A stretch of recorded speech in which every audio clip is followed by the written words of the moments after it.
happy, and a lot of people are sad. Probably more happy than sad, though.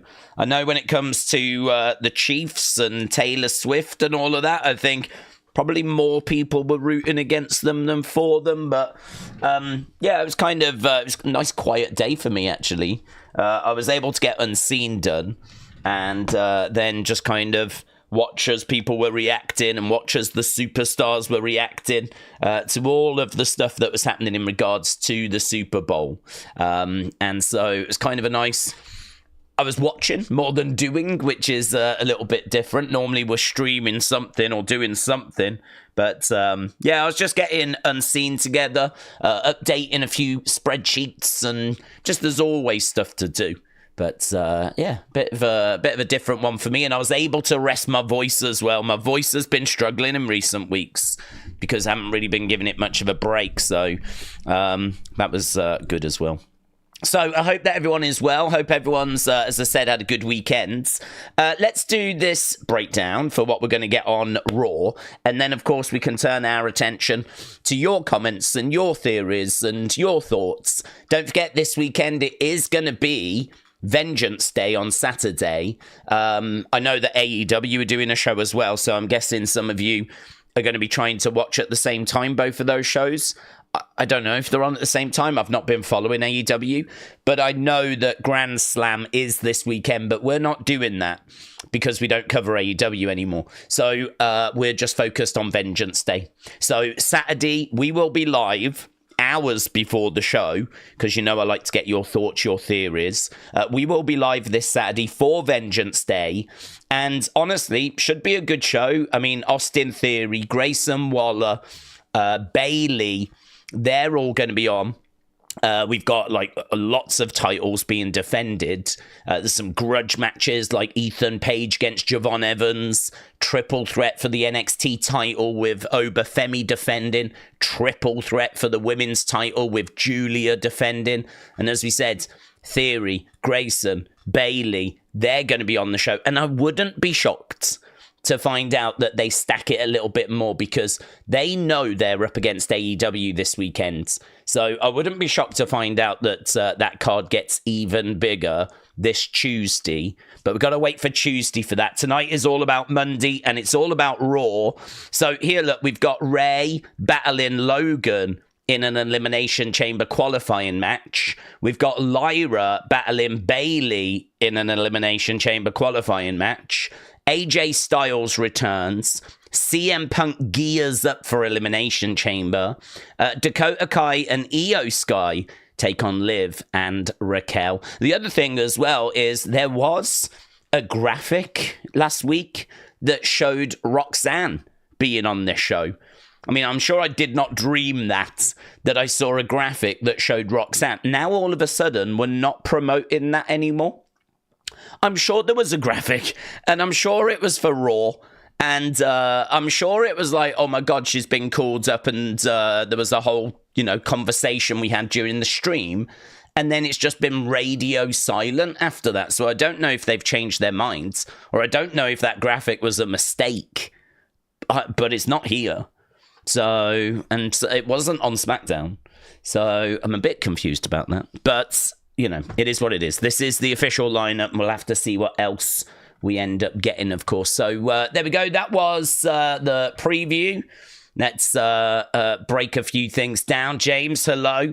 Grand Slam has been a disaster, said James. They've tried to make it a pay-per-view, but the sales were a disaster. So now it's in a smaller building, and it's going to be a TV special. When it comes to AEW, I don't follow, as you know. We did look at the card the other day, and I felt it was a little bit underwhelming. I'm sure it makes sense from a storyline point of view, but as someone that doesn't really watch, I would be looking for Omega against Okada. I would be looking for Ospreay in a big title match, yeah? Or a big, I think it's like Omega and Ospreay in a tag match. And it's like, I'm not really looking for that, to be honest. What I am impressed with is Mariah May against Toni Storm. I mean, that is brilliant. And actually, I've got to give them credit for the clips that I've seen for Harley Cameron. You know, she's been doing that ventriloquism. I can't even say the word. Ventriloquism. The puppet.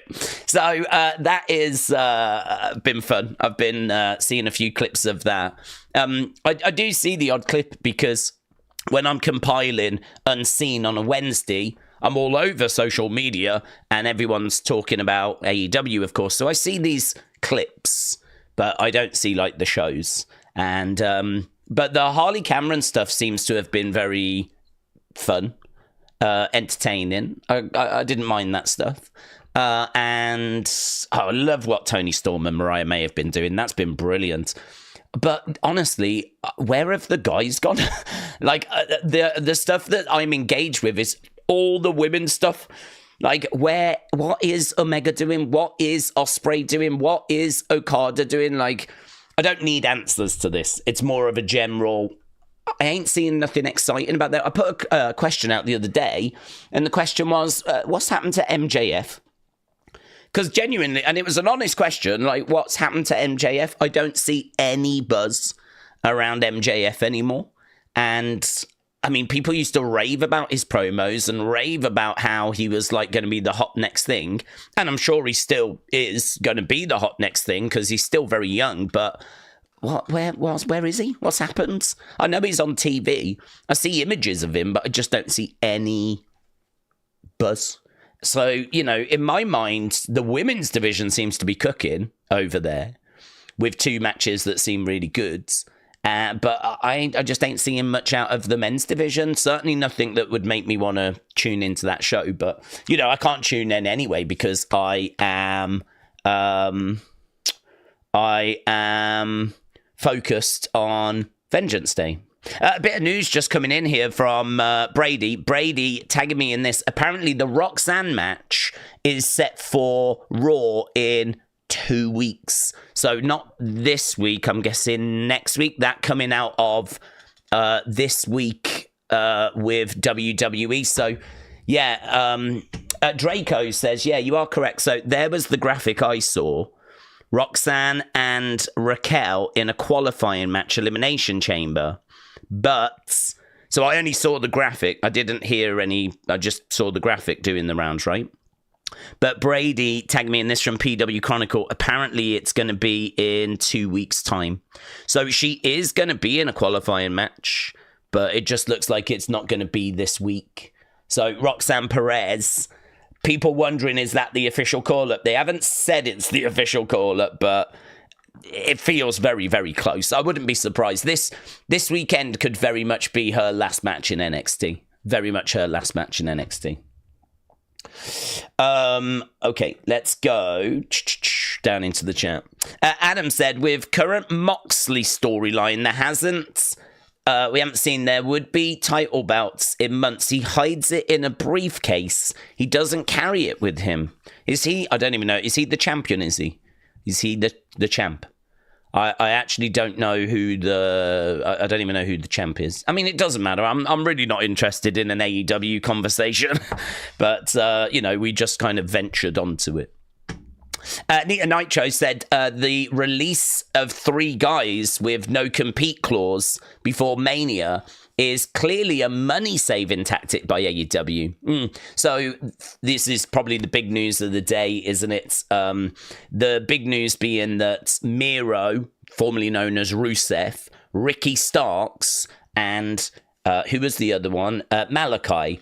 They've all been let go by WWE. Apparently, they're no longer on the official roster page, and the belief is that they have been released by AEW. I suppose it's a bit crazy if that's happened, that they're willing to do that for them, but they're not willing to do that for Rey Fenix. Like, that is pretty crazy if that's what's happening now. It's one thing to hold people to their contracts, but to not hold some and hold others, like, I don't know, man. That sort of feels like you might be starting to get into, like, discrimination grounds. Like, all of a sudden, that doesn't feel right? Like, I can understand Tony Khan wanting to hold people to their contracts. I do get that. And certainly if the person being held to their contracts is someone that WWE are actively looking to recruit, I understand that. We've had conversations about it. People might not like it, but I understand why he's doing it, right? As we said, the dark arts, dog eat dog. Yeah, nothing that Vince hasn't done a billion times in the past, right? So it's one of those. If you're a WWE fan, I wouldn't throw stones on that subject because you haven't got to dig into WWE's history too hard to find many, many examples where WWE have done similar, worse, right? So for me, I get it, right? But then here, it seemingly we're letting these people out of their contracts. I mean, I don't know, to be honest, because Ricky Starks has wanted out for a while. Rusev has wanted out for a while. And the reason why Malachi wasn't in the Rumble is because I heard his deal didn't expire until the middle of Feb. So maybe it's a situation where they've all been held to their contracts as well. So maybe it's a situation that Tony is treating everyone the same and seeing out everybody's contracts, right? If that's what's happened, then fine, no complaints. If he's releasing people but holding others to their contract, like, this is where it could get a little bit messy. This is where you could understand Rey Fenix getting even more irate. But I've not seen enough detail as to, if that's happened or what exactly has happened. But all of those have made noises about wanting to leave for quite a while. And as we said, the reason why I didn't predict Malachi for the Rumble was because I'd heard rumors he wasn't free until the middle of February, certainly not until after the Royal Rumble. So parking all of that stuff, moving on to the next conversation, which is who should come into WWE. The answer for me would be definitely Malachi, because I think he brings something that is lacking, that sort of darker side, that moodier side, which I'm sure we will get from Alexa eventually, and we should be getting from the Wyatt Six, but we just don't see them. Like, Malachi is someone that could bring that darker side on a more regular basis, a more consistent basis, which is what we want from the Wyatt Six. But we are, 7 months into that group now? And I think we can all agree that they're being used as an attraction rather than being used as a regular thing. So Malachi could be that regular thing. So Malachi is someone I would definitely bring in. Ricky Starks, I think, has got great potential. Ricky Starks got really over at one point in AEW. Like, wasn't he going toe-to-toe with MJF? Cutting promos, people were like really impressed with him, and people like wanted to see him more, but he was being held back. I think there's been some real frustration there for a long time, and I think that's affected his booking. So Ricky is someone I would really look at as well, and I know he's good friends with Cody. Him and Cody get on really well. Like, Ricky's been backstage at WWE shows and stuff, so I wouldn't be shocked if Cody puts in a word and Ricky finds his way coming over. I would definitely put him in NXT first, though. And then the only other one is Rusev, and this is going to be controversial. I wouldn't take Rusev. You will get that initial, oh my God, Rusev's here, isn't this exciting? But once you get past a few weeks, you've then got to start using him and booking him. And to be honest with you, we've got Jacob and we've got Bronson. We've got a couple of those. We've got Braun. We've got some of those big wrecking machines, right? We've got some of those. Like, I don't know how many of those you want or need. I don't know that Rusev really is someone that the roster is in desperate need of. If we had a load of, smaller guys and we needed some monsters, then I'd be like, well, we could bring him in. He could do something. But we've got, potentially Omos getting a little bit better after his time in Japan, and we haven't seen him in ages. He could come back and certainly have a run at some point in 2025. Big Bronson Reed's going to come back from his injury. Jacob is a wrecking machine. Solo just came back on Friday. He's going to have to go back to being some sort of enforcer wrecking machine, I would imagine. The gimmick change for him of being leader of the bloodline did not work. He was at his best when he was silent and he was the street fighter and everyone was a bit nervous around him. That's when Solo was at his best. I just feel like you can go down a steady list of names of wrecking machines, and I don't know that Rusev is needed. So I think you would get that initial pop and excitement, and then you would be lumbered with the headache of, well, now you've got to book him, and now you got to do something with him. Now you got to find creative for him, and I just don't know that that's something WWE need to engage in. People always love the new and the exciting and all of that stuff. So I'm sure the majority would take Miro, Rusev, but for me, like, you can't keep bringing people in. Otherwise, you're going to end up with cutting more people. You know, we've just had a load of cuts because the roster was too big. So I've got to think, you know, there's 3 people available. Let's say you can't have all 3. Which 2 do you take? Well, for me, Malachi would be a no-brainer. And I think Ricky Starks is younger and, you know, still awaiting that opportunity. Rusev had his shot. Ricky Starks is 34. He's 34 years old. So, I mean, he's still got, you know, plenty of time ahead of him. Whereas Rusev is 40 this year. So Rusev is coming up to about 6 years older. 40 is not bad. I mean, you'd still get a good few years out of Rusev. And if we picked him up, it wouldn't be a problem. But yeah, if I had to choose just a couple, because we weren't going to take all 3, it would be Rusev that would miss out for me. So I do hope they pick up Malachi, though. That would be the one out of the 3. And then I'd take Ricky, because I think he'd be quite versatile. I could see Ricky, you know, being in tag division, being in a faction. He could be like a JD McDonough kind of guy. He could be a sort of Montez kind of a guy. He could be a Montez in a tag team. He could be a JD in a faction. He could be an Austin Theory type as well. I kind of feel like he's quite versatile. I kind of feel like he'd be a solid hand in that mid-card. Could sort of see him going like after mid-card titles eventually. You wouldn't bring him in and just do that straight away. But who knows, if he got over, if he really got over, he's the kind of guy that I could see getting a world title shot at some point as well. Don't know that I can see him being like a multiple-time world champion, but I could see him coming in and being a good addition to the roster, a very versatile addition. And someone that I think could, you know, be a good pickup for WWE. So yeah, that's probably the big news of the day, isn't it? I got bombarded with like loads of tweets regarding that. John said Malachi's 39. Why not him instead of Miro? So why him instead of Miro? Because of the darker side of things. I think Miro, for me, he is somebody that, as I said, is like that enforcer.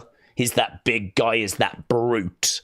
And I feel like that box is pretty ticked with the names that I mentioned.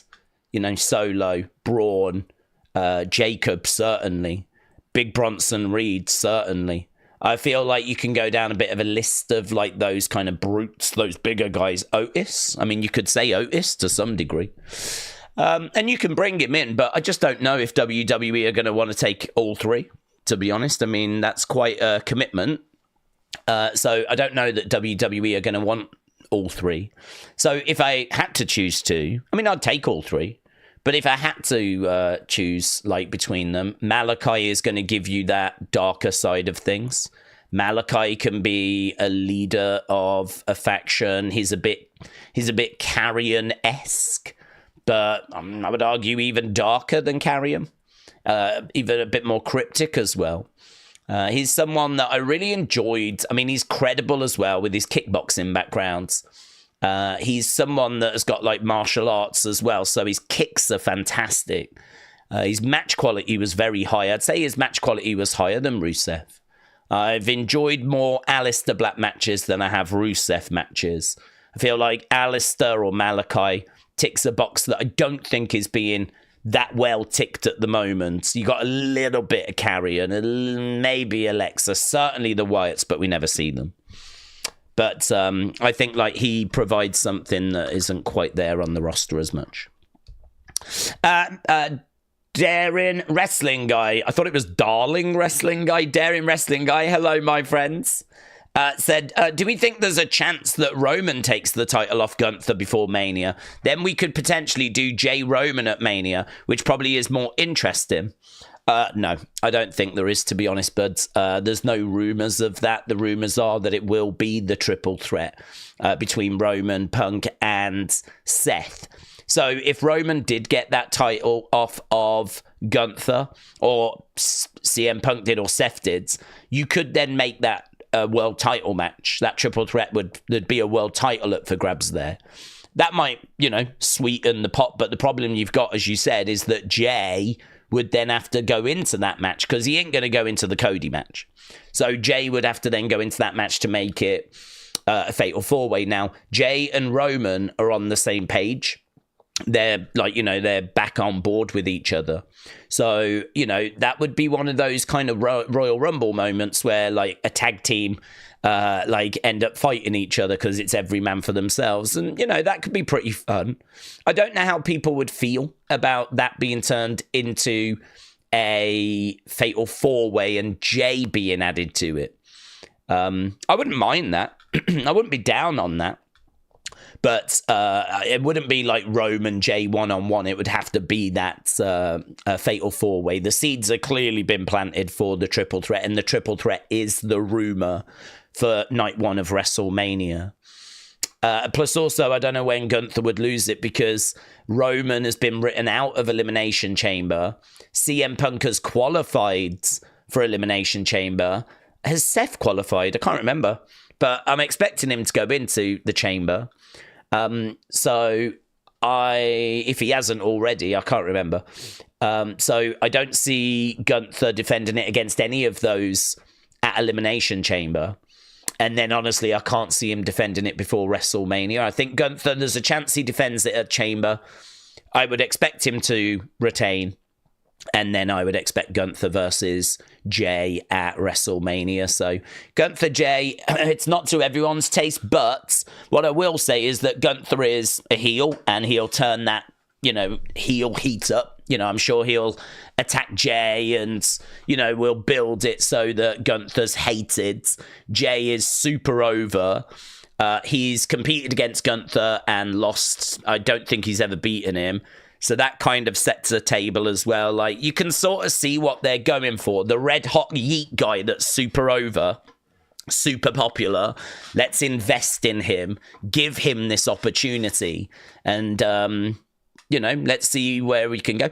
There's a lot of people complaining about Jey getting this opportunity because they say it's too soon, or they say that he's not that level. But the problem is, in order to get him to that level, you've got to give him a chance. And, it sort of feels like people want Jey to, feel even bigger than he does right now. I mean, he is, if you look at, the start of Raw, the start of SmackDown, it's undeniable how over he is with the live crowds. We know his merch flies. His merch is always one of the top merch sellers. We know that the kids love him. I mean, I don't really know how much more the guy has got to do. For me, him winning was WWE taking a chance on an upper mid-card guy. It would be, I suppose in a way, it'd be like when LA Knight was crazy over. He's not quite as crazy over anymore, but go back a little while when he was crazy over. It'd be like WWE pulling the trigger on him. He was an upper mid-card guy that had a load of support. And there was loads of people that wanted them to do that. There was loads of people that wanted LA Knight to get his opportunity. What's he got to do? He's so over. That was the argument, right? Well, the same argument can be said for Jey Uso. He's an upper mid-card guy. He's never held a world title. He's one of, he's been in WWE flipping, 15 years, whatever, I don't know. 13, 15 years. He's been in WWE ages. I think he has now stepped out of that tag team guy shadow. That was certainly how I felt about him when he first went solo. It just didn't feel quite right. I was so used to seeing him with Jimmy. It didn't feel quite right, but I think he has kind of shook that off now. I see him as a legit solo guy. His entrance, the catchphrase, it all helps. And I know he's not popular. Oh, I can't say he's not popular. He is popular, but I know he's not popular amongst parts of the IWC. There's people that don't like it. I think they don't like his match quality. There's a lot of people out there that put a lot of value on, like, okay, that's all great, but when the bell rings, he doesn't perform. But my counter has always been, yeah, but Warrior never performed. Flipping, look at Warrior's resume. Look at all the matches he had. There's a few occasions where, mainly WrestleMania, where we tried to drag a bit more of a match out of him.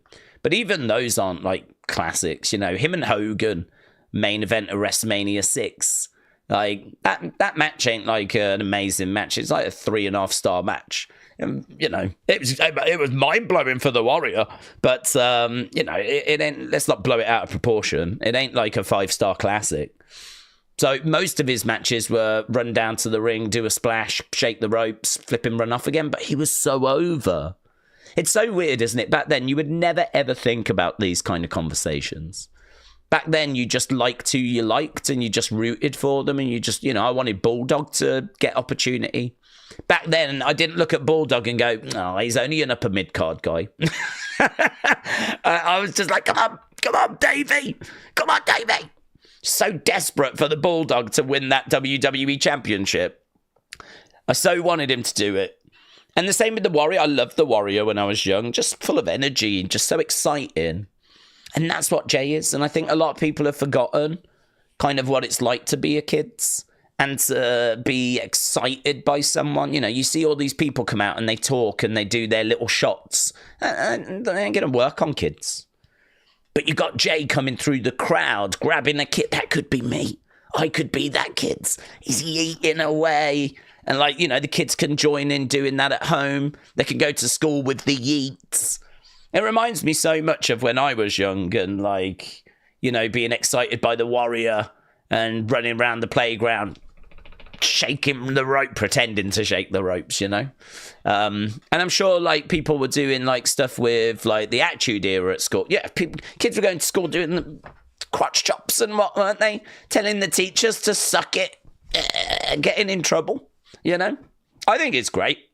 I think it's great that there's someone like Jey that has connected with the kids. It reminds me a lot of when I was young. And to be honest with you, I think it's a little bit sad that people are like, oh, I shouldn't be him and all that kind of stuff. It's like, it feels like that's what a lot of people were saying when the Warrior was around in the 90s, because they also saw that he was trash in the ring and were like, I don't want it to be this guy. This isn't what wrestling should be. It should be Bob Backlund. It should be Ric Flair, who's doing 45-minute draws with flipping Sting and whatnot. Do you know what I mean? There was plenty of people back then that were not down for the Warrior and not down for this cartoony WWE products. They wanted flipping bear hugs, headlocks. They wanted to see the meat and potatoes in the ring. They wanted to see the flipping, the basics, the fundamentals. They wanted to see the graps. But instead, you've got, people coming out in brightly coloured shirts, shaking ropes and catchphrases, and then the bell would ring. And, how great was Hogan in the ring in WWF? People always joke about how he only had a few moves. How great was Davey Boy? He was great, but in WWF, just big power moves, really. Just big power clothesline, gorilla press slam, delayed standing vertical suplex. It's very reminiscent of that, actually, the kind of Jey character. It's loads of sizzle, not much steak. Loads of sizzle, loads of presentation, and then the bell rings and you're a bit underwhelmed. But that is so golden era. That is basically the raw ingredients of the golden era. Yeah. I mean, I don't know if you've ever watched an Andre the Giant match, right? But Andre the Giant, when the bell rang, was not a flipping. He did not become Bret Hart. I can tell you that much, right? So I look at Jey and I'm like, I get golden era vibes out of him. All sizzle, very little steak. Kids absolutely love him. And again, a lot of the adults in the room are just like, bar humbug, you know? Well, I don't feel that way. I'm like, yeah, man, give it up. I wanted John in the Rumble, but nah, give the kid a chance. Give the kid a chance. This is his opportunity to really cement himself now, become a world champion, and I don't know, you know, a little bit Jeff Hardy-esque in the sense of tag team guy. Was he ever meant to go on to become a world champion? You know? Looking at Jeff, he always felt like the guy you rooted for. He was the underdog. He was the daredevil, the risk taker. Like, was he ever meant to be like a world champion in WWE? I don't know. I don't know that he was ever meant to achieve that, but he did. And, you know, you look at Jey Uso, tag team guy, been in the company for years and years and years, went solo, got over with the stuff they gave him, and, you know, he's got an opportunity now to get a world title. Is that a world title that they saw him getting 5 years ago, 6 years ago, 4 years ago? Probably not. Probably not. Certainly not 8 years ago. Certainly not when he was running around who's so crazy. So... yeah, give him a chance. That's what I say. Give him a chance. But I don't think they're looking at like him Roman or anything like that. You only get a few minutes to get yourself over in front of a WWE camera, said Zoom Station. Tom said maybe Aleister Black, Zelina, and Andrade could team up, says Tom. Maybe. Tamplin said, I'm just hyped that Malachi... Oh, I just typed Malachi into Google. And Chad Gable, who happens to be looking for dark arts of Lucha Libre. Mm-hmm. That is the leading theory on that. He does keep saying he needs some help with trying to figure out Lucha Libre, the dark arts of Lucha Libre. And that is the name of Malachi's school. So the belief is that may connect. I don't really know how it connects. I'm not aware that Malachi has got like a secret for dealing with luchadors. Like, it's only the dark arts thing that connects it. So, I'd say there's a link there, but it's maybe a little weak. It's not the strongest connection. That could very much go a different direction. James said TNA could sign Rusev. That would bolster their division, and he could still do stuff with NXT. That would be great.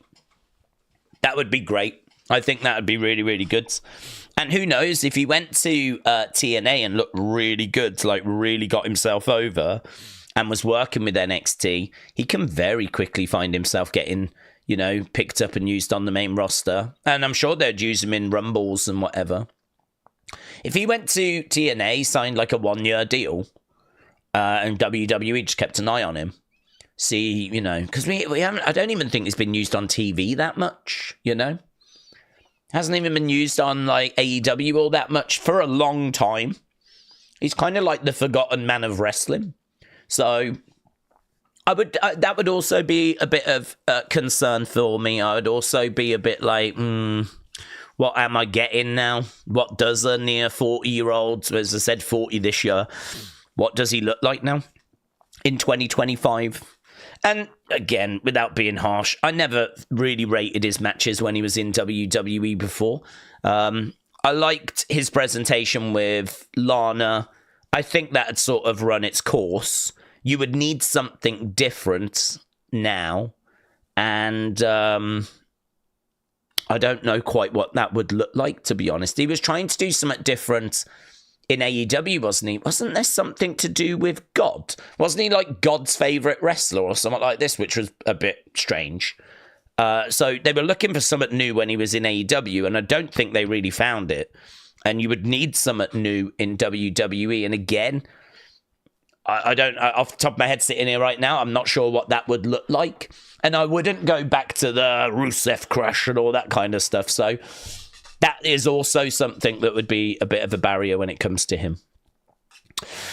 Who knows, though? He could rock up to a chat with WWE with an amazing idea. And if you saw the vision, which, you know, I hope he does, because I'm sure they'd want to have a chat with him.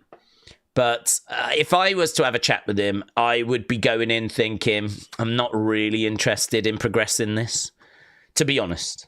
If I was in that position where I had a chat with him, now he was free, I wouldn't have made my mind up, but I would be needing my mind changed. I would need him to present something really like, whoa, that could be good. Like, I'd need something that really... I'd need him to bring something to that meeting. If he was just like, yeah, I've had a terrible time, I'm looking to come back. You know, if I'm like, well, what are you looking to do? What's your character? What's your presentation? And he didn't have anything. I'd be a bit, yeah, we'll see. Yeah. Tricky, that one. Kendall, hello, said, I'm going to need you boomers to hit the like. Kendall, shout out to you, my friends. Appreciate the support. Appreciate everyone, actually, that's joined us this weekend as well. We obviously did UFC on Saturday, and I know that's not to everyone's taste, but it was lovely seeing people, like, popping in and, like, having a bit of a chat, popping off again, or, you know, kind of sticking around to watch the show. And, yeah, I mean, I thought it was an all right show. It wasn't the best UFC show. The title matches were a little flat, but they meant something. They were important, and yeah, it was a good time. So I enjoyed doing that. And again, another thank you for all the support that Unseen continues to receive. That is obviously a very important video series for the channel. I mean, we do it every day, so I mean, it is very important. It basically, outside of the streams, it basically is the channel. So the fact that people are like still engaging with that, enjoying that, and providing stuff for that, like, is very much appreciated. So worth taking a moment to just say that. Curtis said, Evening Daze, looks like it's going to be a fun show tonight. Yeah, that is definitely the hope, buds. We ran down the preview for Raw earlier, and I think it looks pretty good. It doesn't look like a show that's monumental. I think when for us to get the real WrestleMania shows, we've kind of got to get past the Elimination Chamber. Things will move real quick at that point. But right now, there's a lot of qualifiers, isn't there? A lot of qualifiers, a lot of stuff being put into place. A lot of, you know, everything that happens right now is happening for a reason. So, you know, you got to pay attention to everything because everything will pay off around WrestleMania. But obviously right now we've got people just doing like a lot of qualifiers for the chamber. So, yeah, we'll probably need to get through like this little periods. Once those qualifiers are done, then, of course, we'll start having bickering.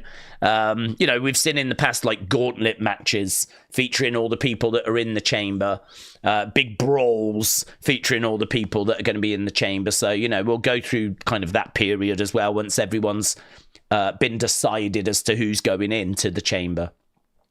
So, like, this is kind of what February is going to be. March is going to be pretty bonkers. And to be honest, Mania, I think, is that not a little bit later into April this time? What's the date of Mania this year? I've got a feeling it's not like the first weekend like it normally is. Yeah, Mania this year is the 19th and the 20th. I'm going to say something controversial. That's better. That's better. Because I think Elimination Chamber is like really early March. That gives you about a month and a half post-chamber to really make some moves. That gives you like a fair bit of time there, good 6 weeks of all the pieces being there or thereabouts. And you've got to, you know, I'll tell you, the only problem is, do you remember when it was Asuka against Bianca a couple of years ago? And the way they built that match for Mania was Bianca would have a match. Afterwards, Asuka would come out and she would like dribble goo And she did it week after week after week. I think one week they had them teaming up together and then Asuka attacked Bianca after. Week before that, they had Bianca in a match. Asuka came down afterwards and like smiled at Bianca and goo came down her face. Like, that is where you are just creatively redundant. That is just where you don't have anything, really.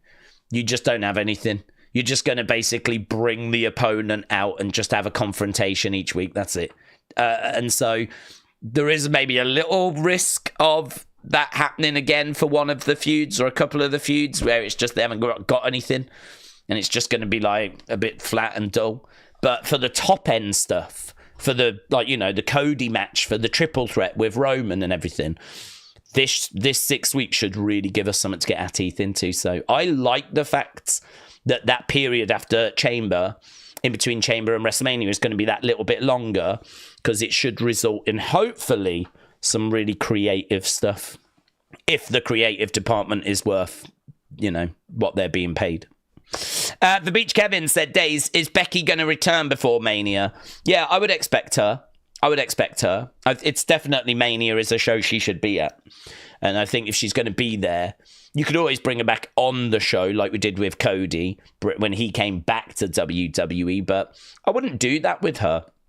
I'd definitely just bring her back before and find a way of getting her into, you know, maybe for a mid-card title. I think Io will find a way getting into a mid-card title match. I wouldn't be shocked to see Io Lyra for the mid-card belt at WrestleMania. I mean, that'd bang. Io against Lyra, you could absolutely do that. Or you could do Becky Lyra, which, who doesn't want to see that? Becky Lyra at WrestleMania, the two Irish girls going up against each other for the women's Intercontinental.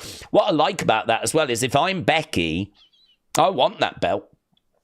I don't want to retire without saying I was the Intercontinental champion. That's something that women have not been able to say until earlier this year. Like, they've never had an Intercontinental championship. Granted, China was an exception. She won the actual Intercontinental. But by and large, women have not been able to say that and compete for that. But now they have their own. And so if I'm Becky, I've achieved a lot, but I've never had an opportunity to do that. So I would want that. Even though it's a mid-card belt. It's funny, isn't it? Because for the guys, it's always there. And so for the guys, for someone like Undertaker, he didn't need it, didn't want it. It was sort of below him in a way. He was always main event, big name. Even at WrestleMania, you know, if he wasn't going for a title, his match was always the match people were excited for. Like, if Undertaker was on the show, it didn't really matter who else was there. You knew you was going to get your money's worth. Like, I remember going to Birmingham in, like, 94, and my mum told me the only person I kept saying, do you think he'll be there? Do you think he'll be there was Undertaker? Do you think Undertaker will be there? Do you think, will Undertaker be there? Oh, God, I hope Undertaker's there. And he was. And, like, he didn't need the IC title. But, like, Becky is in that position. She don't need it. It's below her. She doesn't need a mid-card belt. But because it's new and because it's not been available before, I could totally buy her wanting it. That wouldn't be a hard sell for me. Some people might be like, what, she's going back to the mid-card after, you know, being who she is. But it's like, yeah, it's a prestigious title. It might not have prestige yet, but it's definitely borrowing from the men's. I've always seen the IC title as a very prestigious title. So the women's version should be viewed similar. So I could easily buy her one in that. So I would try to put her there, and I'd try to put Lyra. I mean, Lyra Io, amazing. That match would bang. And Lyra Becky, maybe even better. So I definitely hope they find a way of getting those titles onto WrestleMania. It's going to be hard, isn't it? When we can fill WrestleMania easy anyway. And now we've got 2 women's mid-card belts. At least one should find its way on WrestleMania. And the other probably just misses out. You could really make an argument, couldn't you? I could. For matches coming back on the kickoff show, on the countdown show. You know, why don't we have Chelsea Green defend the US title on a countdown show on day one? Just one match. One match on each of the countdown shows.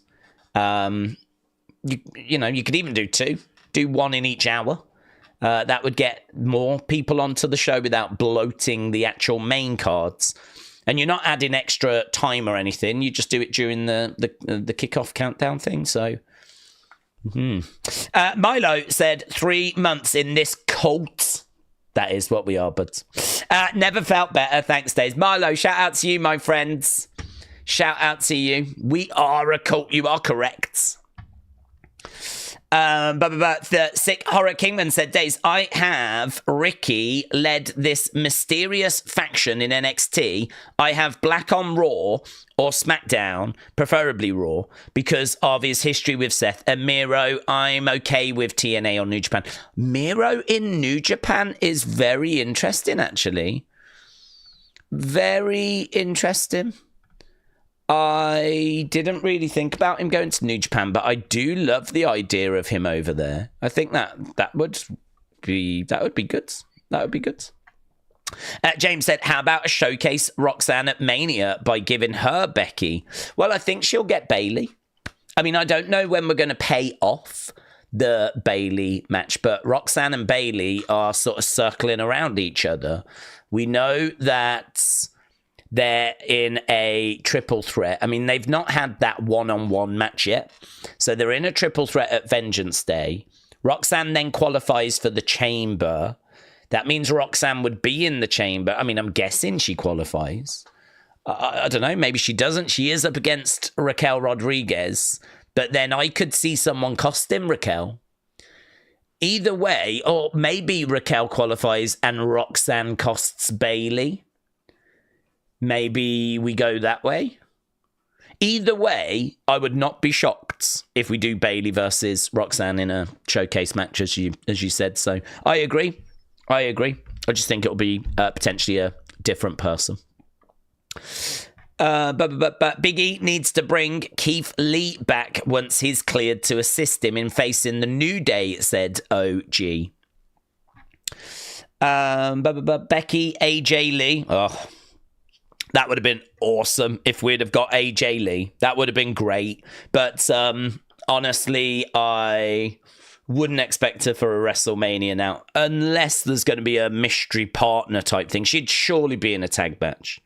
So, you know, it would have to be Becky and someone versus some tag team. You know, Becky going for the tag belts. Becky and a mystery partner, and that person turns out to be AJ Lee. That's the only way I could see AJ being at WrestleMania. Wouldn't hate that, to be honest. Don't know if Becky would be the right partner, but I think AJ being away for so long and the nerves, but also the fact that she obviously was injured. So, you know, it would be a case where she would have to, she would have to be protected.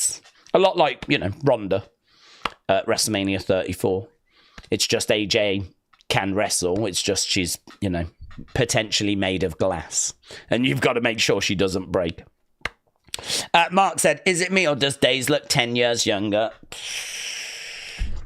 It's, actually, I've always looked this way. What I've been doing is I've been applying like a filter to my face during the streams to make me seem older. And now I've just gone to know what, it's time you guys see me for who I really am. So, Mark, shout out to you, buds.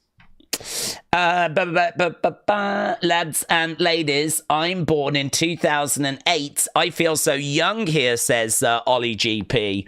2008. That makes you, what, 17? You are young, buds. You are young. You've got so long to go. You're not a boomer. You won't be a boomer until you become 21, just over 21. When you hit 21, you're fine until like the next day, and then you are a boomer. So you're a mere child.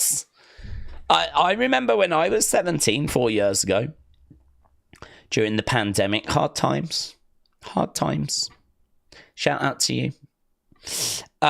Just watch both seasons of Heels. 5 stars. Worth a watch, says Paul. Wrestle with Andy Hello said, have you seen that Ric Flair is in Manchester at the weekend?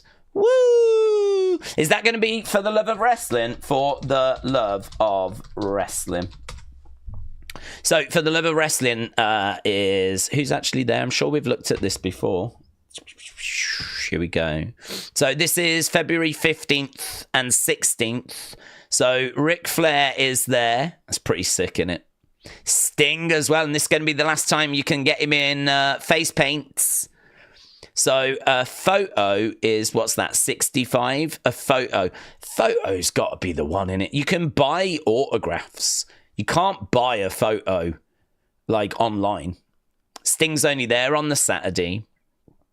Oh, to get a picture with... 75 quid for a picture with Ric Flair. The only problem you've got is that, obviously, there's so many allegations and things around Ric Flair. Like, when he passes away, is that all going to break?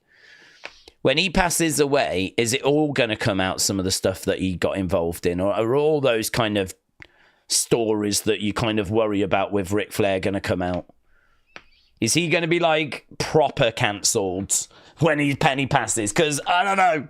I don't need to spend £75 on a photo with someone that's going to get really cancelled in the future.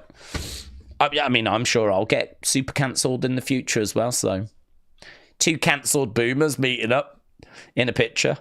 That would be my only concern with Ric Flair. Other than that, you are talking about someone that I think legitimately makes the Mount Rushmore of wrestling, pro wrestling. So £75 to me. I mean, I don't know who's on the Mount Rushmore of basketball. It would probably be like Kobe, maybe LeBron, Michael Jordan. Some people might say Wilt Chamberlain. Depends, you know, Larry Bird, maybe, I don't know. Magic Johnson. But legitimately, Ric Flair would be on that Mount Rushmore for pro wrestling. So, that £75, that ain't bad, to be honest. That doesn't strike me as, like, a crazy number. But it's just, do you want to get it? And then he gets cancelled. Sting, 65. That's even more reasonable. Lex Luger, not bad. Bradshaw. Hey, that's good. Oh, he's only there on the Saturday. Oh, that's because on the Sunday, JBL. So you can meet Bradshaw on the Saturday, JBL on the Sunday. Oh, that's a shame that they're not both there on the same day, isn't it? That's a shame. Oh, like ships in the night, they just missing each other. He's there on the Saturday. They would have loved to have had a catch-up, them two. Oh. The Great Muta. Wow. Wow. Wow. That, I didn't know he was there. That's very cool. That's very cool. Ron Simmons is great. Jinder as well. Mark Henry. God, this is stacked. This is stacked, isn't it? Mick Foley, Mark Henry, Jake the Snake, Ash by Elegance, Tajiri. I feel like we've gone down a level now. Do you remember when we started off with Ric Flair, the Great Muta? Now we've gone through Jake Roberts. Now we're at Heath Slater. Dango, yeah. Although that's not his name now, is it? Isn't it like JCB or whatever? Breeze, Godfather, Papa Shango. Again, not there at the same time. Oh my God, they would have loved to have caught up. They just missed each other career-wise as well. Like Papa Shango's career came to an end just as like. Actually, Godfather came in quite a few years later, so maybe they don't know each other. But he's there on the Saturday, he's there on the Sunday. Sabu, Shane Douglas, the Mountie! Oh my God! Oh, is he in full Mountie costume? Always gets his man. Oh my God, the Mountie. Oh. I do feel like I need to go now. Jake the Mountie. Who would I meet? Oh my God, this is so much better than I thought it was. I think I'd want to meet Rick. I'd want to meet... Oh, Great Muta would be hard to pass up. Mark Henry's great. Mick Foley's great. I think, money-wise, realistically, go big. Ric Flair. I couldn't go on Saturday because of NXT, so if I went Sunday, Ric Flair... Maybe. Definitely Jake Roberts. That would be really tempting. That would be really tempting, actually. That would be a definite. The Mountie. Loved. I was so entertained by the Mountie. I loved his feuds with Bossman. D'Lo, I've had the thought. Oh, Sean Mooney. Yeah, definitely meeting Sean Mooney. Definitely meeting Sean Mooney. That's cool. That's cool. He was like the Kathy Kelly of his day. He used to present loads of like Coliseum home videos and stuff like that. And he used to do like segments during Raw or whatever. Like he'd give us like different reports. Oh, if Mean Gene was still with us, like Mean Gene would have been at these kind of things, wouldn't he? And the Fink. Could have met Howard Finkel. Could have met Mean Gene. Oh, do you reckon Gorilla would have been at these things? Imagine if Gorilla Monsoon was still with us. Probably not. He probably, he passed away relatively young, but I think he definitely would have passed away of natural causes by now.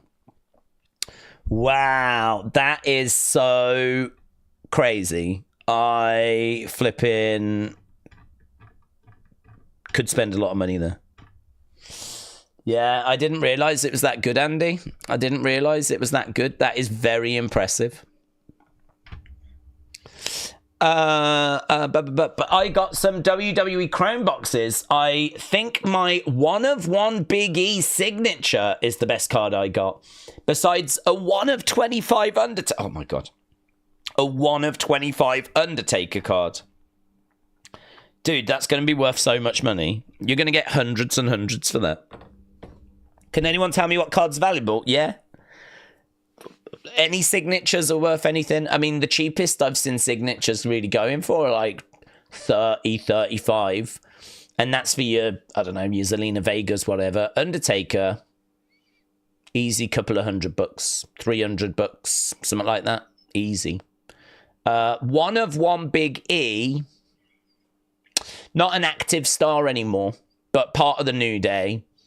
I would expect that to be in the 100 and something range. Undertaker cards, 350, 400 would be rough ballpark. Yeah. 350, 400 for Undertaker. Could get more. And Big E, 100 and something for Big E. And then, you go down to your Ivy Niles for like probably 20. But even she would get a price like that. People, I mean, just wrestling fans love getting autographs and collecting those kind of things. So the demand is very much there. And honestly, those prices I've just given you could be a few years out as well. I've got quite a big autograph collection, so I do sort of know like where I would expect the pricing to be, because I've bought them. I've got an Undertaker card. I've got there's quite a few I still need though, actually. I've got a Vince McMahon card signed, which I got before all the controversy and I would have expected the prices to have crashed on that, but they haven't. They've gone up. They've actually gone up. I think it's because he's left WWE, so you now can't really get any signed Vince stuff anymore. So that means that any Vince stuff that's out there has kind of gone up in value because of its rarity. So I don't know what that's worth now. I paid, I think, $800 for it. This was about 4 years ago. And that came out of money I was saving to get a house. Because I am weak. I am very weak. Yeah. WrestleMania said, if I go, I could get there and back in the same day. Let me know if you are going to go to it. Well, at the moment, I'm going to lean towards I'm not, only because I'm literally sat here and at no point before right now has it crossed my mind, right? So at the moment, my focus is Saturday. And we'll be doing the watch along for NXT, so that will finish. Then I would need to jump on a train, get there, and all of that stuff. That's going to massively disrupt stuff after. I mean, like, really, I'd probably have to go without having sleep. Because after NXT, I'd want to do a review, need to do Unseen. By the time that's all done, it's probably knocking 7, 8 in the morning. To get to Manchester by any kind of decent time, going to need to get whatever that first train is. I don't know. It would take a lot of looking into. At the moment, I'd be leaning towards not. But I got to tell you, super tempted. There's some really brilliant people there. And if I go, I will let you know. Yes, if I go, I will let you know. Are you debating it as well, or are you actually going? Philip said, who do we think Jey faces? Will he win? I think he faces Gunther, and I think he wins. Mersherizi said, hello, people. It's Raw time. Let's focus on eliminating people in the Elimination Chamber qualifier. That is what we're doing tonight. Yeah, we've got quite the lineup tonight, so that is what we're focused on. Angie said, Daze, hope everyone had a great weekend. I'm sitting here waiting to see if I will eventually have to have surgery on my ankle. Either way, I hope everyone enjoys the show tonight. Well, Angie, I hope you don't need surgery, right? It just naturally sorts itself out or whatever. But if you do need to get surgery, I've been through that. I've been there. I've got that T-shirt. It's you'd be absolutely fine, of course. But yeah, if you want to try and avoid surgery, if you really can, don't you? But all the best, bud. I hope it comes good for you. Dean said, Daze, that reminds me, do you remember when Piper fought the Mountie during the time of the shock stick run? Mountie tried to shock Piper and he had a shirt that said shock proof. It was good times. Yeah, very good. Very clever. Kind of reminds me very much of when Brett had that chest plate as well, the kind of to stop the spear. That was kind of an even earlier example of that. So yeah, very good. Piper actually won his title off the Mountie. He got it at the Rumble, didn't he? I think I'm right in saying that was the only title he ever got in WWE, was the Intercontinental title, and he got it from the Mountie. The Mountie got it from, was it Bret Hart at a house show, I believe. So yeah, that is his feud with the Bossman. It made such an impression on me when I was young, because I remember, and I don't know why they don't do this. I don't know why they haven't done this with Dominic, right? Because I really feel like they should have. But the Mountie had a match against the Bossman where the loser got took to jail. Because the Mountie is like an authority figure, yeah? And the Bossman's an authority figure. And so the loser was going to have to spend the night in jail. And so it made such an impression on me because, I believed wrestling back then when I was young. I was like, oh my God, this is amazing. And it's like the loser's really going to spend a night in jail. And it was brilliant because they kept going back to see him getting his fingerprints done. And he was screaming his head off, getting his picture taken. And there was another bit which you couldn't do now, where he gets thrown in the cell and he's like, let me out of here, let me out. And this guy comes over, is like, how you doing, pretty boy? Or something like this. And he looks at him and he goes, ah! But you wouldn't get away with doing something like that in 2025 now. But like, I just remember watching that as a kid and I was like, nah, this is just, how does the best thing that you love get even better? Now we're doing it where the loser of a match goes to prison for the night. Like, everyone can understand that being a horrible, even as a kid, you can understand that being a horrible situation to be in. That had a big effect on me when I was young. That like, it was one of those situations where something you love just got even better. Something that you've been watching. So that was on a videotape. I never saw that one live. That was on a videotape. I want to say, was it 91? And I started watching 92. So the first full year that I'm watching is 93. So 91 tapes I would have got from a car boot. It would have been as I was going to car boots, I would have found that tape. SummerSlam, I think, watched it, and I can't even begin to tell you. I mean, my mind would have just been blown. It would have been, and it was just a better time. It was better. You know, really, as time goes by and we come up with all these inventions and everything, things should be getting better.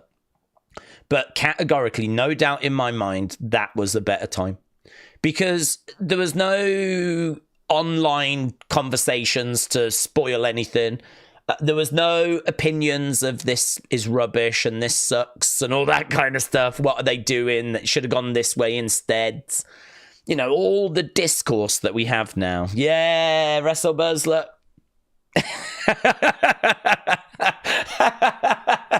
I can't remember the exact wording, but it is something like, hey there, pretty boy. And there's the Mountie looking over.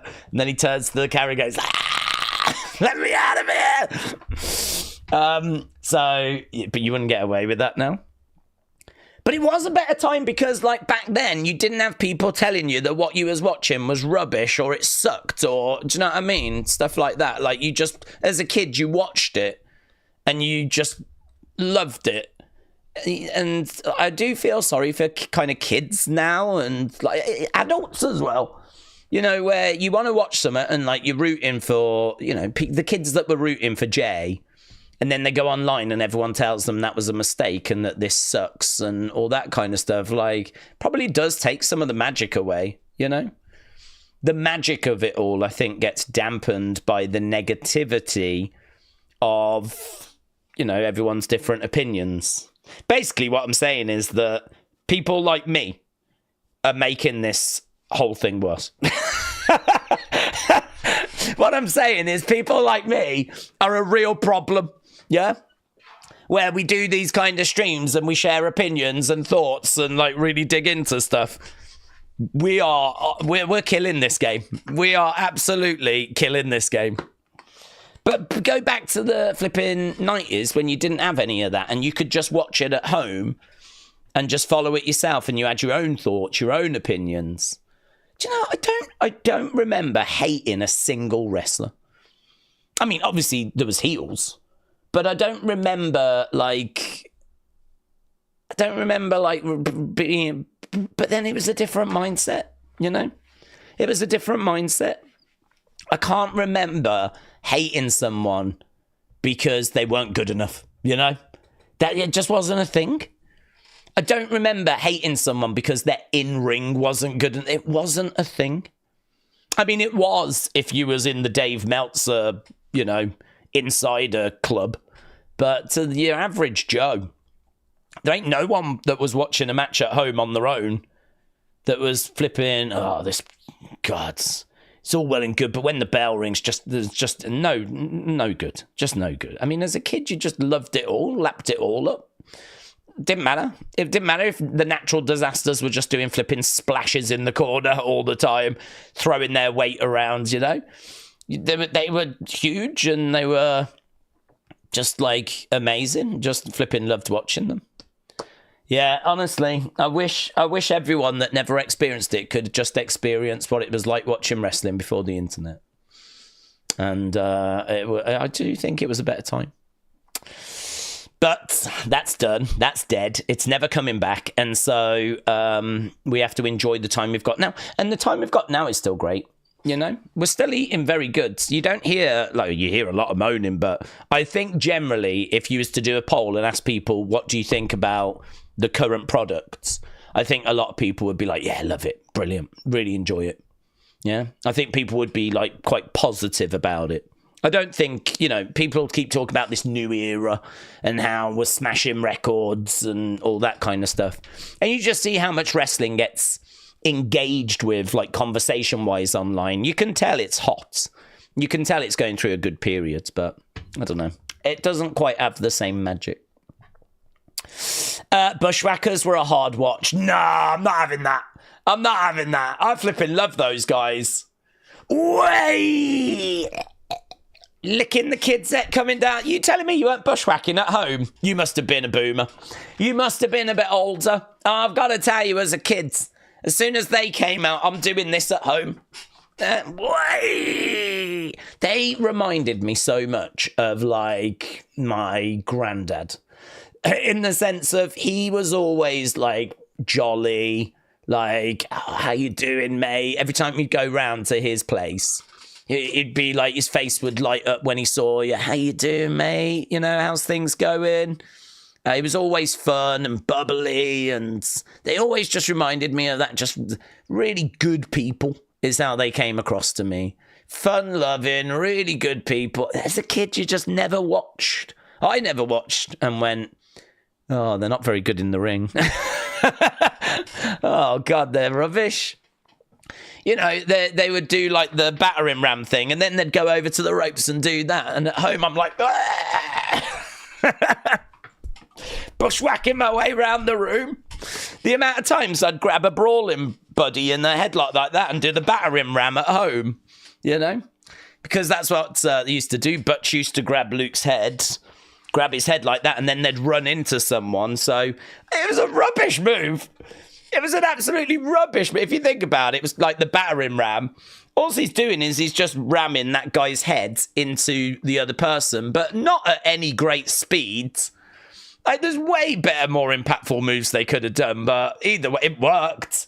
Yeah, the person always sold it, and then, like, and when they would start stomping round in a circle, so, you know, it would go well, they'd clear the ring. They always did that spot where they would clear the ring, and then they'd, like go around in a circle, the both of them.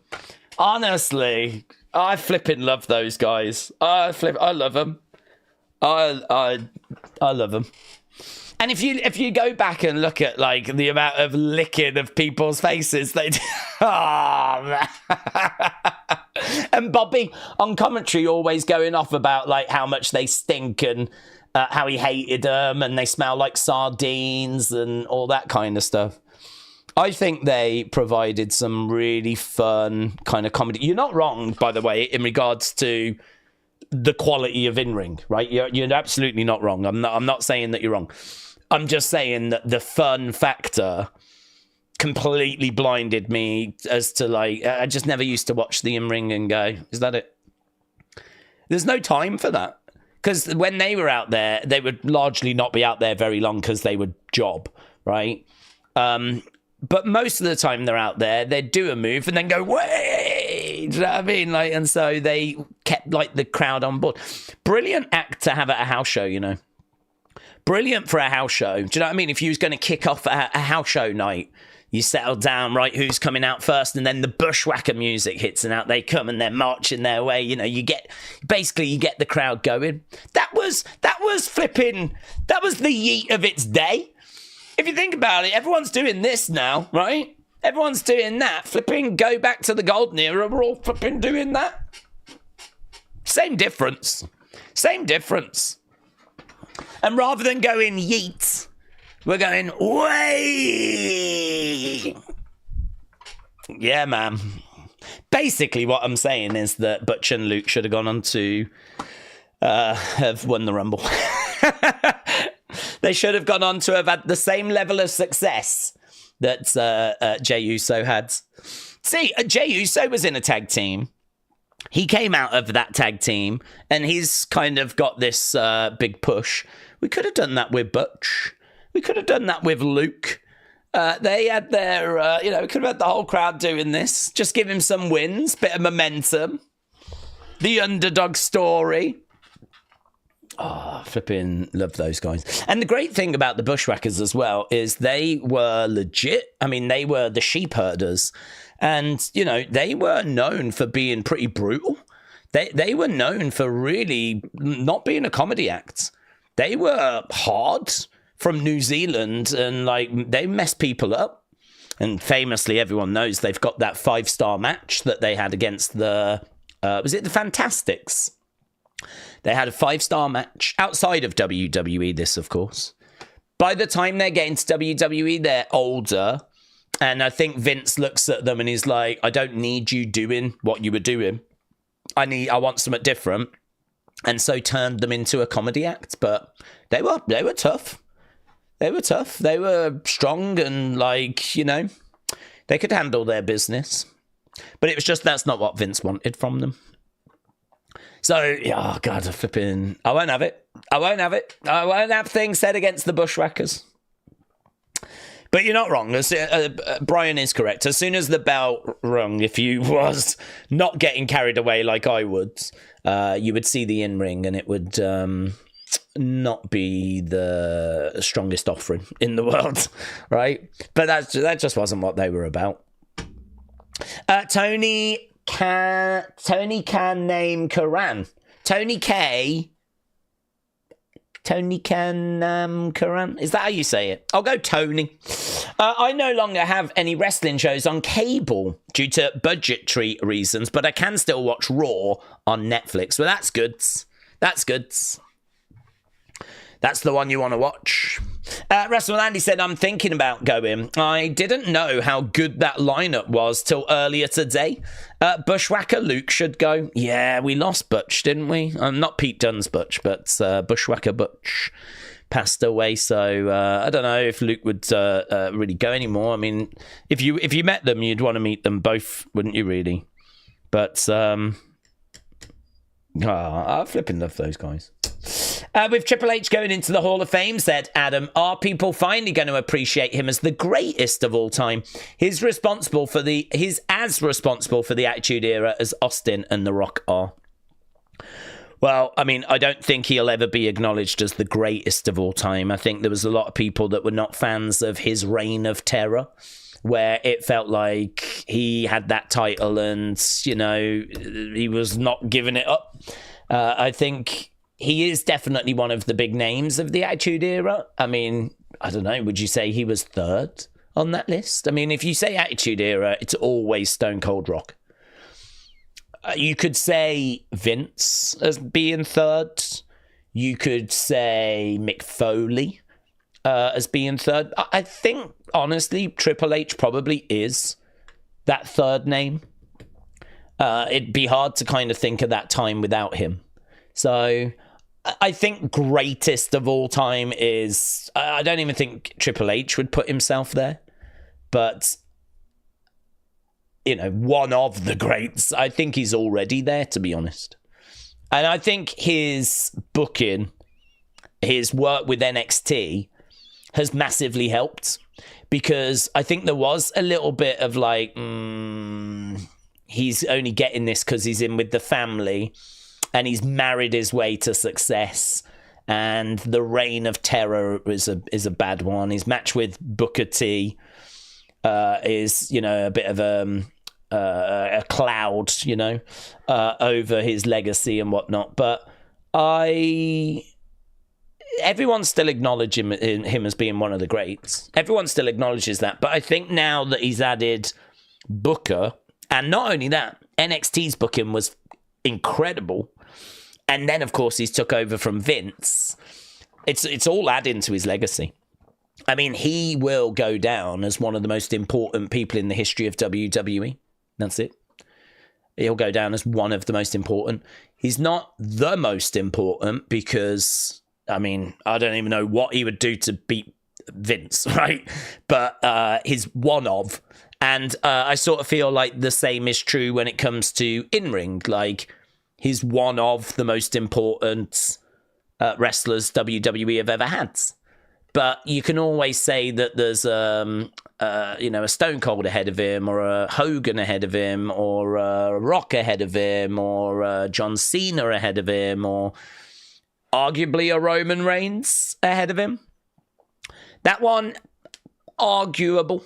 I sort of feel like when you do a Mount Rushmore, it's kind of like Stone Cold, maybe Hogan, maybe Rock, maybe Cena. But like normally there's kind of three of those. And then, you know, it's never-ending debate who gets that fourth spot, really. Do you go with those four, or do you put Triple H on there? Or what about Undertaker? How do you leave Undertaker off? What about Roman Reigns? Does Roman Reigns go on that? who would you take off? A lot of people would take out Hogan now because of the controversy. But if you just put the controversy to one side, because it doesn't really affect how big he was in the 80s and the 90s, you know, this is a controversy that emerged in, 2015? So it ain't going to affect the 80s, the 90s, the 2000s, when Hogan is arguably the biggest name professional wrestling has managed to, you know, produce. There are obviously a lot of other people that have come through throughout the years, but I got to tell you, man, people just they either don't know or they forgot how big Hogan was. He just was wrestling. He was WWE. He was, I mean, like now we have Cody at the top, but we've got other people around. I suppose in a way it was like what we just saw from Roman.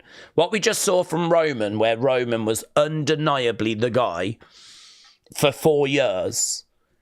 That is what we had with Hogan. But the big difference is the business back then was a lot more kind of seen, because there wasn't as much stuff for people to do. You could go to the cinema.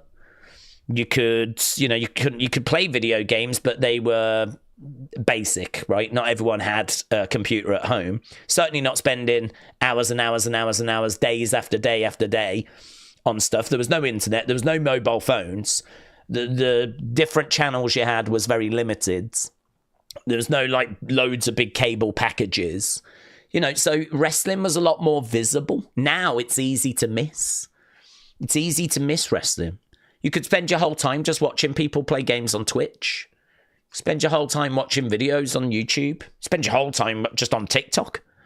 You know, like you don't have to interact with wrestling in the modern age because it's noisy. It makes a noise. They've got a large social media following, but you can equally find a way of living a life without ever having seen it.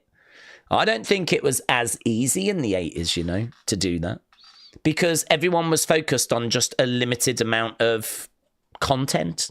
There was just a limited amount of content back then because we didn't have all the different options we have now. That Hogan was way bigger than Roman. Way bigger.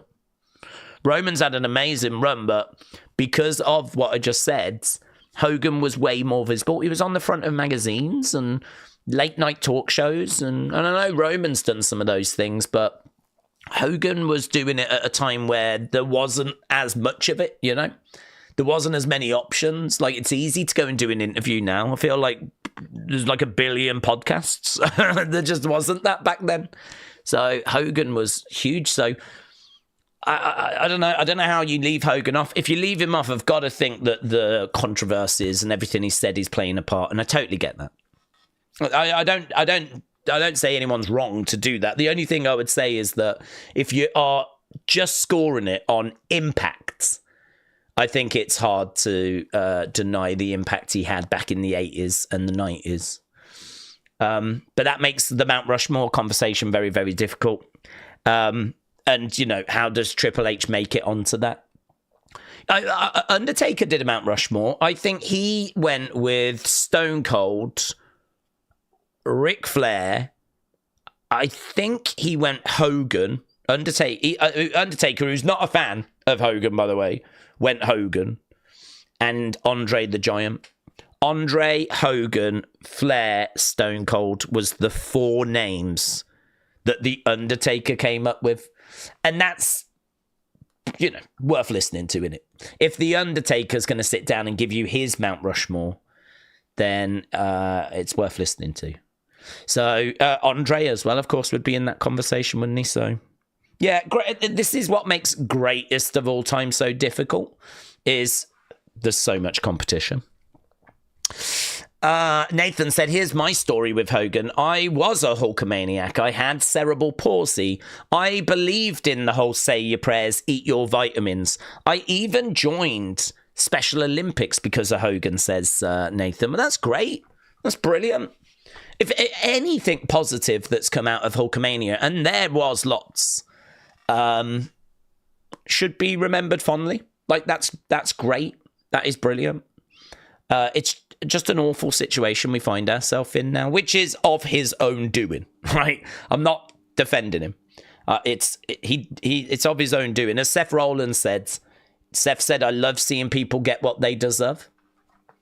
I will be the first to say that he never dealt with that situation, really apologized for it in a way that was satisfactory. And, you know, he now finds himself in the situation he finds himself in. And it's hard to have sympathy for him. But I've said this point before, and it's not a popular point, but I don't care. Like, I don't celebrate where we are now. As someone that grew up watching Hulkamania and seeing, like, so much joy and so much, like, you know, people that really loved him and loved watching him and supported it. Hulkamania ran wild, mate. It ran flipping wild. And to see where we are now is just really sad, really, for wrestling. It's kind of like, I don't know, it'd be like finding out Roman Reigns had made inappropriate comments. You know, like, imagine there's a secret tape of Roman Reigns saying inappropriate stuff. And then he gets cancelled. Like, I'd feel sad. Because of all the people now that love Roman and acknowledging and OTC and all of that stuff. And then, you know, he's cancelled. And again, you know, I have to keep saying it because people do misconstrue stuff. I'm not saying that he doesn't deserve to be cancelled. I'm just saying it's just a sad situation. It's just sad. I just wish none of it had ever happened. I wish he'd never made those comments. And I wish that we could still celebrate Hulkamania, which we just can't really now. We just can't. And it's a shame.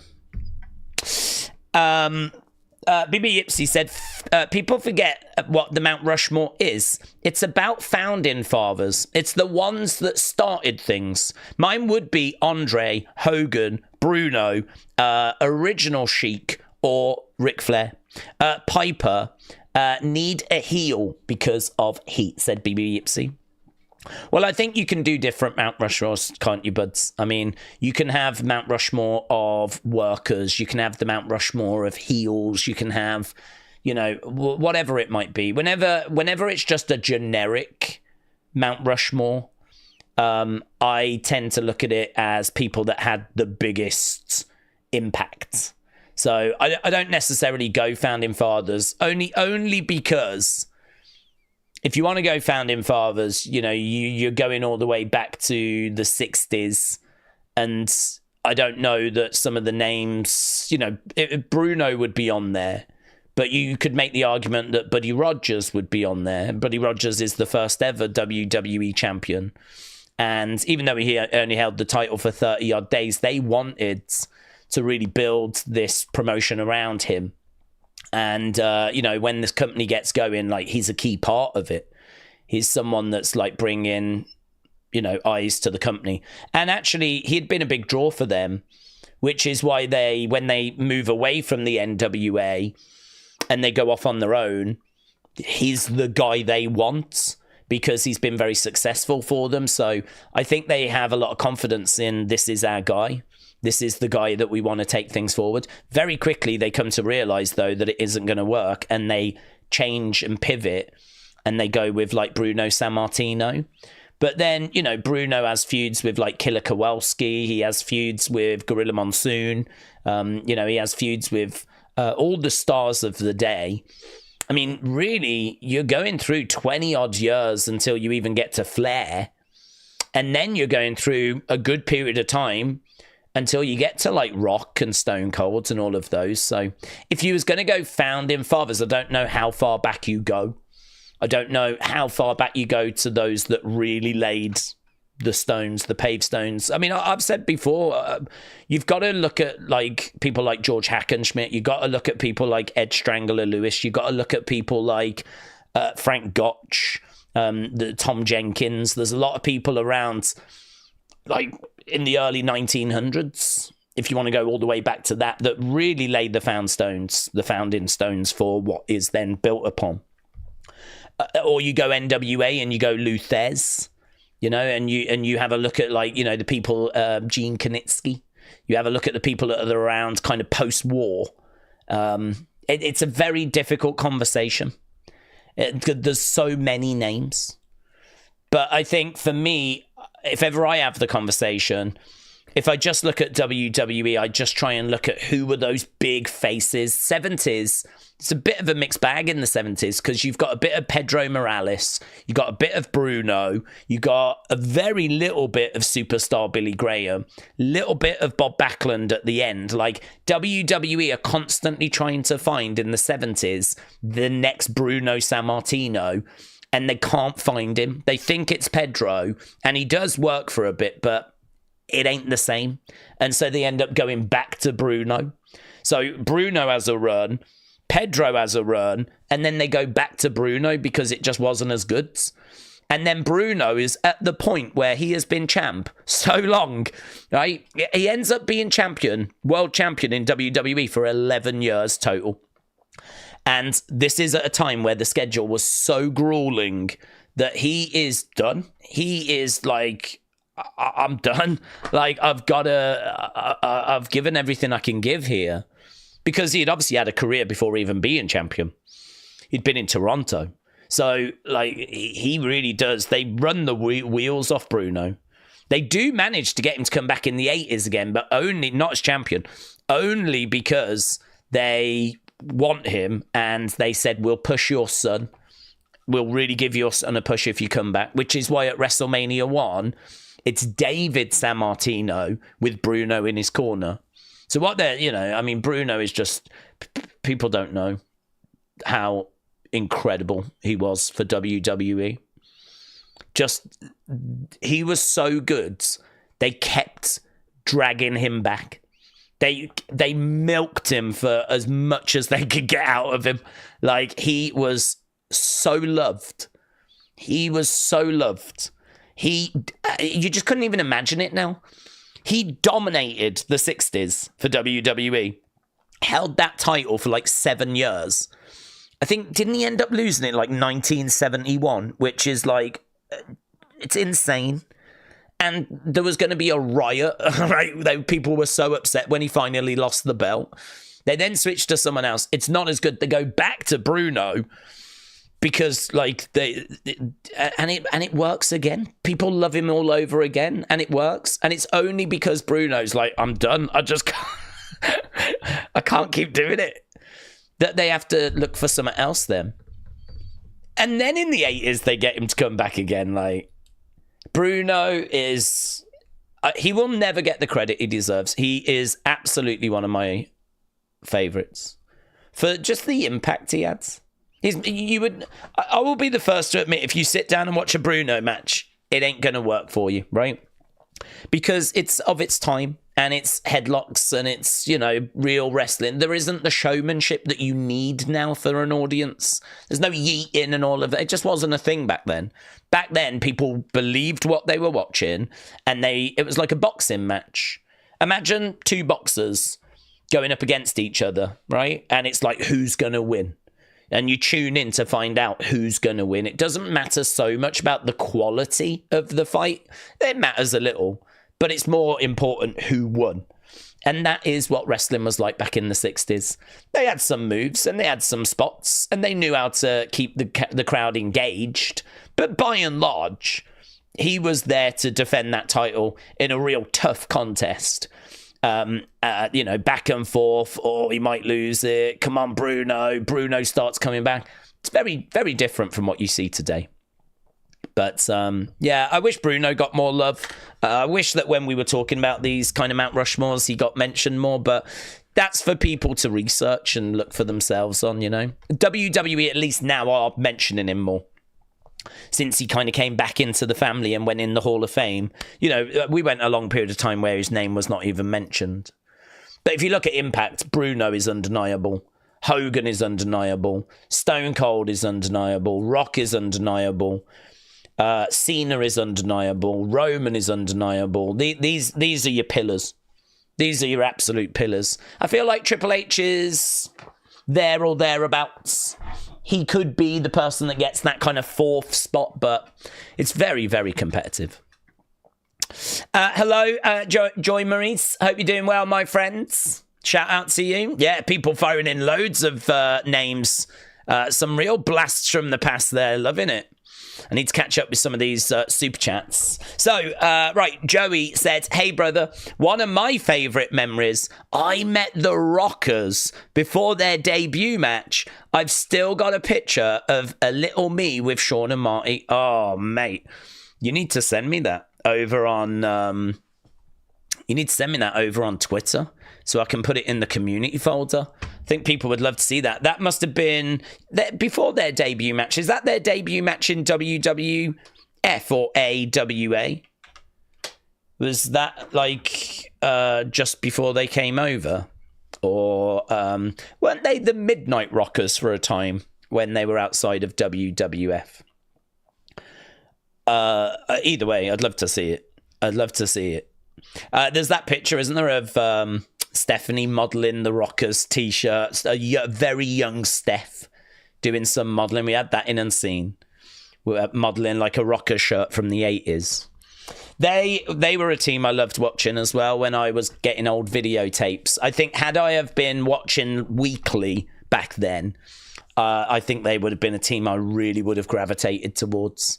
I loved watching them on the pay-per-views or the different tapes I got, but I was only getting the odd match here and there, you know, because back then WWE only did, like, sometimes only 2-3 pay-per-views a year.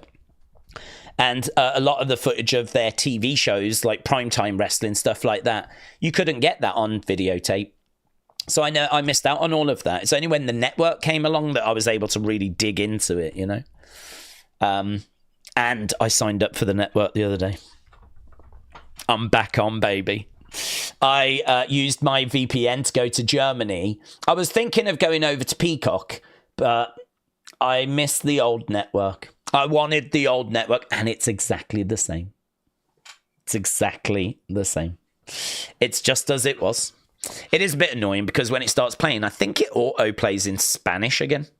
It's not even German, Spanish. So you keep having to, every time something new starts, you have to keep changing it over to English. But I signed up, super easy, no problems. VPN over to Germany, went to network. It asked the details, paid it, done. Back online with the network, flipping loving it. Might watch some tonight. Might not even watch Raw. I could watch any Raw. I might go to 95 to punish myself. Humble Rumble said less is more. They need to sell better. That is true. Selling is such an art. You are absolutely right. I think selling is critical. I think that is what really made Sean stand out. You know, Sean was someone that didn't have like this crazy moveset. He had the super kick and, you know, some suplexes and splashes, elbow drops and clotheslines and, you know, bits and bobs. But the thing with Sean was that he always looked like he was on the verge of like just being wiped out. He always looked like he was having to like dig deep. He always looked exhausted. He was such an incredible seller. Such an incredible seller. I think if you can sell really well and really make people believe that you are hurting and that this is having an effect and that you are down and digging deep and trying to get that comeback and like, you know, and you've really got people watching, rooting for you. It's everything. It really is. Yeah. This is why, like, when people do those moves in shopping malls, I'm not crazy about that kind of footage. You might have noticed I don't really include it in Unseen because it's just nonsense to me. People running around shopping malls or people running around parks doing destroyers on each other, like, they're just moves. And I don't really see. I mean, like, if you're going to do it in a shopping center or something like that, if anything, I think it's annoying because you're getting in other people's way. If you're going to do it in a park where there's like quite a bit of space, then it's less annoying. But I don't know. You're just doing some wrestling moves outside. Like, that's not a wrestling match or anything. Like, a wrestling match has got a lot of different ingredients to it, and one of those ingredients is the selling. of like, you know, digging deep, coming back. That's where the magic can be. I completely agree. I wouldn't say it's a lost art. I think Ilya Dragunov is amazing when it comes to selling. His selling, he's the modern equivalent for me. Ilya Dragunov, when he's like climbing on the ropes to get up to his feet and he's screaming out to the camera, and like you can see like marks on his body. He marks up really well. And he's got marks on his body and he's like screaming out, and he's like, sometimes it feels like he's using the very last ounce of energy of anything. Sometimes you watch Ilya and it feels like he's using the reserve of the reserve, and he's just like, even sometimes when he throws the fist, like it's labored.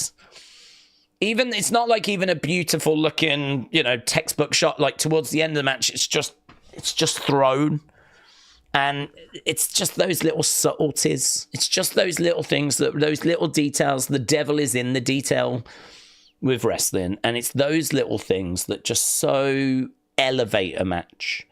And a lot of people just kind of rush through stuff, do a bit of selling. It's pretty generic, you know, not really much to it. There's a lot more importance these days put on the big showy moves, you know, because the bottom line is the big showy moves, they're going to get you views on TikTok.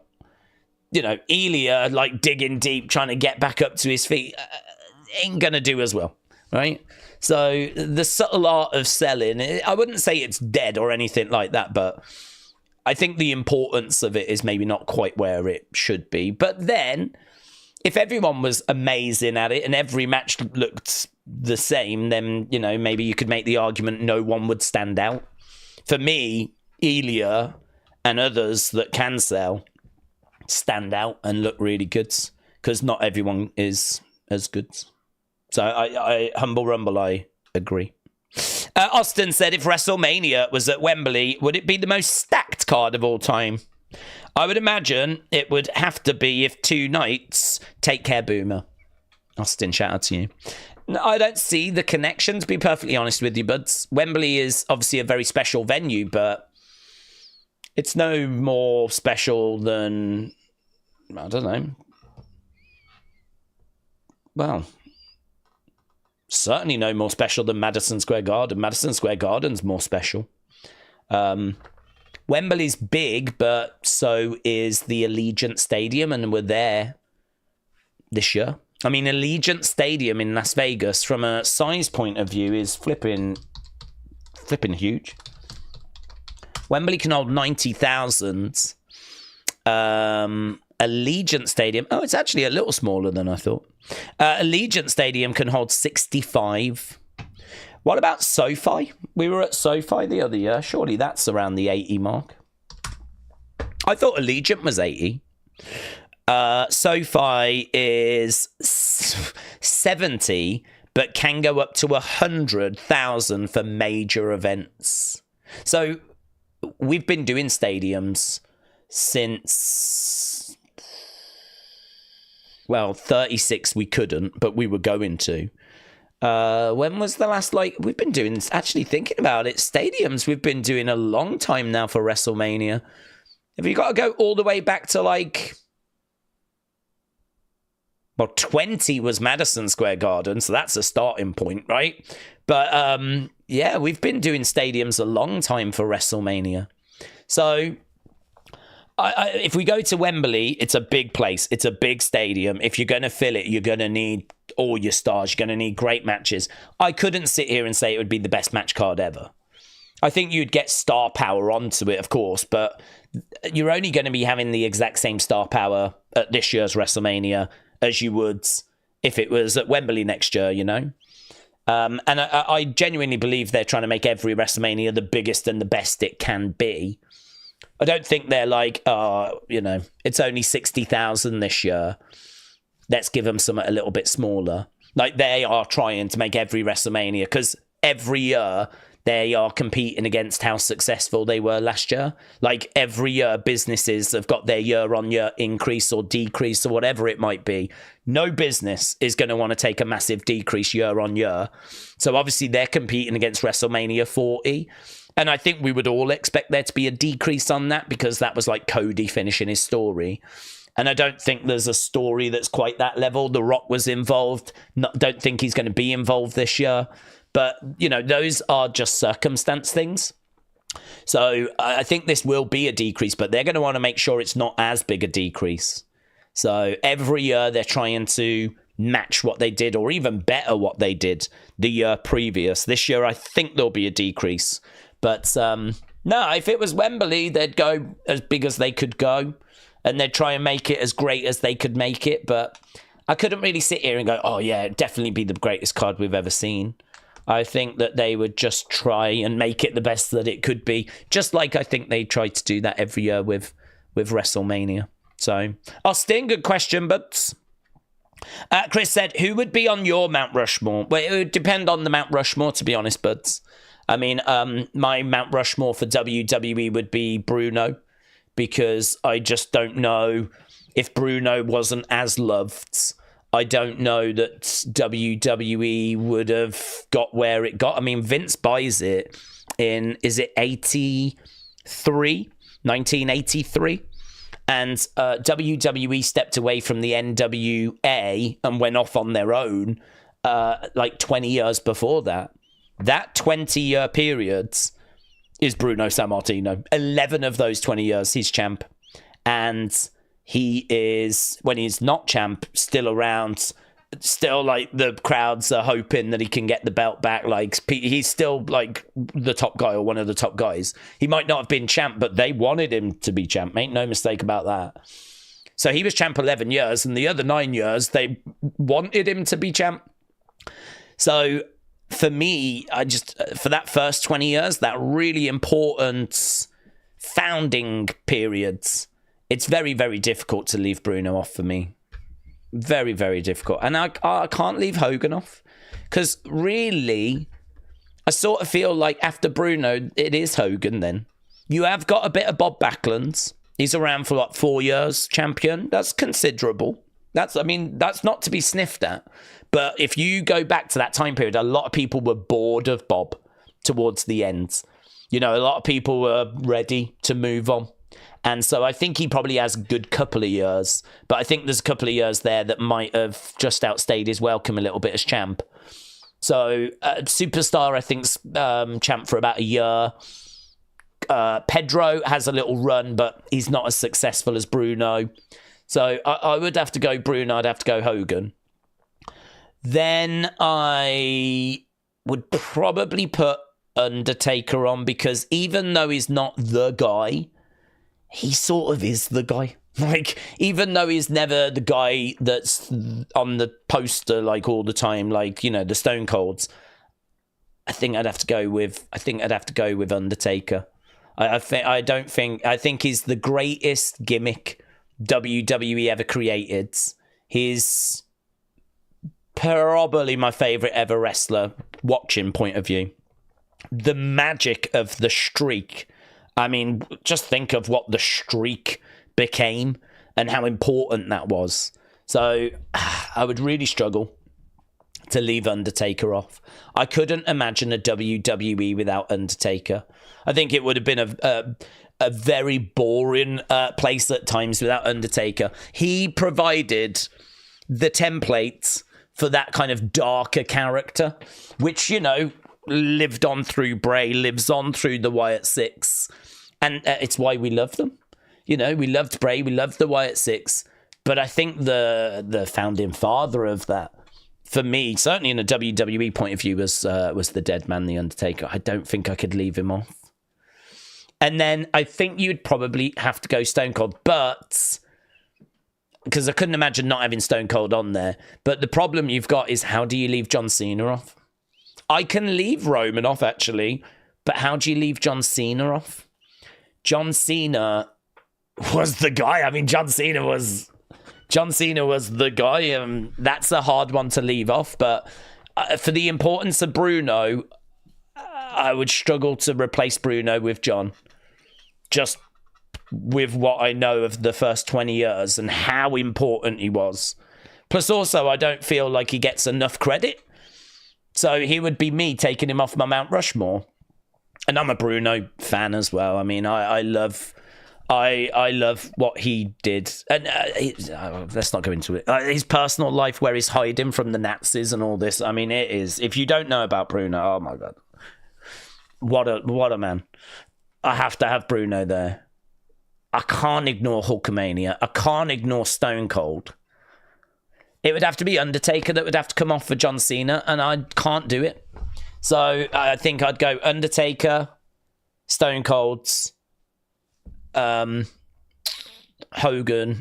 and they're not my favourites. Hogan's not. I was never a Hulkamaniac, but his impact on the business, I couldn't ignore that.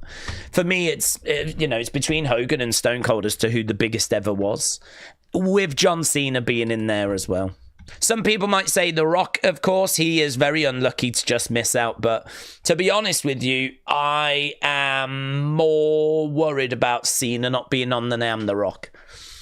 I think Rock would probably come in about just behind Cena for me. But it's just opinion, innit? I mean, everyone's going to have it slightly different. Majority of people would not give Bruno that acknowledgement, and I would understand, because we weren't there. We never saw the impact. I've just read a lot about him, watched a lot of his matches. I like to learn where we've been.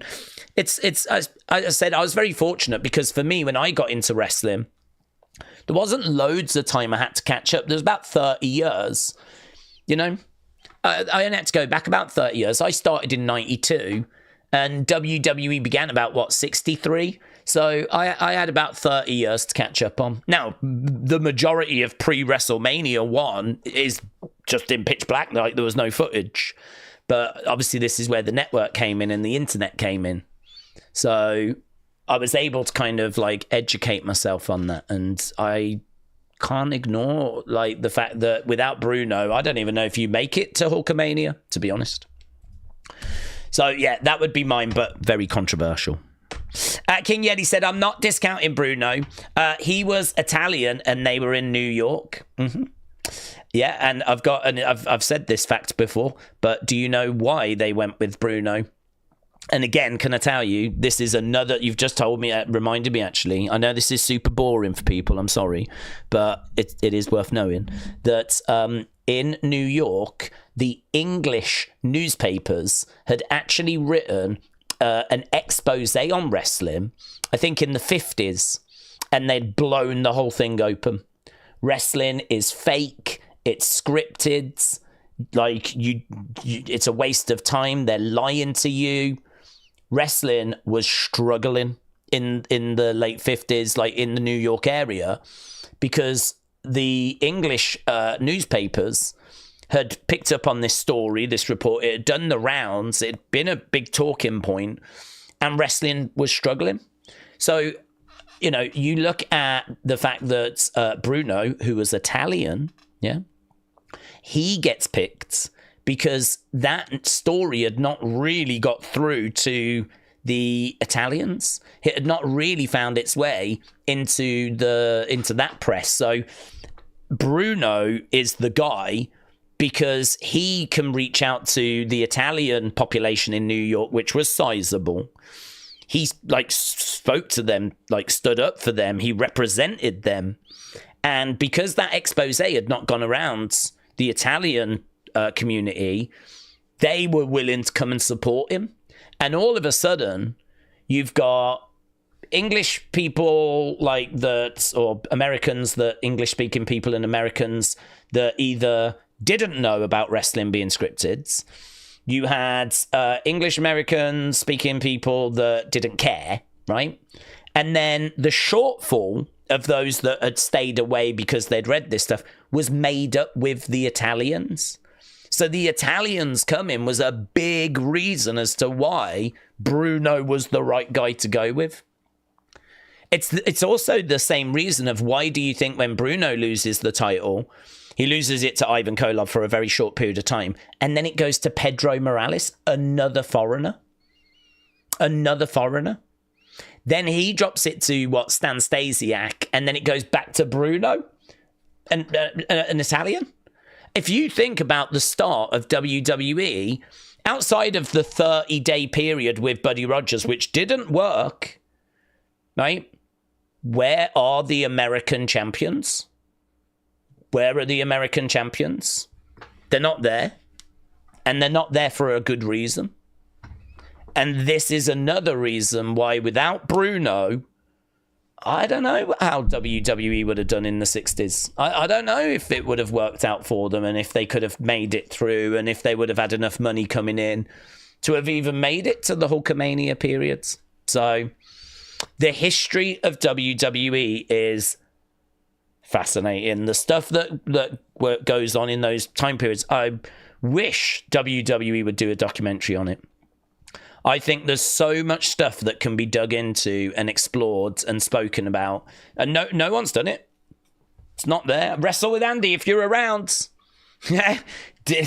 Someone dig into the 60s and the 70s of WWE, because there's a few bits that's out there, and Cornette speaks on a few bits, but like really there's a lot of having to piece it together yourself as to, you know, what were the big stars, what were the big feuds, what were the controversies. Like if someone can dig into that, compile that, put that together, give us a glimpse of kind of, you know, what was going on. I know a few bits, but no one's really done like the big scale expose, you know. That'd be a real good one for like the Dark Side of the Ring guys if they wanted to do like a bit of a history of WWE decade by decades. Everyone knows the 90s, 2000s, but you ask the majority of WWE fans tell me about the 60s, you probably just get the name Bruno Sammartino. So, King Yeti, shout out to you, buds. Right, where are we? We got 2 minutes left to go. Days with the influx of AEW wrestlers being free in the market by Black, Starks, and Miro. Do we think any appear tonight in a hostile takeover? Not expecting that. I'm not expecting like a hostile takeover or anything. That would be a very quick turnaround, wouldn't it, for them to be able to do something along those lines? I don't even think someone like Ricky Starks would. I don't even know if they'd use him straight on the main roster. I mean, maybe if he was in a group with like a Rusev and a Aleister Black and he was like the one that people didn't know. Because you got to remember, most WWE fans only watch WWE. So, you know, even though we might know who a Ricky Starks is, a lot of those kids that yeet won't have a flipping clue who he is. So, no, I'm not expecting to see any of them tonight. If we did, it would be a flipping big surprise. It would be a big moment. I think there's a good chance they bring them in, start working with them on music and graphics and things like that. Maybe we get them around WrestleMania. I could certainly see them not waiting too long for Malachi. I think they're really interested in him. I think they're really interested. Airborne said Cena would head my Mount Rushmore. I met him when they did tribute to the troops while we were deployed. He's a greater guy than a performer. He would be the one that I would be really struggling with having not included, to be honest. Sean would bother me as well. Sean more for his in-ring. Where Sean gets punished is, you know, he's not around during the Attitude Era. He never quite... I mean, he has moments of running with the belt in the 90s, but we know that it was not a great time. And we know that he's not like the Hogan replacement, you know. I love Sean, but I would struggle to put him on... If it's Mount Rushmore of favourites, that's different. But, yeah, competing against Cena's and Romans and Rocks and Stone Cold, Sean would just miss out. Same with Brett as well, actually. But Mount Rushmore of favourites is a very different conversation. But yeah, see, I totally understand where you're coming from. Nothing but respect for Cena. And I would kind of struggle to like not include him. I couldn't leave off Bruno. I couldn't leave off Hulkamania. I couldn't leave off Stone Cold. So then it's just, do you go Undertaker or do you go Cena? And honestly, I think they both had a massive impact. And I enjoyed Undertaker more personally. That's it. Yeah. But I totally get where you're coming from. Mackenzie said, would Timeless Tony gimmick work in WWE? Yeah. Yeah, I don't see why it wouldn't. Gimmicks, look at Chelsea Green. She's got like a bit of a Karen type gimmick, and that, people lap that up. I think that you got to be a bit careful with the Timeless Tony stuff. It can go a bit far and lose people sometimes. Most of the time it lands and it's amazing. I love it. I think it's brilliant.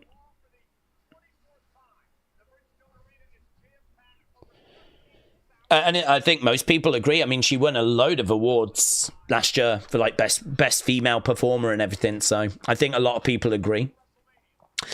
Okay, right. Let's not talk about Bruno Sammartino anymore. I know. Instead, we're going to turn our attention to Rey Mysterio, who's in a qualifying match against Logan Paul.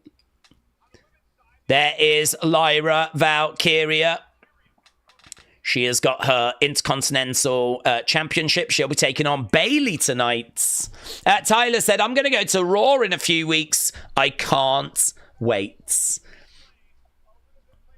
Yeah, Bayley with a basketball. Up. Bayley with a basketball because she is going to be in the NBA Celebrity Game. I'm not sure when that is, but she's going to be in that game. AJ Styles returns to Raw. That's going to be tonight as well. We're going to start with the Yeet Man. Right, well, I mean, we could go to any conversation you want for the next 10 minutes. So, hit my music! Yeet. Dun, dun, dun, dun, dun, dun, dun, dun, dun, dun. Woo!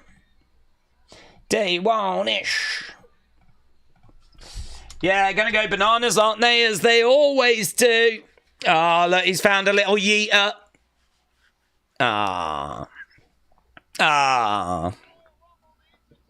Wearing a Jey Uso shirt that I don't even know is official.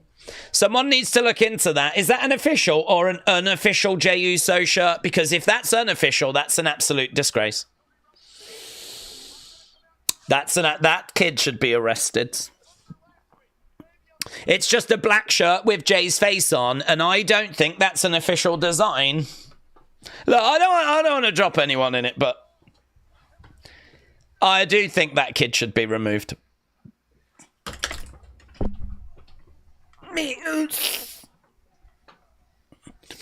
Still got some pockets of people that aren't yeeting. Another kids.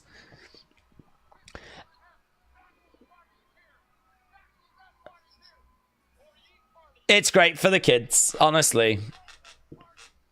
If this had happened to me, if I went to a show and the flipping Bushwhackers came walking down like that, and I was like a little kid looking at the Bushwhackers, oh my God, I would have exploded. I would have actually exploded. I love when he does the yeet with the kids. It's awesome, says Alex. Yeah, Blake said it is fake. Yeah. Hopefully someone from WWE is watching this. Yeah. We've got a situation. Fake merch has appeared on your show, right? And I think the kid might be selling them after, right? I think the kid might have some more in the car. Do what you think is necessary, WWE. Right, ye in still. Don't report him. He probably couldn't afford the expensive merch. Well, Dr. Luchalala, we also don't want broke people in the crowds, yeah? I don't know if you've heard, but we're trying to up the ticket prices every year by 1,000%, right? So we don't need his broke ass. Yeah, we need people with money. Yeah, this crowd should be full of people like Elon Musk, Jeff Bezos, Turkey Ali Sheikh, yeah, These are the people we need in the crowds. Yeah? Not some broke child that's having to make his own merch.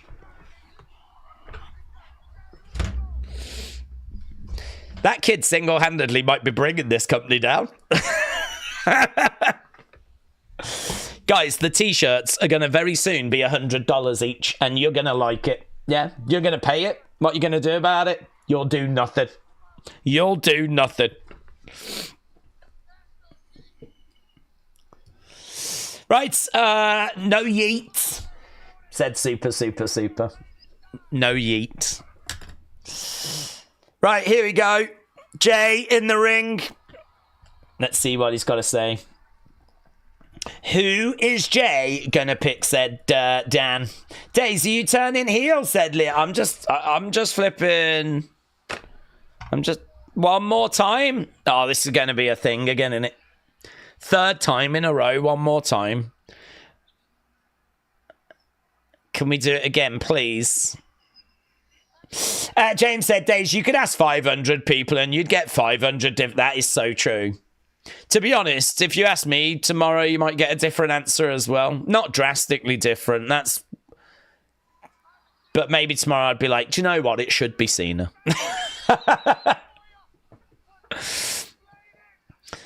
Now he goes on top of the commentary table. I don't know about you, but whenever I look at this, I always think he keeps doing this because he keeps looking in the crowd to see if he can find Jada Parker. Like, I think that's what he's doing. Look, he's constantly like this. He's looking for his queen. Or maybe that woman that in Unseen did that video of her, like AI video of her kissing Jey. Perhaps he's looking for her. Oh, good. Someone's attacked. Good. Oh, my God. Thank God. Gunther attacks Jey. Yes. That's who he was looking for. He wasn't looking for flipping Jada Parker. He was looking for Gunther. Boom. Mess him up, Gunther. Mess him up. The Ring General. I don't mind Jey, but if you're going to make me choose, yeah? If you're going to make me choose, shot coming back there by Jey, Gunther, driving Jey into the, big chop. Mess him up, Gunther. Mess him up. Jey goes down.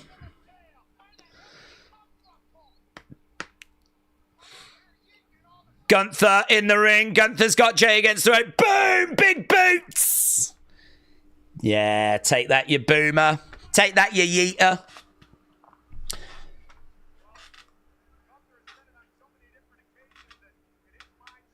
He grabs Jey by the hair. Oh, he's ripping the shirt off. Boom! Big chop. Jey goes down. Yeah. I like it. You suck is the chant. It's good heat, this. This is exactly... Boom! Powerbomb! This is exactly the kind of heat that Gunther should be getting.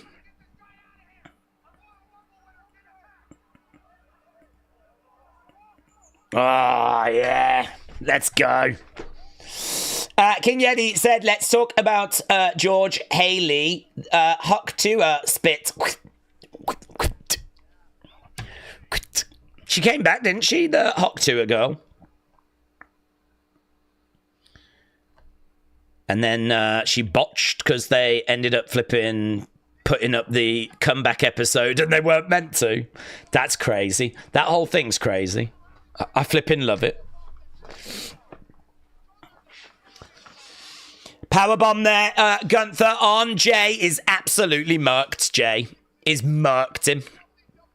We got loads of officials in there trying to get Gunther to leave the ring.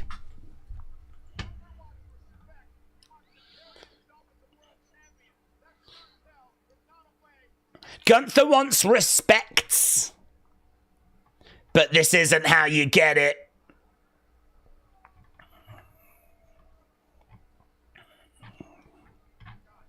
Crowd are chanting, you suck. There's a lot of heartbroken kids here.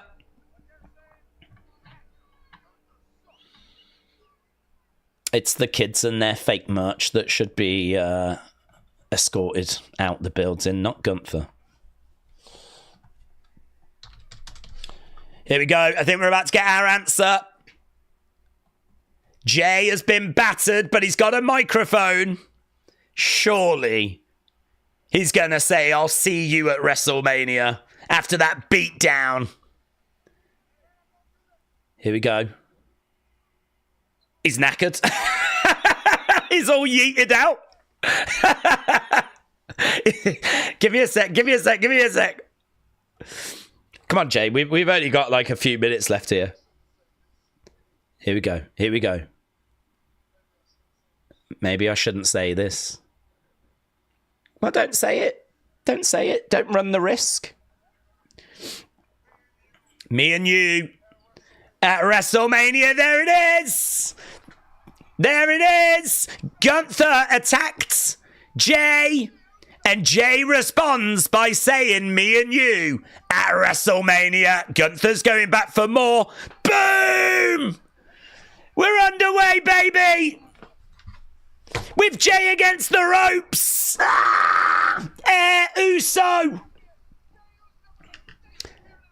Jey Uso with a statement here tonight. Big brawl. They're separating them. Me Us. Day one-ish, just me Us. Day one-ish. Well, there we go. We got our answer. Flying Us. Jey channels Ryback's feed me more.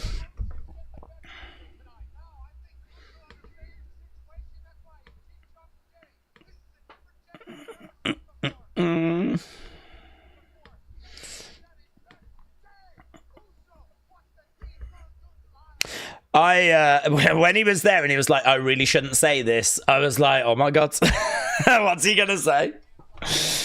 I think we should put tariffs on even more countries. That's what I think.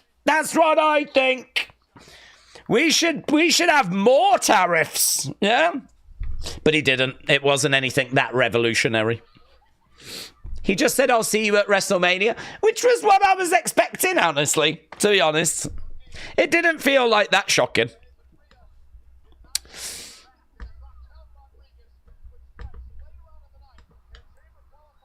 Aaron, shout out to you, said it's just me, you, day one, Mania, or day two, I don't know. Well, probably kickoff show, yeah. I certainly don't think it's going to be...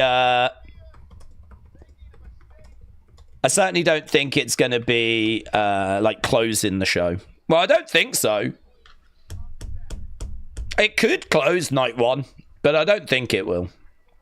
It ain't closing night two, I know that much. It was a pretty good opening, said LS Dub. Hello, LS Dub. The only thing that would make that feud better is if Gunther is more formidable. They've dropped the ball pretty epically with his presentation since the Priest feuds. I need them to make me think that Gunther's got a chance, because at the moment I'm feeling very confident it's going to be Jey. So I kind of need them to make me think that Gunther's got a chance.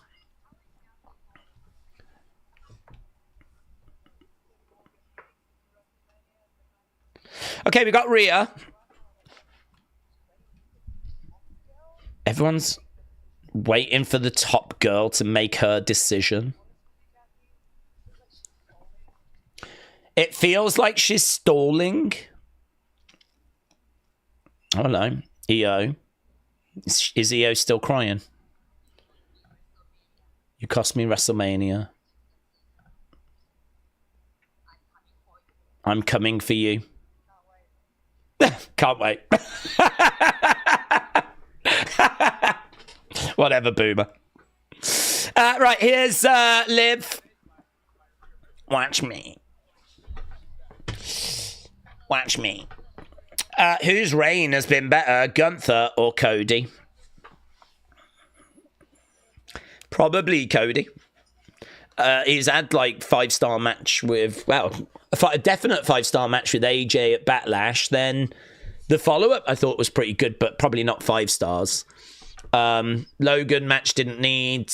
Kevin feud has been quite good, and that match at the Rumble.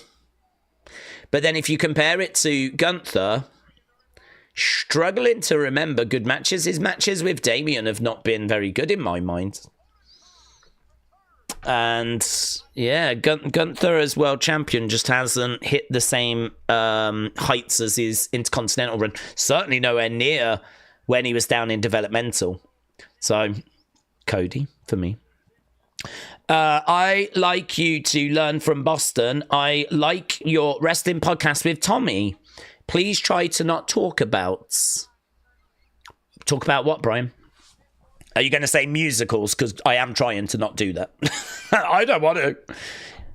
It's, you know, we keep getting dragged back into it. But, yeah, I appreciate the support, my friends. I think the Wrestling Escape pods can be pretty fun. I like what we did with, like, Ask Tommy questions. We might do something like that again. I don't know. I'm open to suggestions. Oh, hello. We've got Liv. Welcome to Monday Night Morgan. Crowd are booing.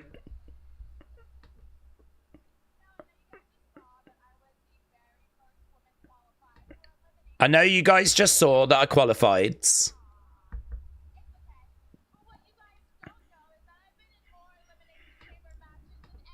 I've been in more Elimination Chamber matches than anyone.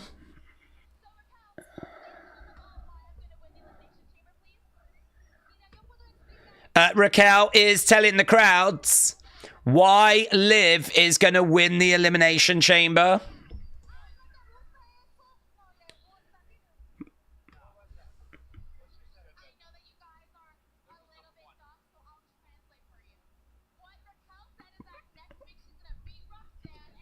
Next week, Raquel will beat Roxanne. And she'll ensure my victory. Haha. Yeah.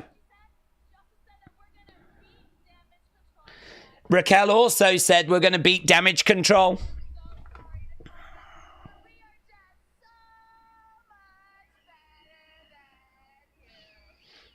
Sorry, EO and Dakota. Okay, Damage Control are coming out now. These promos are so... nothing.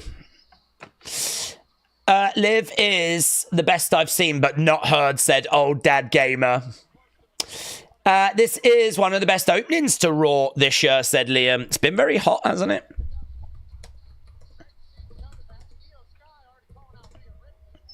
We've already got a decent talking point. Damage Control making their way down to the ring. Does anyone else see freaking Hornswoggle in full freaking Hornswoggle gear getting into an elevator behind Rhea? No, I didn't.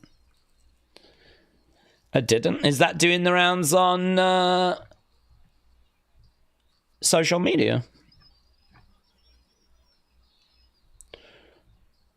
Nope. No one is speaking about that.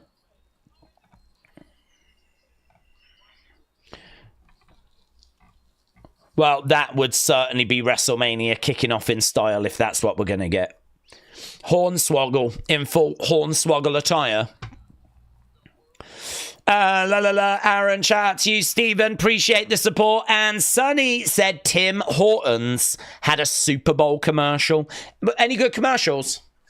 I've not seen any. Oh, I saw one that was Gordon Ramsay and that Pete Davidson. And that was for some pans or something. But yeah, I've not seen any commercials. What's this? We've got a little video package to do with American Made, the Creeds. and the War Raiders. It's a good video package, this, actually. It's quite epic.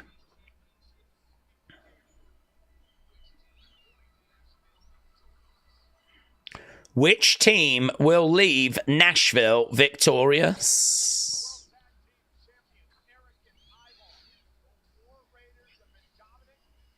Tonight, Eric and Ivar, War Raiders, taking on American Maids.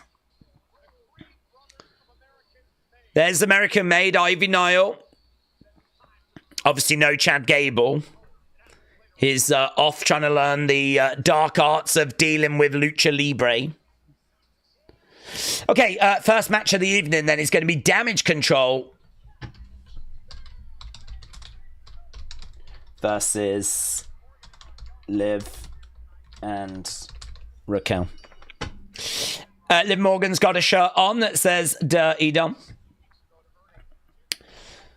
Very good. Right, Stephen, shout out to you. Firing in a couple of Wrestling Daze memberships. Appreciate it, my friends.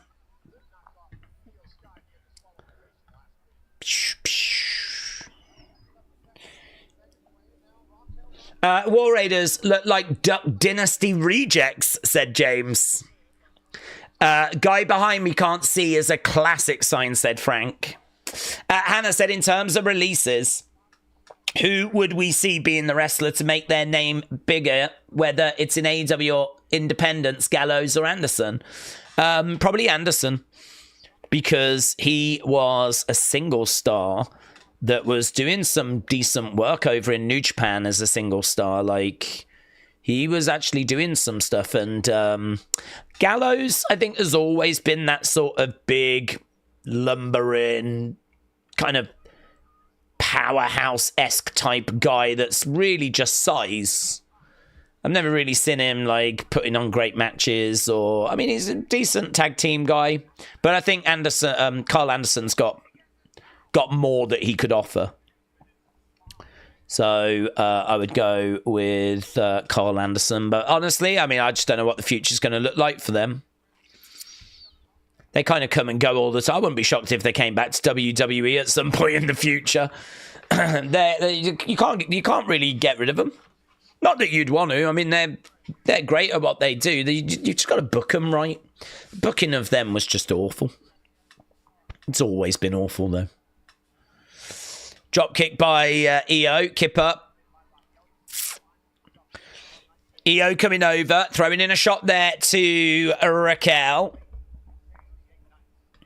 Big boot there by Raquel. EO goes down.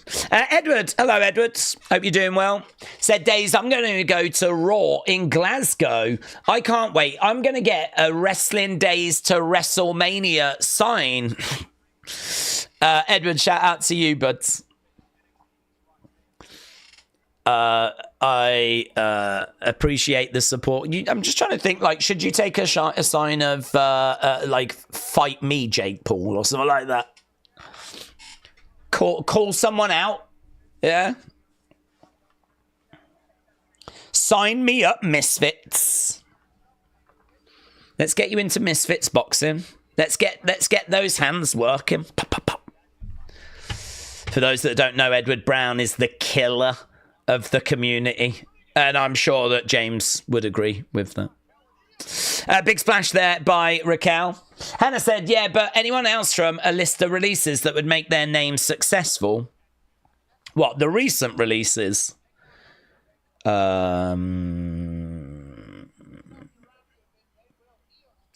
It's difficult because it just comes down to what spaces there are in the roster. Like, if TNA have got a gap for a female, like, if you was to get Isla Dawn and, like, lean into that whole spooky stuff, you could do something. But they might not even give her a chance because they might not feel they need that because they got Rosemary. And over in AEW, they've got Julia Hart. So they might look at Isla Dawn and go, yeah, we don't need it. But she can do some stuff. She's not a bad wrestler. She doesn't set the world on fire, but I think she can do some interesting character work. Again, there might be a faction or a group that could benefit by having her. I'm not saying that she's the correct answer. It's one of those annoying ones where you've got a lot of good talent that's just been released. And really, it's about what gaps have you got in your roster. I mean, honestly, I would pick up Indy Hartwell. I think Indy Hartwell has got plenty to offer. I think she's shown that she can do some comedy stuff, and I think there's something that you could work with her there with. But again, is there a gap on your roster? I mean, it really depends. I don't think there's anyone there that's like, yeah, definite. Oh my god, they're gonna rip it up. I think there's a lot of like mid-card potential. But again, as you've seen with Toni Storm, with Toni Storm, you only need the right gimmick and you can just absolutely go to the moon. That's the challenge, though, isn't it? That's the challenge for these people that have been released. They need to go away and do exactly that. It's what Cody did. I mean, Cody left as Stardust, went away, did the whole American Nightmare thing, started wearing suits and, changing his presentation and, comes back as this massive star. Toni Storm, I mean, I don't think anyone really thought that high of her. She was, fine. But I don't think anyone was like that crazy about her when she was in WWE. I don't think anyone was seeing her as like a multiple-time world champion. She's gone away. She's done the Timeless thing. Oh my God, now she's winning awards for being the best female in wrestling. So I think there's a lot of people there that could probably do with like working on their gimmicks and presentations and their characters. Given the right vehicle, I think there's plenty of people that could do something, get somewhere. Right now, we've got Dakota on the outside of the ring. We are at commercial break. This match still underway. Raquel very much in control. Please be careful, Dakota, said Alex. Cena will turn heel and he'll become Hollywood John Cena and start a new NWO, says Michael. Word of Wrestling said NXT has got a better female roster and stories. Zoom Station said Dakota's looking terrible in this match. Well, at the moment, Raquel has got her draped over that bottom rope and she's kind of standing on the back of her neck there.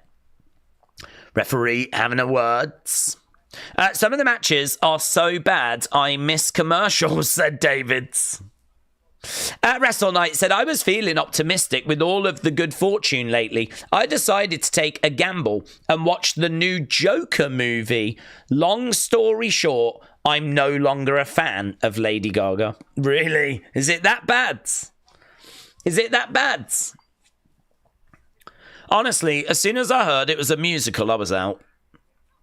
People were telling me, like, yeah, but it's not like that. It fits with the story and everything. But even before the bad reviews came out, as soon as I heard that, I was like, I'm not interested. I'm not interested. It could have been that it was getting amazing reviews, but I'm not interested. So I was pretty out anyway. And then, of course, people started to see the film and they were like, it was rubbish anyway. So I was like, I'm very much out. And that's such a shame because I really enjoyed Joker. And it is more in line with what I wanted that series to do. Liv in, and she's shimmying away. Charging over, lovely Enziguri kick. Down goes Dakota. Liv going for the cover. 2. One of her bootstraps has come undone. That's breaking news. When you come back, you'll see that Liv's bootstraps are very loose, actually undone.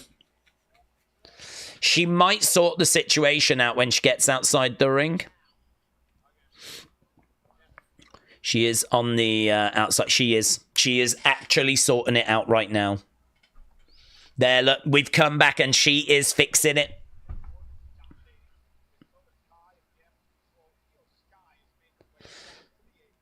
Okay. I think her other one was loose as well, no?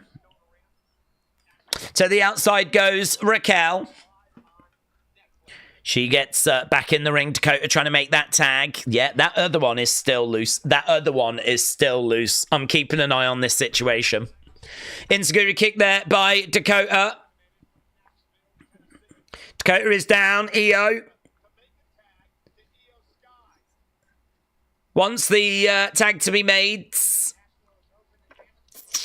Raquel makes the tag. Oh, Dakota is in. Liv's in. Clothesline. Liv goes down. And again, they're open palm strikes, actually. Drop kick there by Io. Io coming over, grabbing Liv. Trying to get her against the ropes. Io over the other side, holding onto the rope. Liv goes up over to the outside. Raquel pops up. Forearm strike. Down. Raquel goes back. Here we go. Io against the ropes over the other side. Suicide dive. Down goes Raquel and down goes Liv. From what I heard, Joker 2 was a middle finger to the people that like Joker 1, said Draco. Io is up top. Well, it's horrifically backfired, hasn't it? I mean, it's been awful. Like, lost loads of money and everything's such a shame. I'm not sure they'll do a Joker 3. Double knees there by Io. Going for the cover on Liv. 1, 2. Shoulder up. Why do people want Raw on cable when you can get Netflix cheaper and you get more for your money? Also, go Eagles, said Zombie Killer. I don't know if they... Do they? I don't know if they do. I think some were a bit frustrated about the whole commercial thing, but I mean, you'd get commercials on USA. Here's Io up top looking for a moonsault. Oh, legs up by Liv. Oh, caught by Io. Scouted. Double scouted. Liv goes up. Ooh, look at that. Innovative backbreaker into a cover. Shoulder up. Shoulder up. Do we see Cedric going to join Bobby Shelton and MVP in the Hurt Syndicate, says Kader. Honestly, I don't know. I mean, I don't know how that group's doing. I'd say if that group is hot and, you know, really getting attention and this would, you know, breathe some new life in and, you know, it makes sense, then yeah, but I don't know. I don't get that impression. I don't see anyone talking about the group, so... Oh, that was brutal, mate. Double knee. Oh, my God. Is she okay? She's holding her nose. She gets her shoulder up. Is she all right? Those double knees there. I think they're going to show a replay. Look at this on Io's... on her face. And immediately she holds her nose. She's still holding her nose while she's down. Io is carrying on with this match. Knees there. Up by Io. I'm looking at Io's face to see if she's okay. Pulls the middle rope down, but Raquel goes over the top. Io, though, I think she's okay. Going over, making the tag. Duck underneath, round the back. Lovely suplex there by Io. She rolls to the outside, and I'm just looking, is she going to grab a nose? Nice work by Dakota. 1, 2. Raquel makes the save. Io does grab a nose again. She does grab a nose. I wonder if she's done any damage there. I wonder if she's done any damage. Does anyone else think this match is a bit sloppy? Like, they're doing all these spots, but... Oh, now Liv's busted open! Oh, Jesus. At the back, should we just call this quits? There is blood there, Oblivion. Just put her away. Jesus, someone just end this too. Oh my God, Io! Io! Io, everyone's marking themselves. Just let this thing end. God, there's blood coming down the side of the head of Liv. Oh my God, look at the blood! Look at the blood! Why are they showing it? Yeah, blood all down the side of the face of Liv. Io grabbing her nose. Referee going over and checking there. Oh, my God.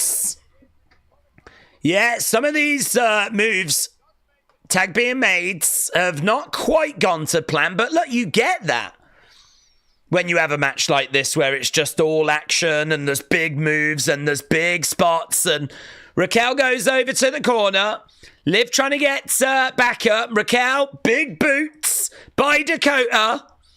Liv comes over, double knees. You can see the blood on the side of her head. Roll up by Io. 1, 2, kick out. Liv back up, kick to the midsection. Oh my God. Every kick now, you're just like, oh. Oblivion, no joy. Over the other side, big boots. Miss kick there by Io. Yeah, it is all over the place. Rolling through into a stomp. I mean, listen, they're serving. They are serving up a car crash of a match. Io going up, looking to hit this moonsault. Does hit it, lands it. 1, 2, 3. Oh my God, it's done. It's over. We can all move on with our lives. Jesus.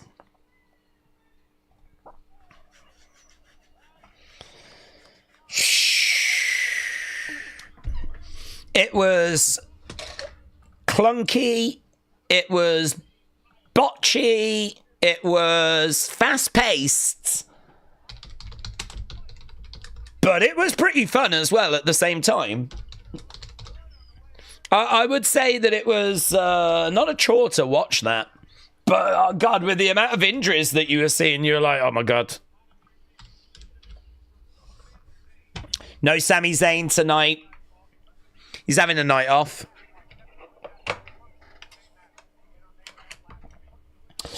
I feel like the perfect Mania match for Penta would be Ray versus Penta versus Dom, said Num. Extreme nerve damage for Samuel Zayn. We're just having a look at what went down last week. Don't forget to get your thoughts in. Good match. I've seen better, said Ninja. It was fun, said Simon. Dave Meltzer gave this 5. No, he wouldn't give this 5. It's WWE. It's WWE. He wouldn't give it 5. Sami Zayn fan club is hurting, said George. We are. We're down. We're definitely down, but we're not out. Days, what if WWE release Wyatt 6? Nah, they won't. They won't. There's too much potential there that we've not even done yet. It's just circumstance keeps getting in the way. Sloppy, but still enjoyed it, said Mayor Pete. Zoom Station said, now you can all shut up about Liv. Don't really see blood in a women's match. It was not meant to be there. It was accidental. Did you see WKS SmackDown, this week's SmackDown, Jacob Braun Priest for the Chamber? Yes, should be fun. Anna said, I was under the impression Cena was going to appear every week, but I guess he'll start making more appearances in the WrestleMania lead-up. What do you think? I didn't expect him every week. I heard ages ago that he was going to do 30-odd dates. So obviously there's 52 weeks in a year. 30-odd dates means that he'd be missing out on, 22 weeks. But not only that, there's going to be weeks where he is going to do a go-home show and then a pay-per-view. So there'll be some weeks where he'll actually appear twice. And as you've said, the build to WrestleMania, the build to SummerSlam, he's going to appear in those builds. Who knows if he's going to be in the Money in the Bank or whatever, and, he'll be a part of that as well. So I think around the big pay-per-views, you'll see a bit of him. I think you'll see him in the build to Mania, the build to SummerSlam. Of course, we know rumours of like a show at the end of the year. So, yeah, there'll be plenty of weeks where we don't see him. And that's okay. I'm okay with that.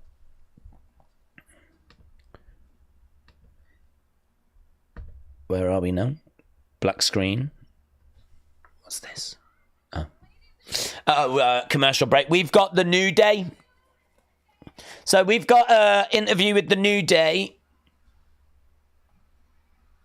New Daze sucks. Daze, when Raw goes to the UK in March, will the US have to wait until the normal time, or will they watch it live? I've heard it's going to be live, so you'll be able to watch it live on Netflix. But the downside is that some of you might be at work or school or something, so you might have to wait till you finish, get back and watch it on catch-up. But obviously Netflix allows that, doesn't it? You can watch it when you just get home. You just got to make sure you avoid spoilers. Easier said than done.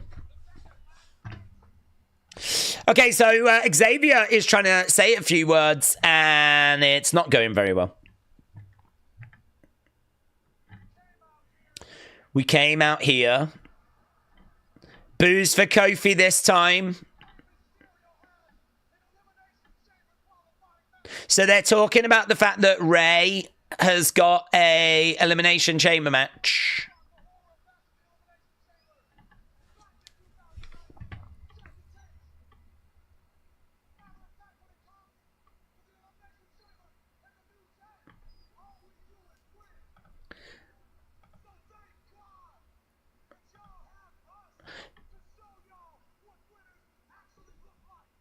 Thank God you lot have got us, so that you know what winners actually look like.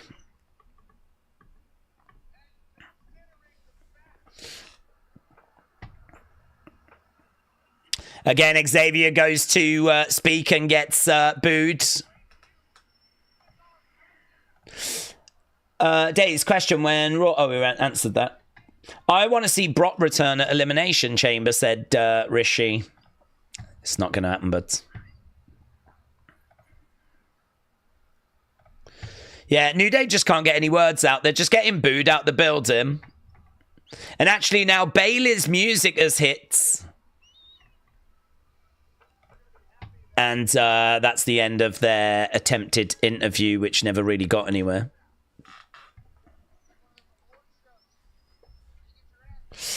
George Kittle jumped in the ring to celebrate with Penta tonight during main event, apparently. So, there we go. Okay, Bayley has made her way down to the ring.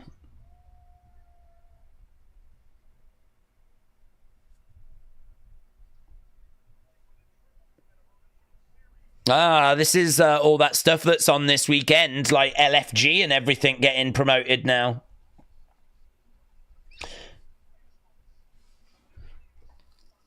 WWE's greatest moments. Right, let's end this poll. Seems like you lot were impressed with that first match. It's got a great rating. 48. So great, 60 for that.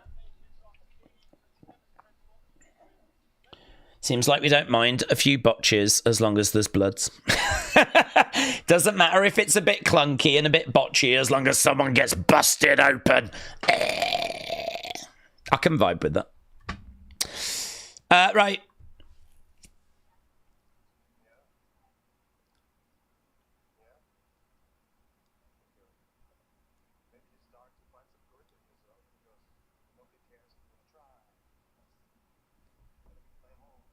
It's a good point, this, by Gunther.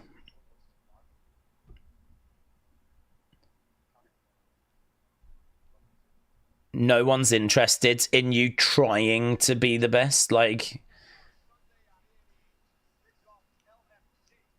I bet that is interesting. Why are you here? Because I want to try and entertain. I want to try and be. I want to try. No one's interested if you want to try. Yeah? You either succeed or you fail. Here's Bayley. She has certainly succeeded. And is she going to succeed tonight? That's the question. Daze, what if the Chamber winner and Rumble winner choose the same person? Well, they can't.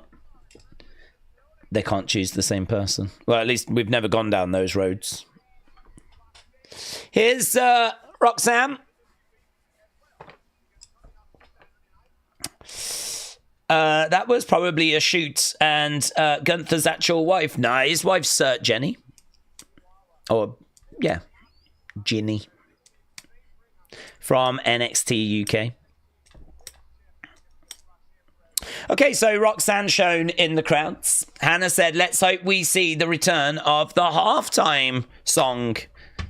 We're going to have to wait and see.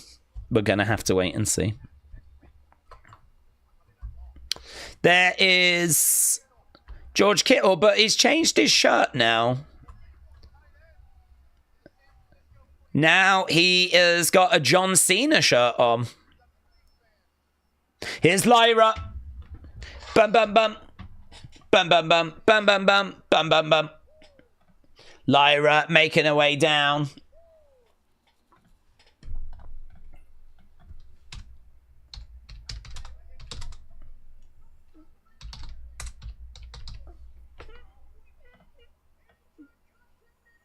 Boom.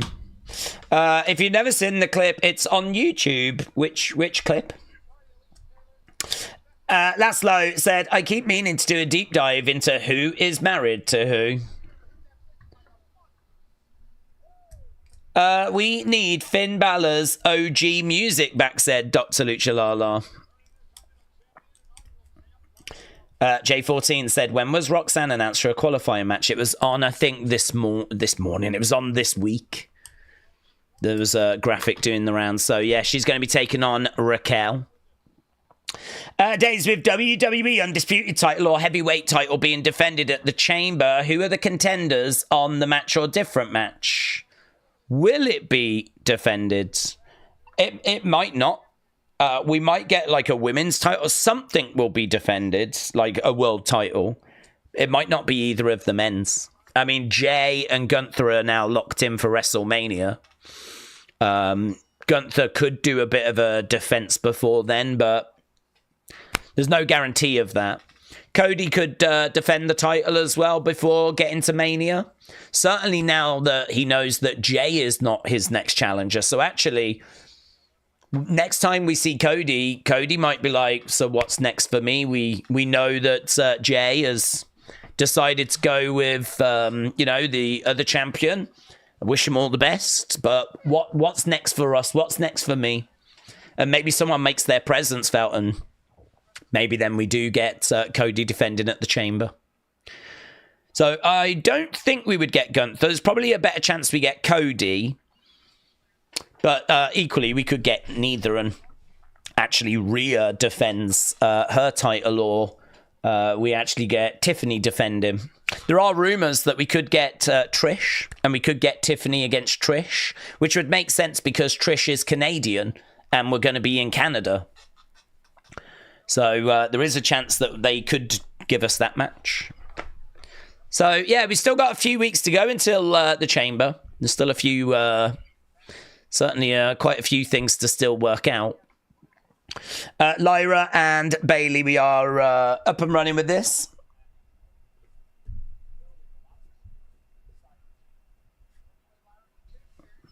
Lyra getting Bayley down. Bayley getting back up to her feet. And trying to grab a hold of Lyra. This should be a really fun match. Nice shoulder tackle there by Bayley. Lyra moves out the way. This obviously a qualifier for the Elimination Chamber. We know that Roxanne is at ringside. She could make her presence felt. Ooh, Lyra gets out the way, grabs the legs of Bayley. Tries to grab a headlock. She does. Gets back up to her feet. Lyra goes over in the corner, goes up and over to the outside. Forearm strike there by Bayley. Bayley gets pushed back as Lyra gets into the ring. Back elbow there by Bayley. Bayley takes Lyra over. Bayley against the ropes, back out. Oh, lovely. Great work there. Backslide by Lyra. That was good. Yeah, that was really good. No, goes over. In between the legs, Bayley rolls through. Look at this work by Lyra. Look at that bridge. Really good. Really innovative. That was nice. There's been a couple of moments there where Lyra has really been able to, like, show off a little. Right now, Lyra in the ring with Bayley. Lyra gets picked up. No joy. Round the back. Gets Bayley. Hurls her to the outsides. We've got Lyra going through the ropes. Bayley goes down hard. Bayley goes down. Lyra looking out at the crowd. Trying to get him in. Trying to get him on board. Right, David said, sadly, Tony released 2 today to copy WWE and book him. What, the Miro and Malachi and those kind of things. Yeah, I don't know if they were released or if their contracts just came to an end. I'm not sure. But, yeah, they were let go. Joel said, tribute to John Moxley. Joel, GSI, shout out to you. Mackenzie said, Tiffy beating Trish would be good for Tiffy's reign. That is true. That is true. She needs some big names, doesn't she, to get wins against. So, yeah, I agree. Okay, Bayley getting her shoulder up. We are at commercial break at the moment. This match continuing for those of us that it's continuing for. The Women's Chamber final 2, I think, will be Liv and Bianca, said AKF. Let's do a quick poll. Probably should have done this earlier, just to gauge which way people think this is going to go. Is it going to be Lyra? Is it going to be Bayley? I feel like Bayley feels the more likely, but we do have Roxanne at ringside, who could be a deciding factor. Gotta think that Roxanne's there for a reason.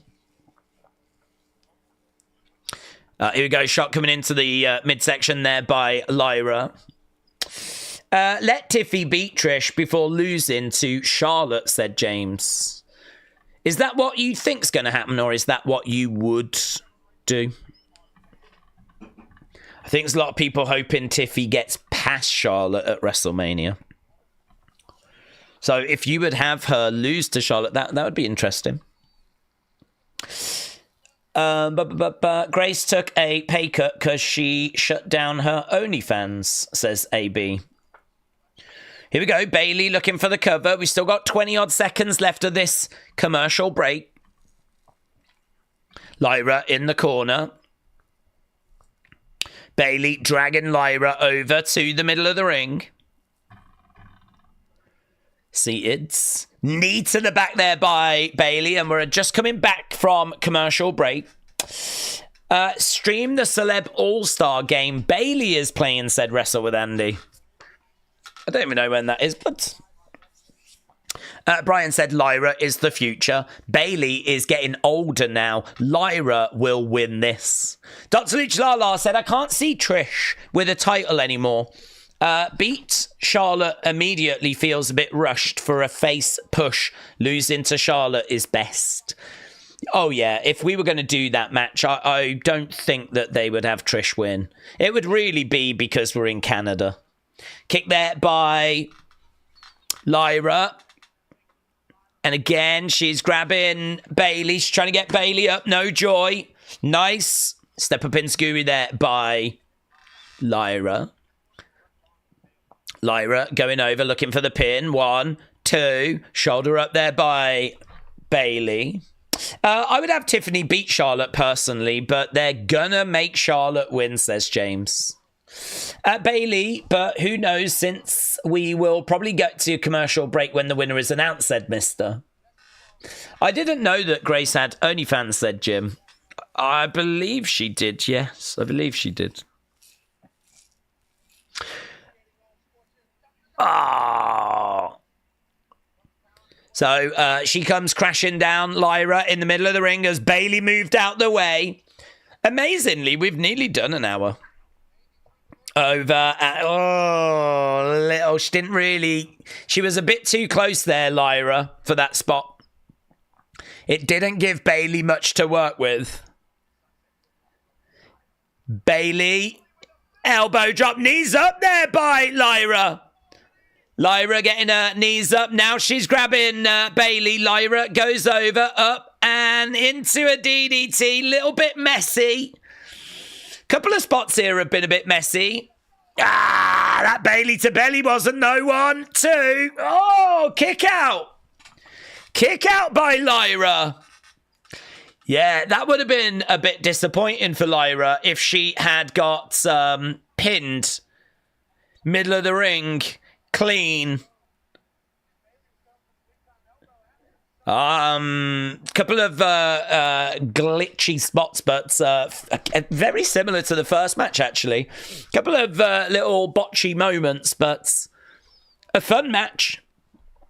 Forearm shot there by Lyra, and again, forearms being exchanged by both women. Lyra back against the ropes. It's like a Superman punch. Missed with the enziguri. Big knee there by Bayley. Bayley has got Lyra. Lyra on Bayley's shoulders. Bayley. What was that? 1, 2. Shoulder up. What was that move? Shadow on the shoulders. It was like an F5 type thing, wasn't it? But she spun around sort of this way and it didn't, I don't know. Certainly didn't get the crowd going crazy. But fair play for Bayley breaking out something which, I don't know, that we've seen before out of her. Lyra goes to the outside. Bayley jumps out as well. Spots are missing, said Zoom Station. Back in the ring, Milo, shout out to you, buds. Yami said it's the lack of house shows. Do you know, you could be right. You honestly could be right. There's been next to no house shows this year. Boom, DDT. Yeah, that's a really good point, that is. Looking for suplex, and she gets it. Suplex there by Lyra. Lyra getting back into the ring. Trying to grab Bayley. Oh, and another one. This time going for the cover. 1, 2. Oh, just getting her shoulder up there, Bayley. Couple of suplexes from Lyra. Very good. Very impressive. Digging deep. Both women digging deep. Trying desperately to put the other away. You can see the crowd are not massively into this. You can always, with a crowd, it's not just that they're quiet, but you can see if they're just sat there and you can see the expressions on their face and like how much they're really into it. And the truth is, they're not really into it. Some are. There was a little applause, but if you look, they're all just sort of sat there. There's no one like, come on, Lyra, come on. Like really getting into it, really cheering them on. I'd have my shirt off. I'd be in the crowd like, whoa, like that. Go on, Lyra. Just bleed. Look at that. Look at that. Beautiful. To the back of the head there by Lyra. She's got Bayley on her shoulder. But Bayley, couple of elbows. Bayley to belly. No, reversed. Reversed by Lyra. 1, 2. Oh, what? As soon as she had her in the Bayley to belly, I really thought she was going to get that then. Round the back goes Bayley. Oh, Lyra against the ropes. Bounces off the ropes. She's down at the moment. Yeah, that's moody. When your head hits the rope like that, that's pretty moody. Rose plant, is it? No, lovely reversal again. Lyra doing a really good job of... Oh, that's great. That's great. That's nice. It's Bayley that gets the win, but she gets the win with just... She was just able to outmaneuver Lyra, that's it. She was just able to outmaneuver her. I really like the fact that's clean. It's Bayley that picks up the victory. It's Bayley that gets the victory, and that's, you know, that's a stinging loss, that, for Lyra. She's the current Intercontinental Women's Champion. She's just lost. Technically, That belt should be going to Bayley now, but it was a non-title match, of course. Yeah, if I was Bayley, I'd go over to Lyra and I'd be like, Lyra, you was brilliant, but I just need you to know you're a fake champion now. You're a fake champion.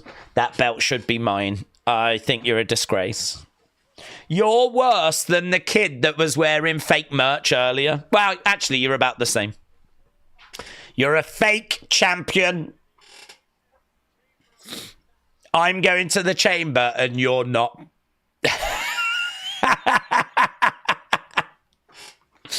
I'd probably end up saying something like that, but Bayley's a better person than me. Right, well, there we go. It is a win for Bayley. And I don't know where Lyra goes from here. Probably MLW. Right, we got a video package for Penta.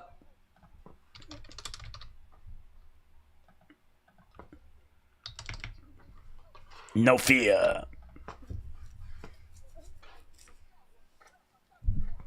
I've got no fear for cowards that attack you from behind. Oh, I do. I fear them. They're the worst. You don't see them coming. Oh, me and Penta are very different.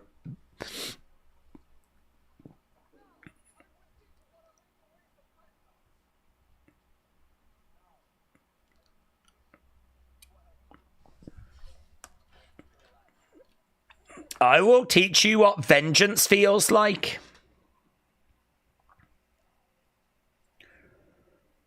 Zero. Miedo. Where is he? What's he doing? Is that what he does in his spare time? Hangs around with fire. Right, we've got Ludwig.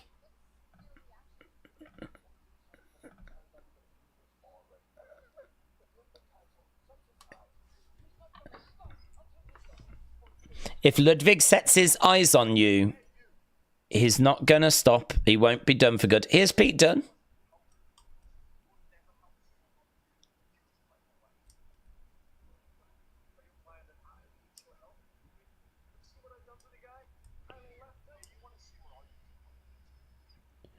You want to see what I do to Penta next week?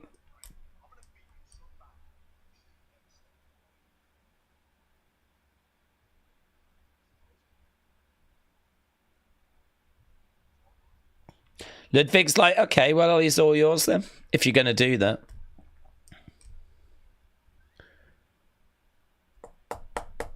Okay. Okay. Oh, AJ Styles. Yeah, let's go. AJ Styles. Next. King Yeti said if Trish loses to Tiffy in our 51st date, that's not a big deal. Honestly. Right, PJ93, shout out to you, my friends. PJ said, what's your opinion on Macho Man as a wrestler and an overall performer? I didn't watch him live, and I only got into WWE recently, but I've been watching his matches and his promos, and I find him captivating, thank you. PJ93, shout out to you, my friends. Shout out to you.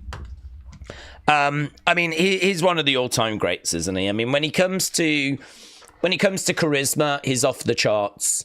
When it comes to his ring gear, I mean, he had some of the most iconic ring gear. If you think about like his robes, like what he was wearing at WrestleMania 3, you can talk about different WrestleManias and picture what he was wearing, like WrestleMania 7, when he was in the white and the purple, and it just looked amazing, or WrestleMania 8 when he's going for the title and he's wearing all like gold. And I mean, his ring gear was always off the charts. I mean, he always looked good, classy. He never looked silly in my book. I mean, sometimes like he'd go a bit wacky, but he never looked silly. And I think this is where Seth gets it wrong. I think Seth often talks about the fact that he is Seth often talks about the fact that he is like this generation's Macho Man.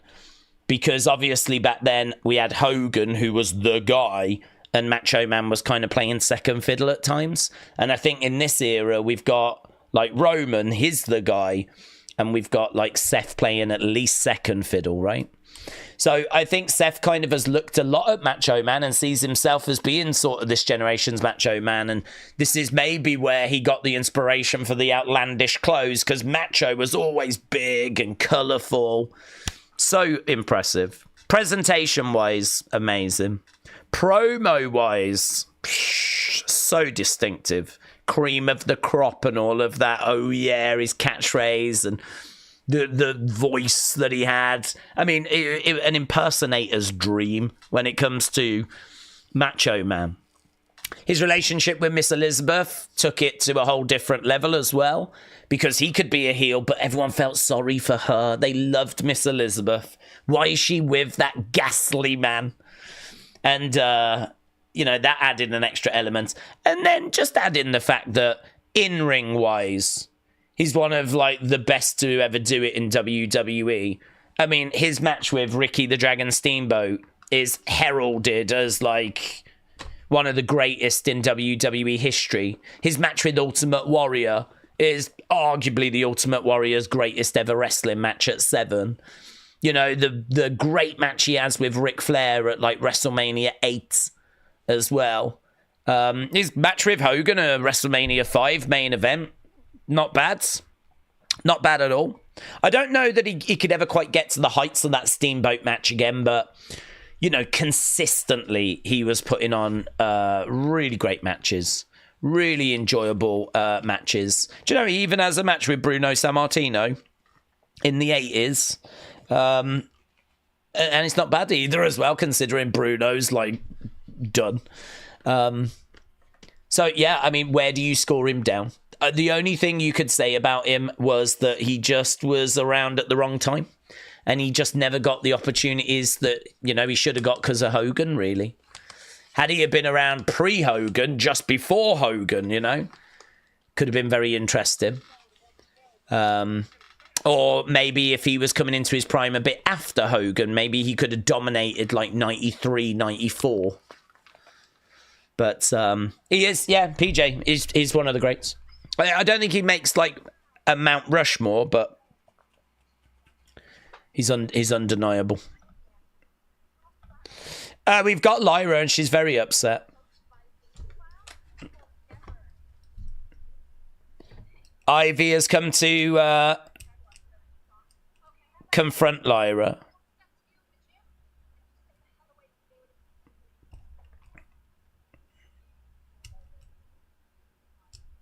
My time. I didn't realise that Lyra and Ivy are so similar in height. Oh, that was good. I love how he's just done that with the flag in the background. Julius there. Let's go. Okay, that last match then. 53, good, 33, great, 8% bad, 4% all-time. Good, 92%. Is that Hardy? I've seen Hardy. Redfield Analysis said, I got inspired by you for the past 5 years. Do you think there's potential to start a wrestling channel? I'm considering launching on Twitch. Yeah, there's always potential. I don't think it gets easier. I think it does get a bit harder as time goes by, but not harder to the point where you should not do it or not go for it. The best advice I could give you is have a look and see what is not being served at the moment. I think if you do like watch-alongs and whatever, it's really crowded. You can do it, but it's really crowded, and it's going to be hard to kind of get a community built that way, because, like, you know, you've got massive channels out there that are doing that. Same with like list videos. You know, your Cultaholics, your What Wrestle Talks, your What Cultures, you know.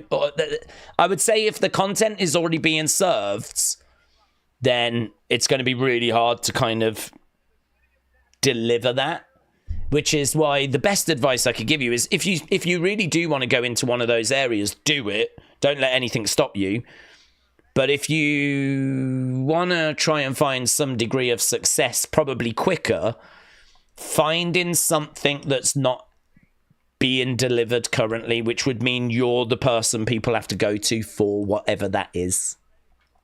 For example, I saw a video the other day, which was literally just a list of wrestlers that have died.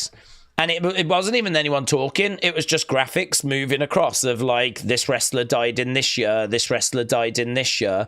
That was it. And it was literally just a list of wrestlers that have died. And that had 2 million views. And I was like, that's crazy. But then when I think about it, it's like, is it crazy? Because there's a lot of people that don't know what wrestlers are dead on when they died. So it's just, do you know what I mean? Nothing but interesting info if you don't know. So yeah, I would say really give it thought. Give it some thought as to what it is you want to do. Go with that if you know. But if you don't, try and find something that's not already out there. Right, AJ in the ring. Let's see what AJ has got to say.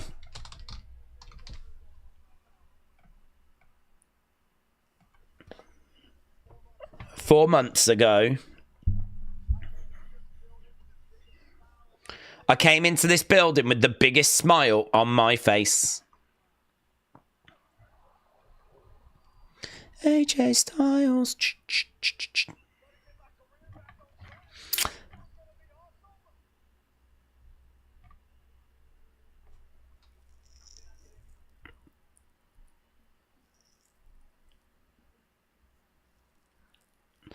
Welcome back is the chant. Welcome back. Welcome back.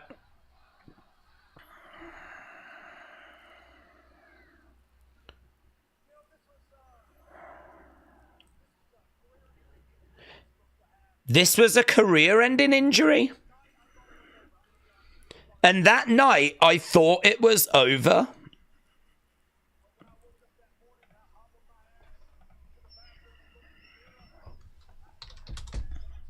I knew I still had gas in the tank the next day, though.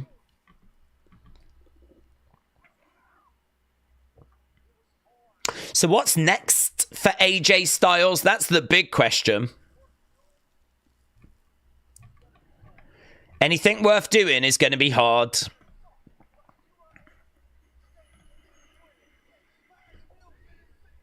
Smashville. We're in Smashville.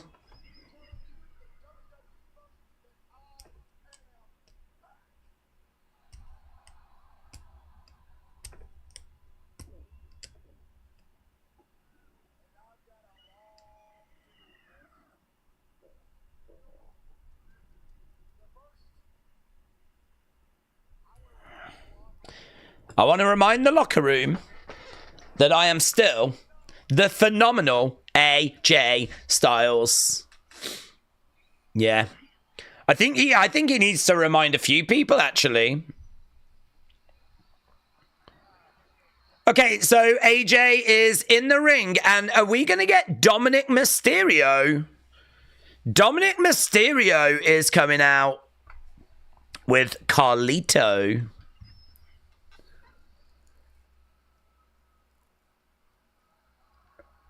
Booze for Dirty Dom.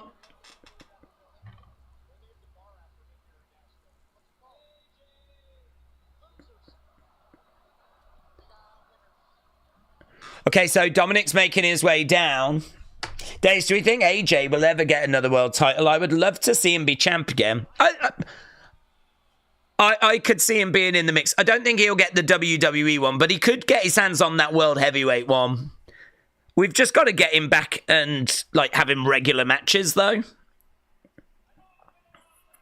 Again, Dom goes to talk. He's getting booed out the building. Carlito's getting very annoyed. Carlito is out there as well. Lots of disrespect being shown here. Yeah, and again. And again.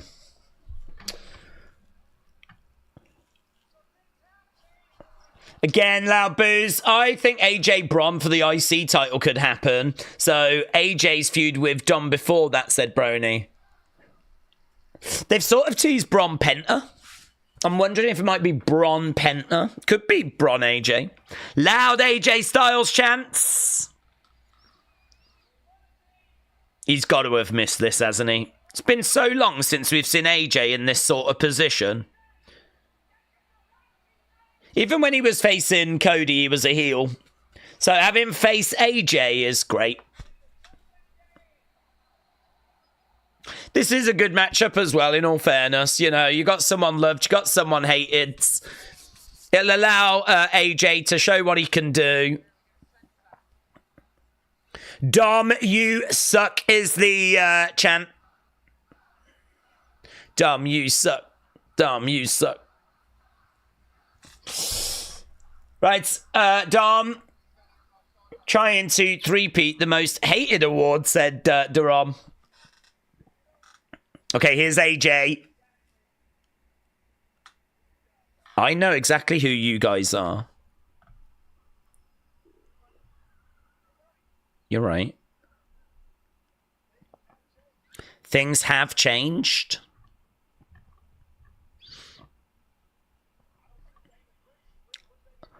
Oh, I don't see Damian Priest with you. Where's Damian Priest at?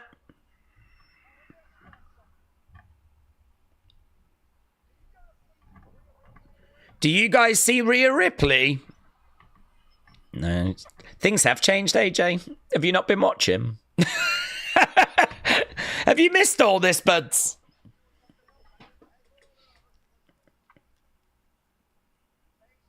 Things change.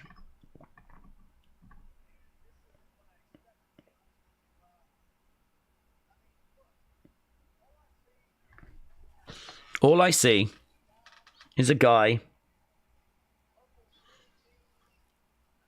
in purple skinny jeans.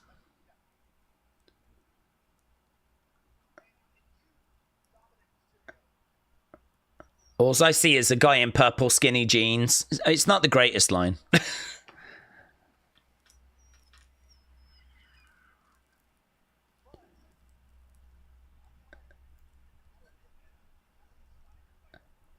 I'm kind of inspired by your work ethic, AJ says to Dom. You work hard, you're here every night. Well, not every night. You will always be Rey Mysterio's punk-ass kids. That's a nice line. That's a good line. You will always be Rey Mysterio. Oh, and a Pele kick as well. I've certainly missed them. I don't know that anyone does those quite like him. Dakota Cam. Over against the ropes goes AJ. Dominic. Going for a 619. Oh, AJ back up. Dominic out the ring. Carlito grabs AJ. You will always be Rey Mysterio's punk-ass son. To the outside forearm shot. Boom! Going up, springboard. Phenomenal forearm. Phenomenal forearm. So, have they announced when we're going to get this match? Let's go. That's a dub Pele kick. It is a dub Pele kick. Loved that. That was a pretty fun segment. AJ is home, said Gashan. AJ looks jacked, said Dark Angel. It's so good to have AJ Styles back, said Nathan. They're just showing what happened at the start of the show. Rachel, shout out to you, buds. I hope you're doing well. I hope everyone's enjoying Monday Night Raw. It's gone really quick. Michael said, in that time, Macho was the real wrestling fans' goat over Hulk, who never had great matches. Hogan's one-on-one matches were boring, says Michael.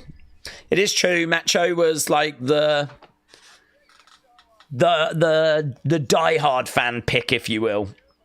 Hogan was the casual fan pick. And there was diehards that I think signed up to Hulkamania. Hulkamania ran wild. I mean, it did, you know, bring a lot of people in. But yeah, I think if you was really into your stuff, Randy was the guy for you. I loved Randy. Whenever Macho Man or Randy Savage was having a match, you always knew you was going to be getting something good there. You always knew, like, you know, here we go. It's funny how he doesn't get mentioned in Mount Rushmore's, isn't it? But I suppose because he never really got given the ball apart from at WrestleMania 4 to 5. He just always was in Hogan's shadow. It's a shame.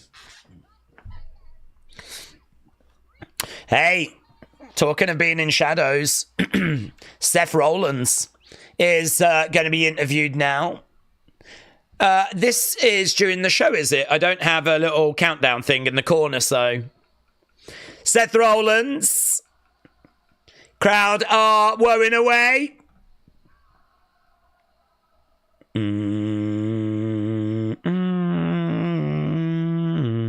Oh, yeah, they just showed the match graphics. So this is what we're doing for J for Jey, G for Gunther, like cards. These are the match graphics for WrestleMania. Pretty fun.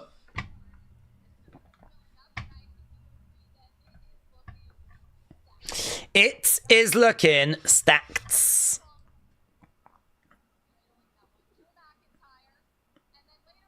Talking about Chamber.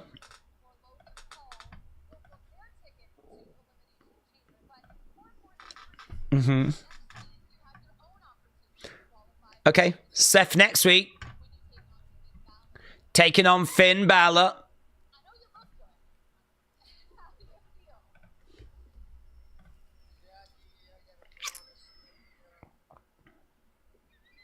Those are some pretty fun glasses. They definitely have come from Becky's wardrobe.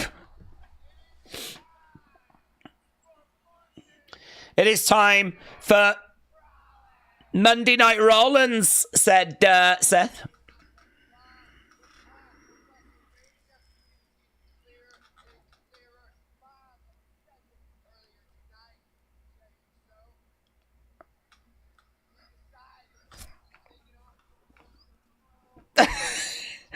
Jey Uso. Yeet. It's a new one, isn't it?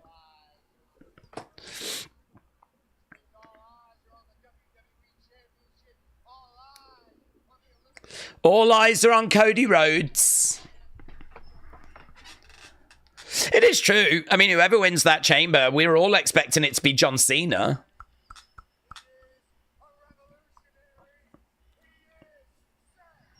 Freaking Rollins.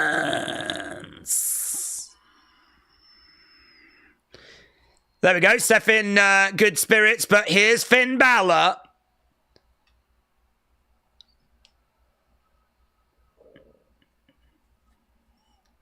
I wouldn't hate Finn winning that match, you know. I wouldn't hate that.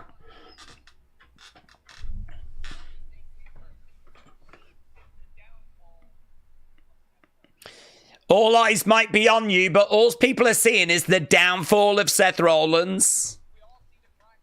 We all see the cracks.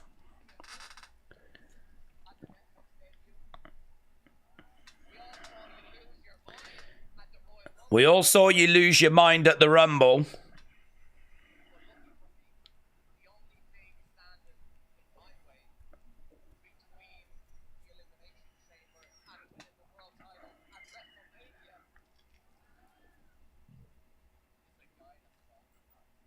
The only thing that's standing in my way to get into the chamber is a guy that's falling apart. Finn is very confident. This is going to be really good. You really believe that? You are standing in my way. I wouldn't hate Finn winning this, honestly. I'm not expecting Seth to win the chamber anyway, so... They won't do that. It'll be Seth. Seth Finn will slap, said K-Dub. I like the interviews in the crowd, said Nathan. I agree. I do as well. Seth said, I got news for you. I got unfinished business to take care of with Punk. And I got some loose ends I'd like to tie up with Cody. So it's you who's standing in my way.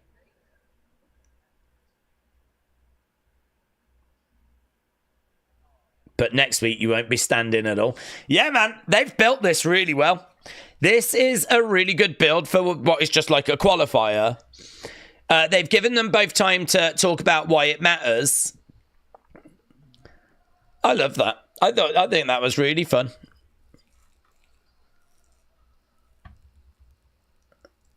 I would love to think Finn's got a chance, but I don't think he does really.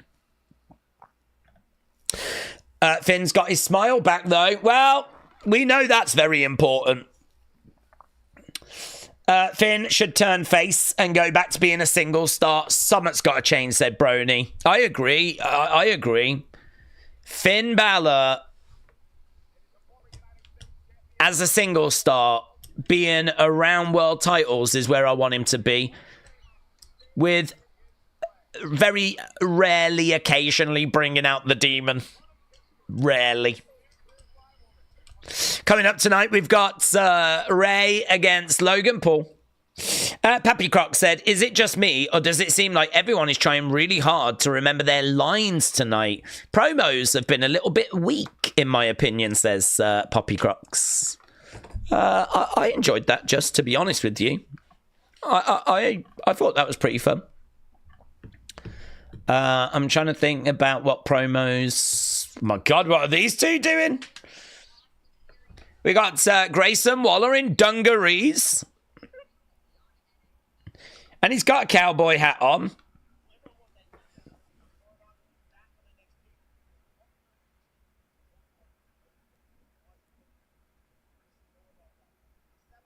So they're talking about NXT and they're talking about competing on Saturday.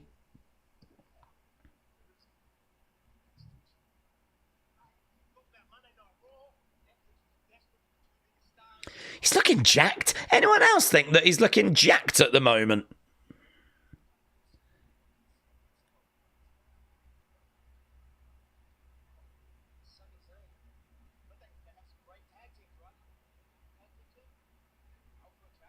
So they're just talking about some of the teams they've bumped into on Raw.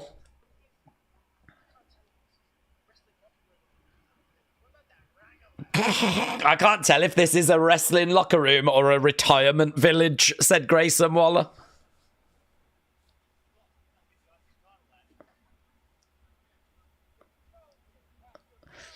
It's failure after failure after failure after failure. After failure after failure after failure. That was not bad. Now we've gone back to the arena where American Made are making their way out.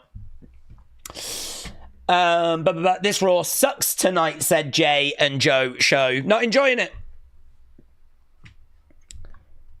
Here we go. We've got American Made making their way out. Days. Grayson Waller's the long lost Godwin. Oh my God. Love that. Hannah said, it seems like some people miss the ultra heel days. Was it better than podcast days and Puerto Rican days? Puerto Rican days. Here's American Made is the Creeds. Making their way down. So for those of you at commercial break, that's what you'll be coming back to. Pretty fun now, I thought, from A-Town Down Under. Failure after failure after failure. Right. Just an advert for 2K25. Get excited, kids. It is about, what, a month away now? Take it beyond the ring. I can't wait. That is going to be so exciting. Right. Why does the AT&T building look like a giant router? It's got like what looks to be like two aerials. I mean, it does make sense. Perhaps it is. We are in Nashville. This is the 24th Monday Night Raw to have come from Nashville.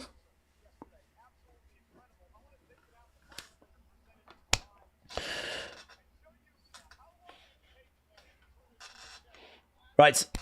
William said, anyone else, we get free meals, clubs provided, we get to eat the seals and take dumps over the ship rail. William, I don't know what you're on about, but God bless you, my friend. Daniel said, when do we think Aleister Black returns? I think it'll be a few weeks, but we'll get there. I think he'll come back. I am expecting him to come back.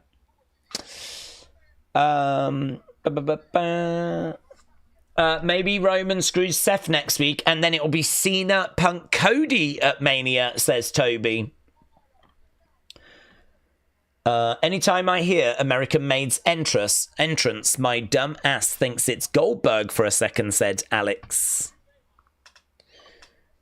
AJ and Finn, more specifically, just felt like they were nervous or something with their deliveries. Please someone DQ this match between Paul and Ray. Willow, shout out to you. AB said there's only a couple of spots left in the women's elimination chamber. Bayley, Alexa, Liv and Bianca have qualified. Don't think there'll be a last chance match. AJ Lee, please come back and destroy all the women's roster, please. Please. There is... well, we read that one. All right, we're backstage with AJ Styles and Adam Pearce.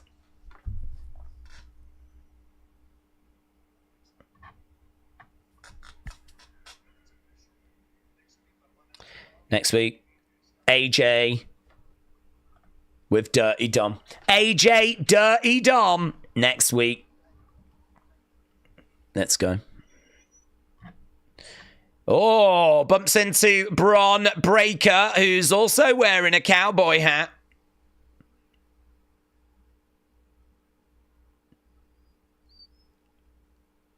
Well, that is certainly being teased. I'm not down on that.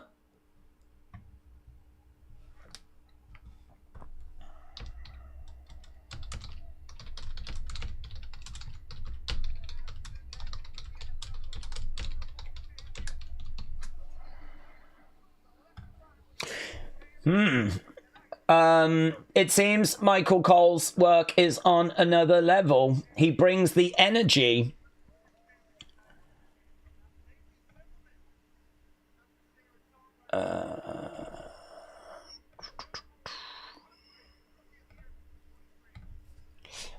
Right. Braun looks like Brock right there, said Felix. Really intrigued by Braun and AJ. Oh, it would be so good.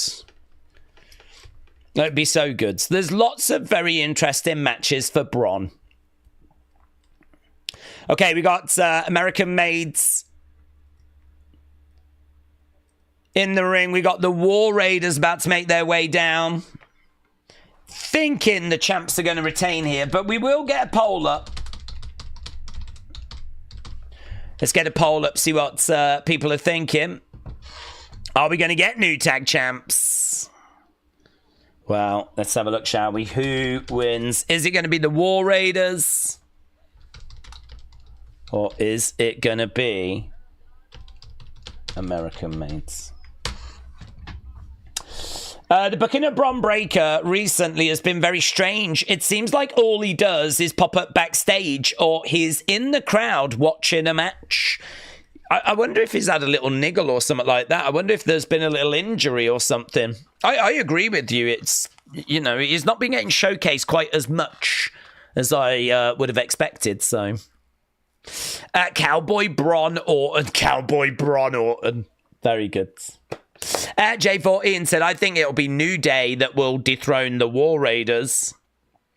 Valhalla is at home with the baby. There's Alicia Taylor. It's kind of a fun jacket she's got. That's fun. I'm not crazy about this gear that American Made are wearing. It's very full on.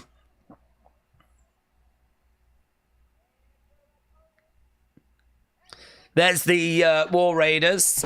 I think having it be like Stars and Stripes is good, but I don't know if that might be a bit OTT. Probably fits like Brutus's character though.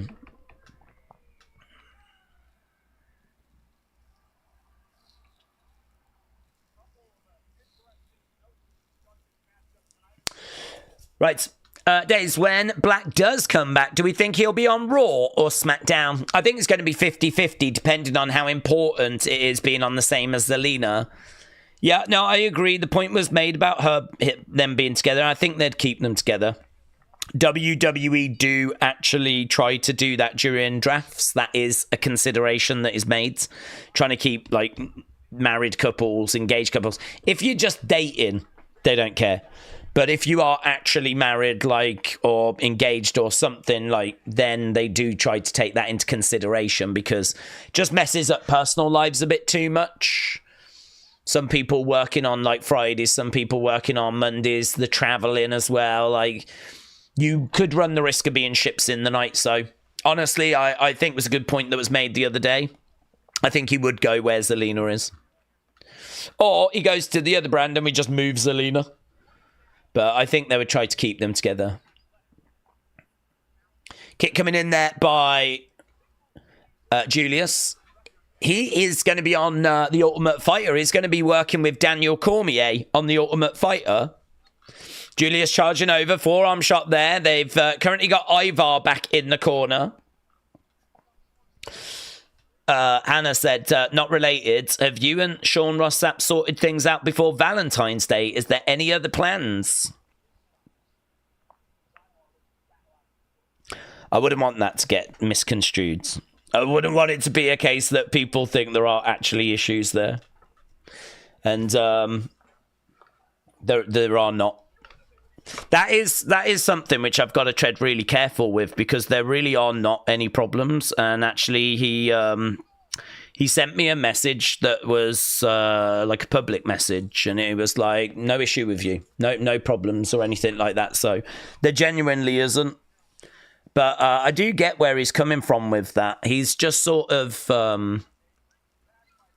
he uses his notifications to keep up with stuff, and I could understand going through and just seeing Wrestling Daze. So I get it.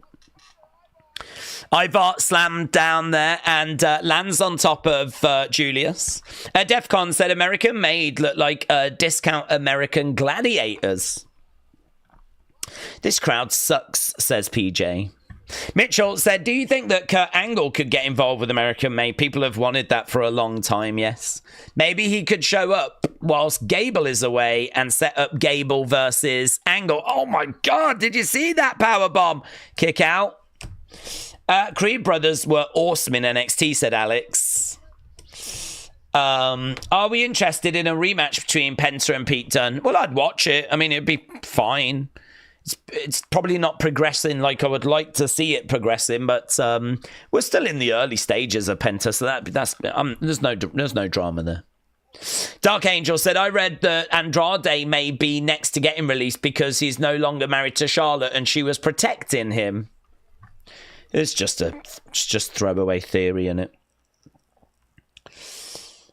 I would love to see the Raiders show why they won the titles in the first place. They have been missing in action when it comes to doing anything of meaning. It would be unfortunate if they lost. They have more to give. James said Sap is Sap, but how many times do you have to say there's no issues? Yeah, I just want to be careful with that because that's one of those things that I think could really get out of control quite quickly. I think if anyone thought there was problems there, and again, there is not, you know, then that's the kind of thing where people go over and start trouble. And do you know what I mean? It's one of those where I can just envisage it like spiraling. And yeah, so that's why on that one I'm like, oh, we need to make sure we're not really joking around with this one. Like, let's just call it as it is. So yeah, when it comes to like stuff he puts out, I'll just keep on top of on that for Unseen. But to be honest with you, if not 100% of everything he reports gets picked up by flipping others anyway. Wrestle purists and Ringside News and Cultaholic and Wrestle Talk and all of that stuff. So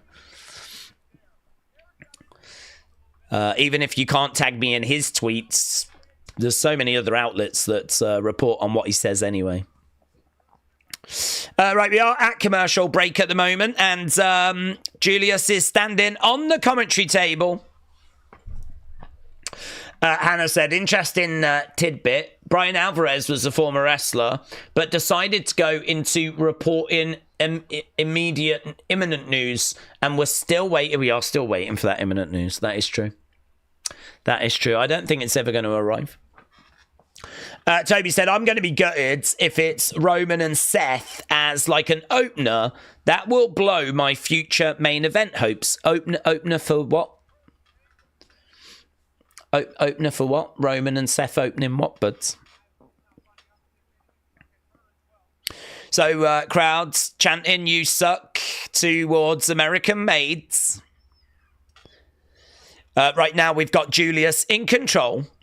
Rishi said Jey might want to beat Gunther and become the new WWE World Champion.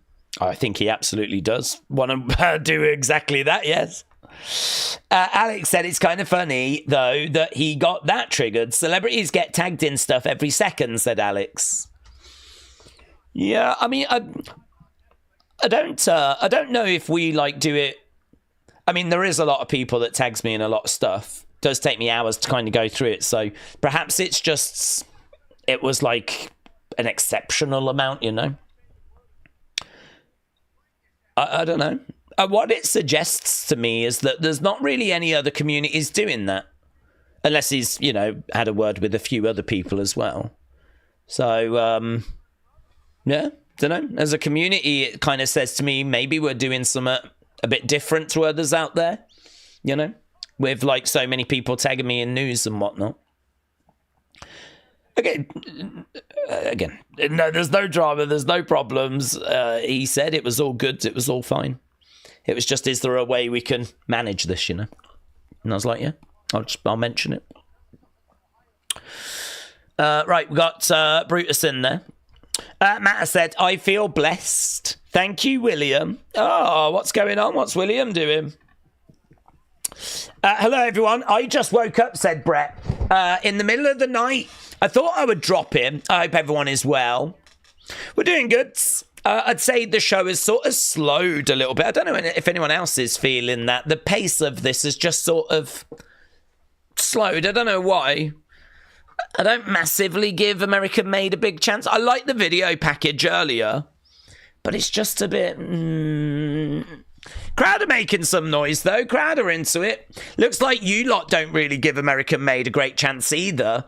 87% of you thinking that it's going to be the War Raiders that are going to get this job done.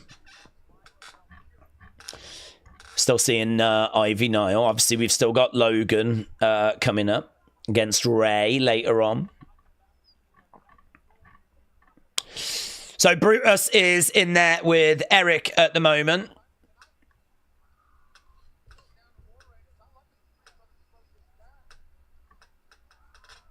Again, still in control. Trying to reach over and make the tag. Eric trying to tag in Ivar. Triple H has said there is only one place to really prove if you're the main event, and sometimes you just have to take the most important road to get there. Jey versus Gunther for the World Heavyweight Championship at WrestleMania. Big back body drop there by Ivar. And Ivar, though, Planting Brutus. Crossbody there by Ivar. Over in the corner. That girl, that Xena Sterling that Gunther shouted out, she's responded, oh my goodness, Gunther thinks I look like a Barbie. So she's responded after Gunther made those comments to her in that little LFG video package thing. Into the corner. Heavy collision there by Ivar. He's grabbing Brutus, picks him up. Sit down powerbomb. 1, 2. Shoulder up. Shoulder up. Shoulder up there by Brutus. This is heating up a little bit more now. That's good. Big knee there by Eric.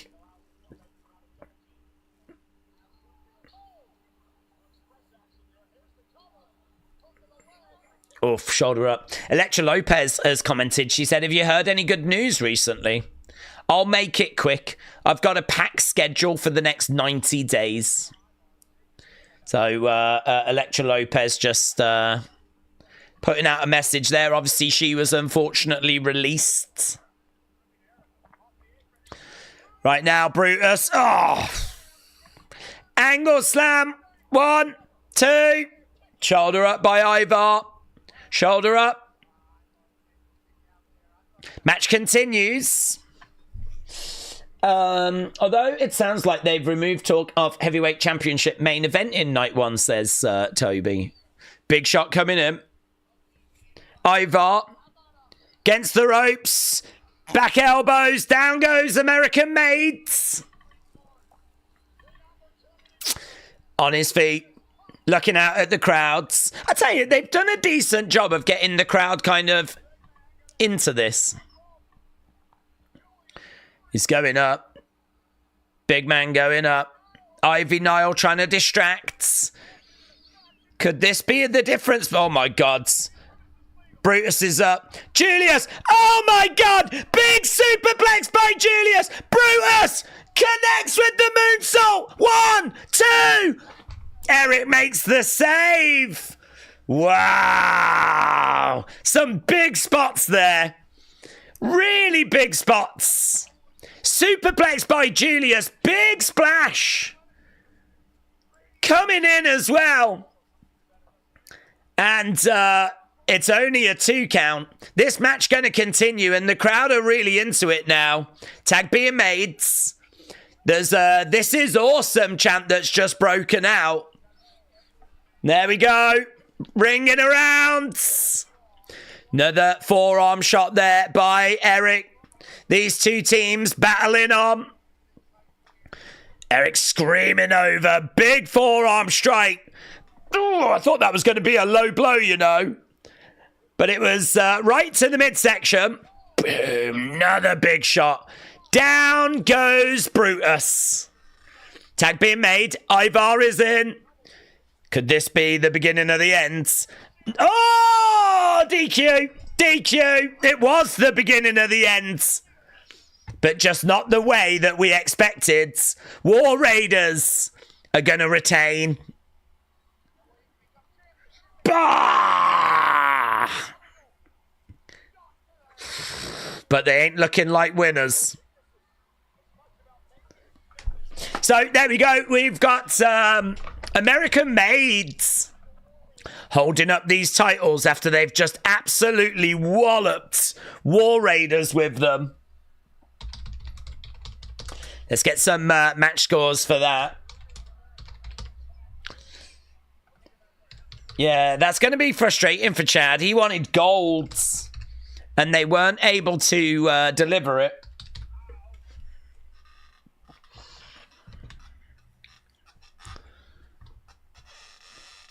Fiend on the screen with... Is that Shayna? Maybe next time, how about you listen to Finn?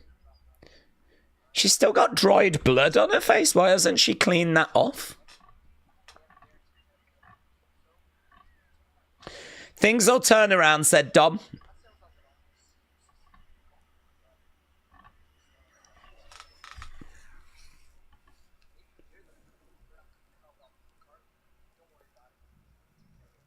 Dom's kind of stepping up here to Finn.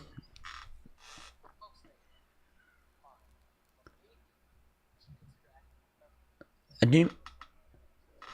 new member?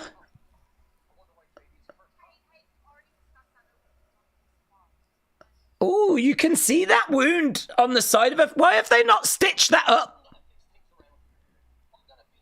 Look at the cut on the side of Liv's face. That surely needs stitches. That surely needs stitches.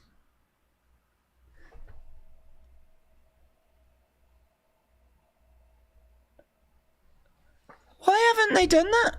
Why haven't they stitched her up? Here's Rhea. Io? I don't owe you anything.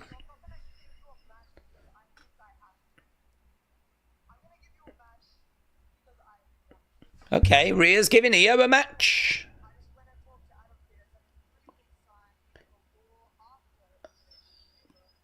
It's a bit strange. Wow. Io Sky against Rhea Ripley for the championship on the Raw after the Chamber. Well, there we go. There's her opportunity to get to WrestleMania. She's just going to have to get past Mommy, and I don't think she's going to be able to. Here's CM Punk. Oh, my God. Now we've got CM Punk coming out. We eating goods. We eating goods. Where is he? Let's go. What do you see? Cult of personality. Right, here he is. Clobbering time. CM Boomer. Let's go. Hannah said days were nearly at the 2-year anniversary of the greatest promo. Marina Shafir's You Don't Know Me. You don't know me. Love that promo.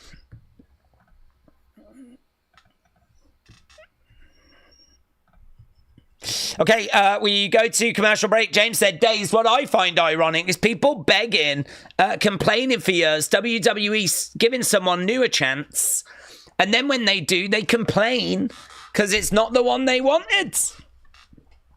Well, yeah, I mean, everyone's got JC Jane saying, wow, that's controversial.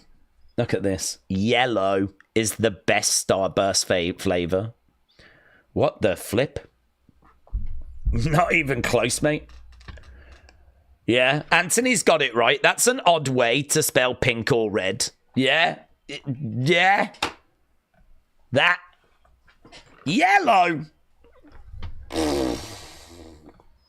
Everyone knows that's like lemon or something. That's never the right answer. Yeah, James, true. I don't know. Everyone's going to have their own reason, aren't they? Everyone's going to have their own reason for not liking Jey if they don't like Jey. But it is true, big picture, people always wanted people to get opportunity, new people, and that is what they're doing. Okay, so CM Punk has come over and he's took a headset.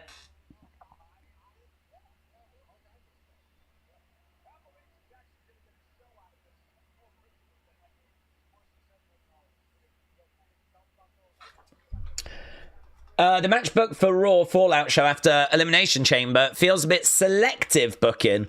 It's like Triple H is telling us EO won't ever even be in the chamber and to expect some twists. Bianca Rhea EO match question mark. Well, she's not in the chamber. She lost, didn't she? She lost in her qualifying match. Was it Liv?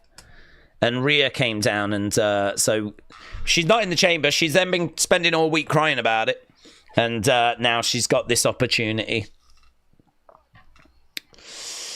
Right, so we should be coming back to this show very soon. 12 seconds, and we'll be back.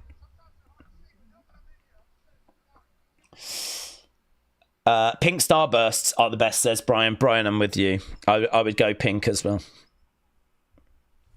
I would go pink as well. Yeah.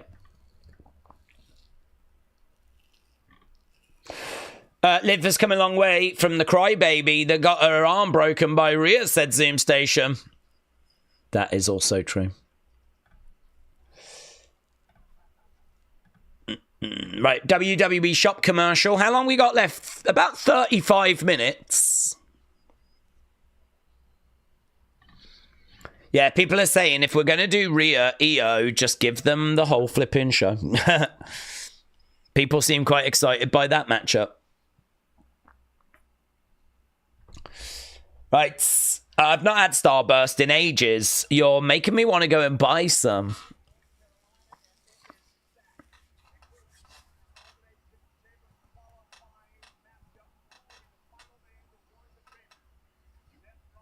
Okay, Seth Rollins against Finn Balor.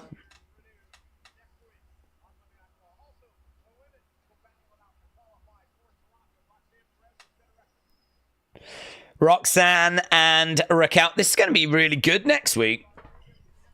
It's going to be really good.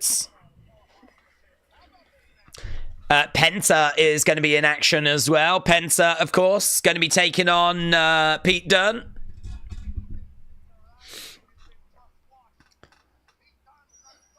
I like these moving graphics as well. They look fun. I'm hearing rumors that Cena didn't get the title till SummerSlam, or doesn't get the title till SummerSlam, and I don't like it, says Airborne. AJ Styles, Dirty Dominic. I don't understand the angle of EO crying, because now she isn't going to go to WrestleMania. She went into Mania as the champ last year. It's not like she's never been, said Dad Stuff. Is this LFG?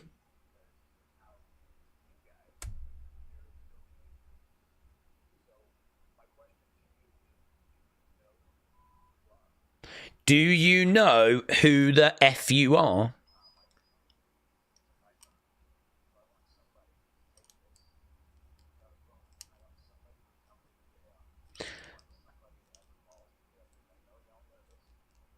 There's a few people standing up. All right, that girl went and got it. Yeah, that show's going to be good, man. I want someone to grab the balls of grabbing this microphone and to tell me who the hell they are. If you was on this show, and you was on that show, right, you would have to know that that was going to happen in advance, yeah? And you better have done your flipping homework. You better have walked into that building with at least flipping 5 different promo ideas in your head, so that you could grab that microphone with confidence and just start spitting, you know? If you was to stand up having not pre-prepared anything, that could be a car crash. These guys can do it because they've cut so many promos, they can just take different bits from different ones from different years or whatever. But if you're brand new, you'd have to have... I would have gone in there with at least 5 different promos planned in my head. But we're not talking about that. We're talking about CM Punk. Let's see what he's going to say.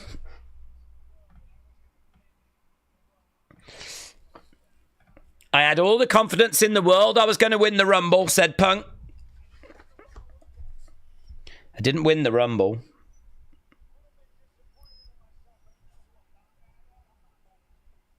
I'm not mad at Jey Uso. Yeet.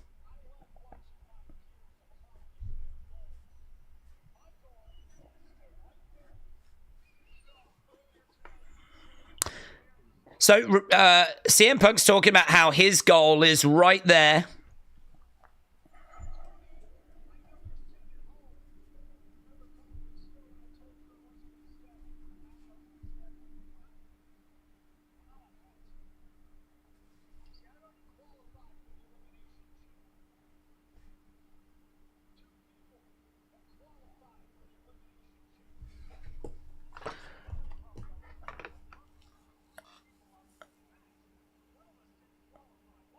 Whoa, why is he having a shot at Cena?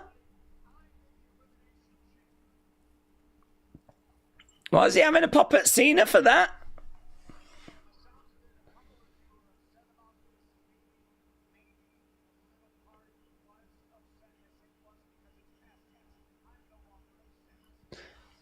John Cena is a legend. Deserves to call his shot.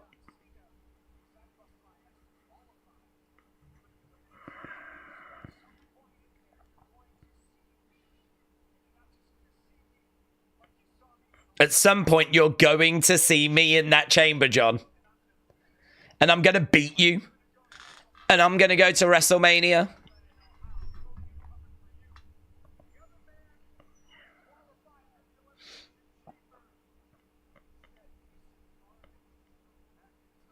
Drew McIntyre.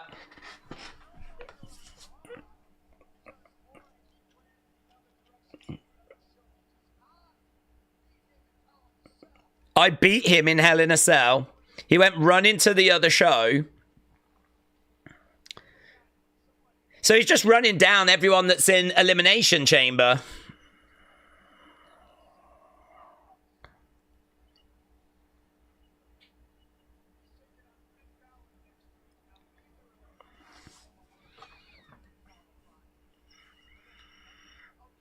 At the end of the day, it'll be my hand raised. I like this from Punk. Captivate him. Just talking about his goals. Kind of having a pop at Cena was interesting. He points at the sign.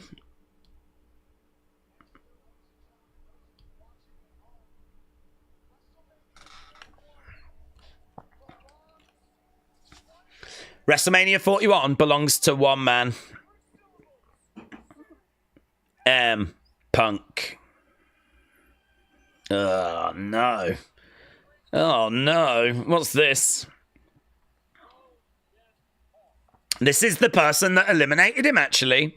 This is the person that chucked him over the top rope. Matt Pete said half the people on the show were on Next Gen. They already did promo class, and they showed it on that series, says Matt Pete. Really?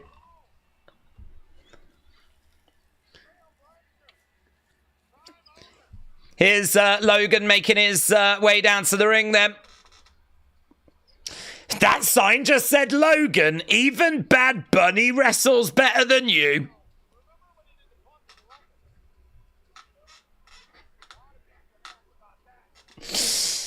Okay, Logan getting in the ring, and he is definitely going to have something to say here about eliminating Punk.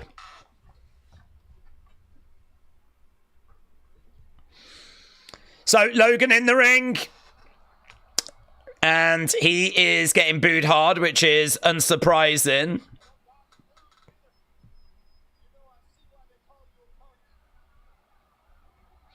I see why they call you a punk.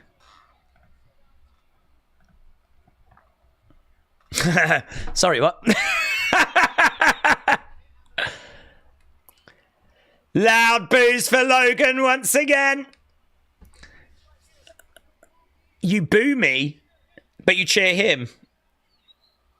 Sorry, what? Sorry, what? What?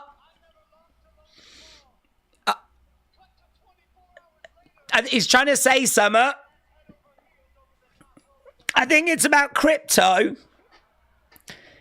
Yeah, no, it's not working, mate. So he's talking of eliminating Punk. I had your number. And I've got your number at Elimination Chamber. Could you imagine if we were going to do Logan, Punk at Mania? How disappointing that would be.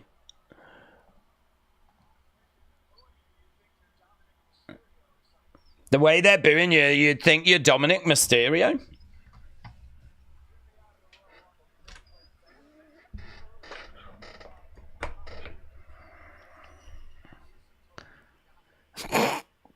I forgot you were even in a match.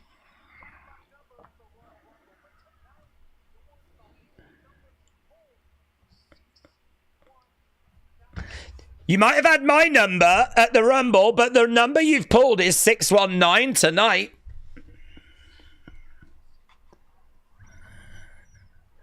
I'll see you in Toronto and I'll put you to sleep. I'd kind of really like to see CM Punk do that, but God, you just always worry with Logan, don't you? That they're going to flip in. He's going to have some brass knucks nonsense. I hate Logan has enough followers to get main event status, said SQRL. I hate the fact that he's so young. And potentially could stick around flipping 15 years if he wanted. Kieran, shout out to you, buds. Really appreciate the support, my friends. Look at this from Kieran. Look at this. And look at these people all gobbling up these memberships. Rey Mysterio making his way down to the ring right now. And we are into our third hour. And I'm guessing main event, Logan Paul, Rey Mysterio. Hannah said, Kieran, it's great of you to do this. Sonny said, you missed my super chat. I'm sorry, but I will get to it. I was just keeping an eye on that CM Punk promo. Crowds.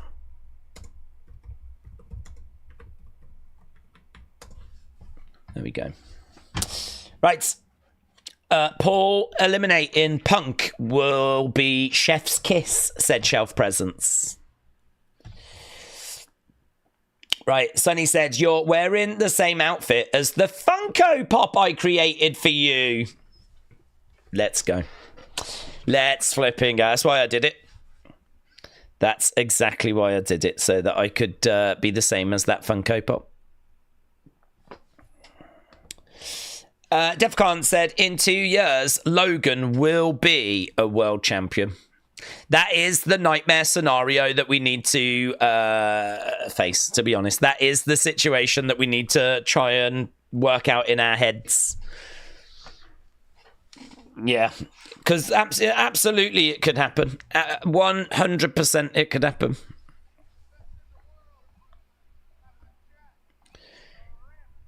He's still so young. Logan's in the ring, though. He's going to say a few words that from one deadbeat to another. We've been here before.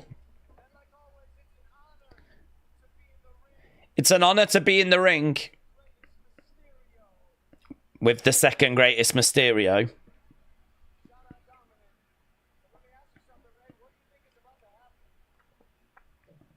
It's very unusual to actually see Logan wrestling, isn't it, on Raw? It is very unusual.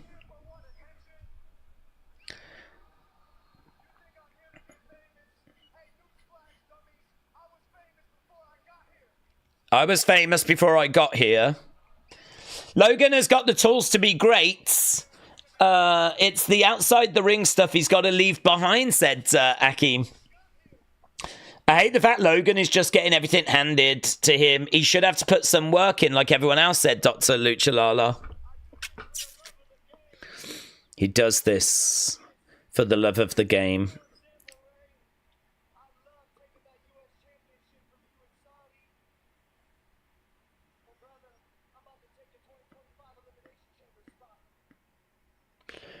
I'm about to take your Elimination Chamber spot as well. Did Ray just stick the finger up there to Logan? He seemed to reach forward and it sort of looked like he did. Here's Elimination Chamber with John Cena.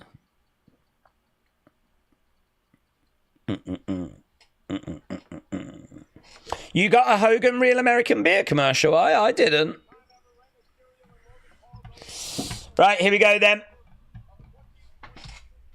Ray Mysterio versus Logan Paul. Kicks coming in there by Ray.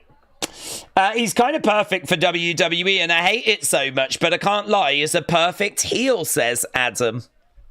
WrestleRant said, I'm not the biggest Logan fan, but hate or love him, Logan is athletic. I'm intrigued to see him wrestle than just talk. Ace WCR said, let's go. Hannah said, what is the best candy in your thoughts? Candy? Not really a candy person, to be honest. I try to stay away from that sort of stuff if I can. What with never going out, I never get confronted with it, so. But I always enjoyed a Snickers bar. To be honest, if ever I have like chocolate or something like that, I always probably am having it, not for pleasure, but because I'm hungry and I want a snack. I rarely in my life have I ever gone, oh, I just fancy a bit of chocolate right now. Like, that's not really me. That's not how I think. Rarely have I ever thought, oh, I could just have a bit of chocolate now. Normally, if I'm reaching for a candy bar, it's because I'm flipping hungry. And I need something just to get me through, so... I do find, like, a Snickers bar is quite good for that. So, I would go with that. But, yeah, there's probably, like, more... enjoyable chocolate bars than that, I don't know. Ray going over to the corner. K-Dub likes Sour Patch Kids. Christopher likes the Reese's Dark Chocolate Drops. Crowd booing away again. I love this crowd, said Zoom Station. Shelf President said, when Logan Paul peers in, the WWE acknowledges talent and skill. Don't say more about him than him. Kid has talents. He may be a douche, but he is a douche who can wrestle in the WWE. So, Shelf Presence is a fan. Phoenix said, why do the chamber matches seem predictable? Would love to see Finn or Ray win to mix it up. Yeah, I would love that as well. I'd like Finn to go in there. Let's get quick poll done. Who wins? Is it going to be Logan or is it going to be Ray? Few boos. Need to the midsection there of Ray. He keeps his character fresh by rarely being on TV, said Davids. Days as WWE superstar Candy Rose, said Smurfy Tunes. Do you have Girl Scout cookies in the UK? I don't know, to be honest. I have never had any Girl Scouts knock on the door selling them. But then we live in the countryside. But then we never had that when I lived in Stourbridge either.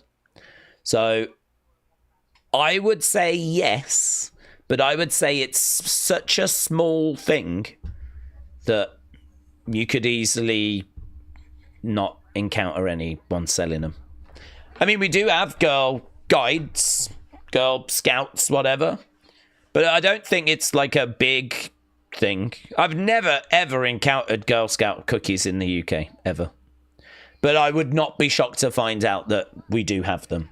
But they're such a big thing in America. Like, I've seen them in films and TV shows and whatever, so it's like a thing in America. It ain't that over here, no.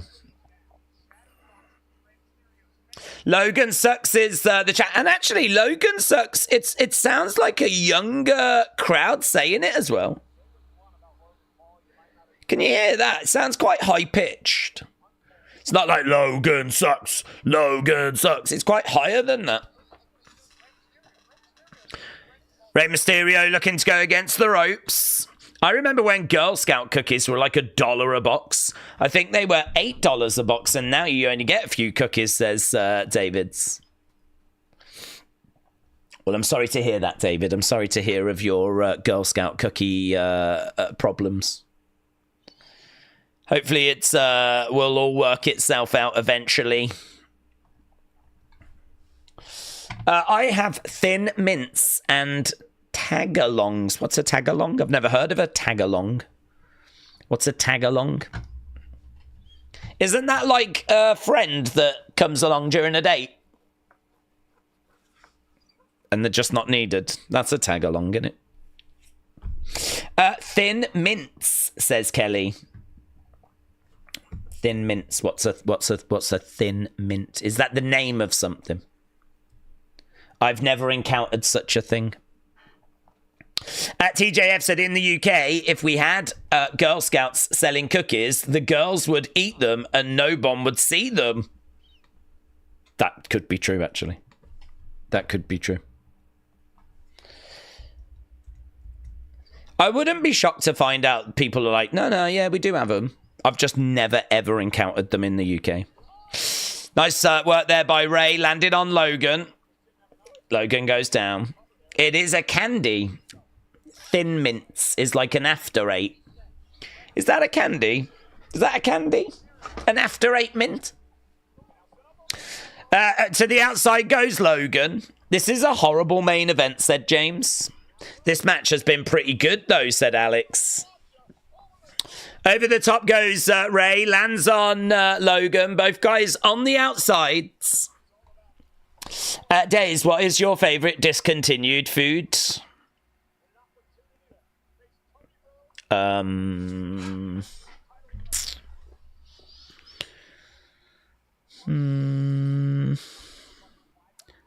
Maybe there was one that was called Astros. I like those.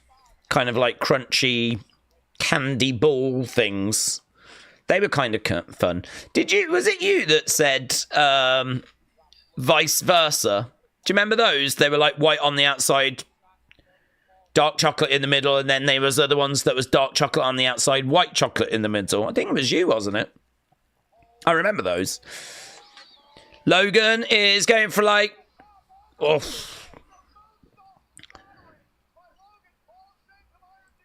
Yeah, that was good by Logan. Look at that. It's like a Spanish fly, isn't it? It's a moonsault, but like splashing onto Ray. And we go to commercial break. Daze, I'm going to predict your score. I think it'll be the 675 range because that's where I am, says Mitchell. I will be a little lower, actually, I think. I think this show started well with Gunther and Jey. I thought the women's tag match was fun. I thought Bayley Lyra was fun. And then maybe everything since America made War Raiders has just been a little... CM Punk's promo was okay. Wasn't anything revolutionary. This match is... I don't know. I mean, for me, should this be main event? Into the barricade goes Logan. I don't know. I'm probably around 6.5-ish. It's a show that I have got no need or desire to revisit again, you know? I sort of feel like there's kind of large periods of this watch-along where it's like we're chatting because the show ain't giving me much. So I always find that obviously has to reflect in the score as well. Right now we are at commercial break and we have still got visibility on what's happening in the ring. Logan's in there with Ray. He's keeping Ray down. Brett said, I've never heard of a Girl Scout cookie. Mind you, I bet none of our American friends have ever heard of Jaffa cakes. Logan back up on his feet, looks out at the crowd as the crowd are booing away. Right now, Logan has got Ray in the air and he's doing gorilla press.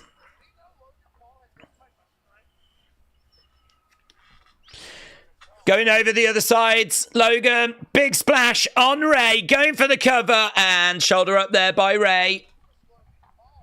Shoulder up.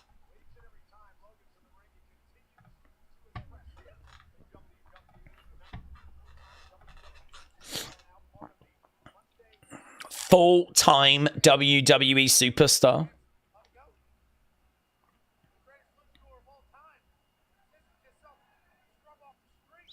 Ray in the corner. Logan coming over, throwing in a shot, and again. Ray goes over the other side, hard into the corner. He goes down. Gummy sour Skittles, says Hannah. They're the best. LS Dub said, I'm probably at a 6. It's not a terrible show. In-ring has been pretty good. There's stuff to like on it. Yeah, I think you can sit here and find things... You know, Judgment Day teasing a new member. That's interesting. Gunther and Jey. That's interesting. Seth and Finn. That's interesting. There's been moments during matches that have been good.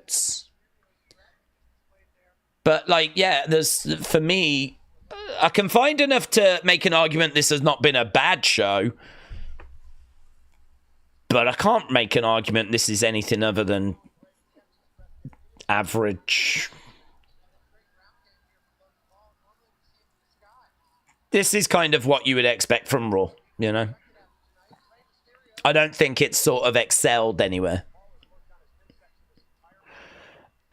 But knee. He just said that. Ray just said knee.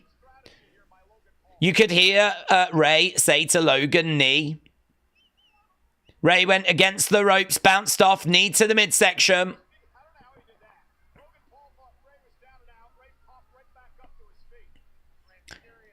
Logan in the ring, looking to the outsides. Ray telling Logan to come on. Logan stepping out to the outside. Big shots coming in there by Ray. Ray and Logan on the outside into the barricade hard. Ray is looking to go over. Down, up, onto the barricades.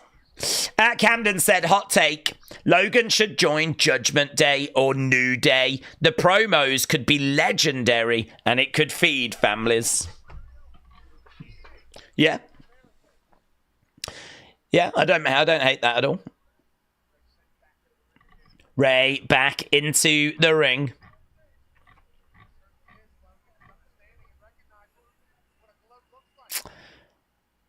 Right now we've got the ring steps.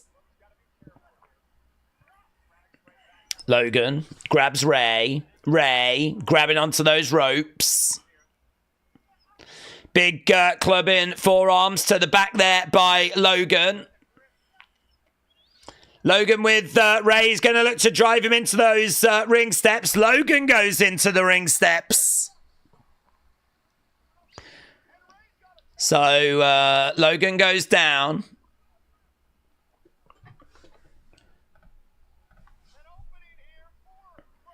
Ray is back up on his feet. Come on, Ronald's mysterious. Here we go. Over against the ropes goes Ray under that bottom rope. Lovely splash. Lands on Logan. Thin Mints and tag-alongs are both different kinds of Girl Scout cookies, says AKF. Oh, God, what? You know Girl Scout cookies that well? You know what they're called? Blimey now.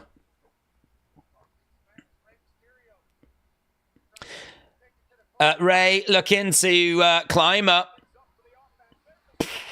Sent on by Ray against the ropes. Over the other sides. Another seated senton. It's a bit of a racket, isn't it, if you think about it? Like Girl Scout cookies. Who's going to turn down, like, some girls that come to your door and like, will you help out? Will you help out Girl Scouts? You'd be like, well, go on then. I suppose I have to, don't I? Where does that money go, eh? Where does that money go? Oh, they claim it goes back into the wilderness. Yeah? They claim it goes back into the pack. It's just the rich getting richer. I bet there's some dude that's churning out Girl Scout cookies that's like a flipping billionaire. It's conspiracy. I've had enough. We need to bring that thing down. And there's you lot going, oh, Thin Mints, they're my favourites. Yeah. Where's the money going? We need Doge to investigate. Shots coming in there by Ray.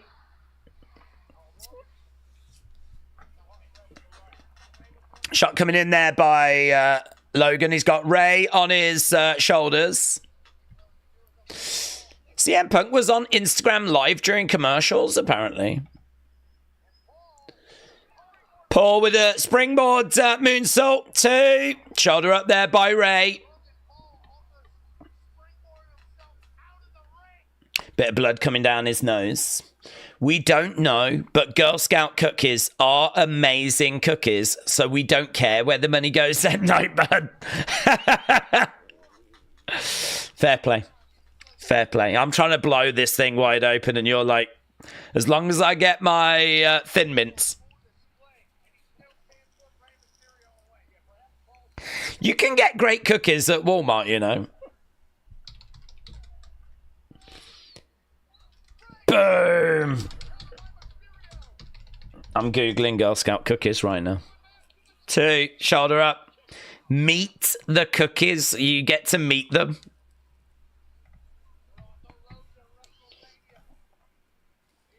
That actually looks quite nice. I'm not going to lie.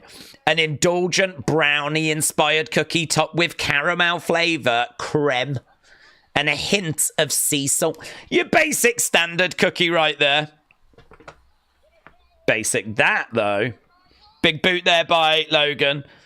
Not sure about that. Looks like an anus. That could be okay. Boring. Boring. That could be okay. Ah, there we go. Look, so many people excited right now. Look at them. They're all going to be exploding. Toast, yay. Toast, yay. Toast is good, in all fairness. I do like toast. Do you know what? We should celebrate toast. Boom! Sit down powerbomb there by Ray. 1, 2. Shoulder up. Hey, I'd have some of them. Toffee-tastic. Don't even know what that is. Trefoils, is it? Trefoils? Can we go? What happens if we go to the shop? What happens over here? What's new? Oh my god! Oh, guys! Look at this! We can all get in merch! We can buy merch! These are all the different levels as well. Daisy, that's my level! Oh my god! I'm with them! Look at all this. Ray up top, knees up there by Logan. Logan Paul! Boom! What's this say? Titanium right hands. 1, 2, 3. Logan Paul just beat Ray clean. That's the timeline we live in now. This is the timeline. This is the real timeline we live in.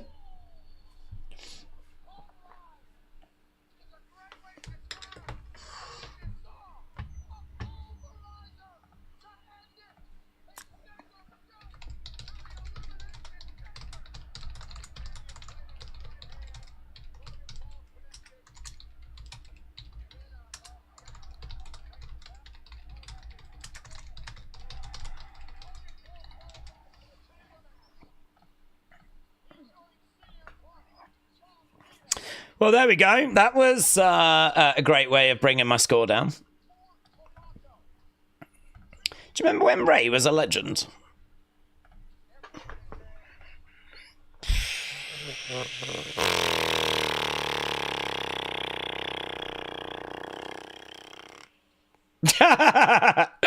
After I do all this, I'm still humble, he says. I'm still humble.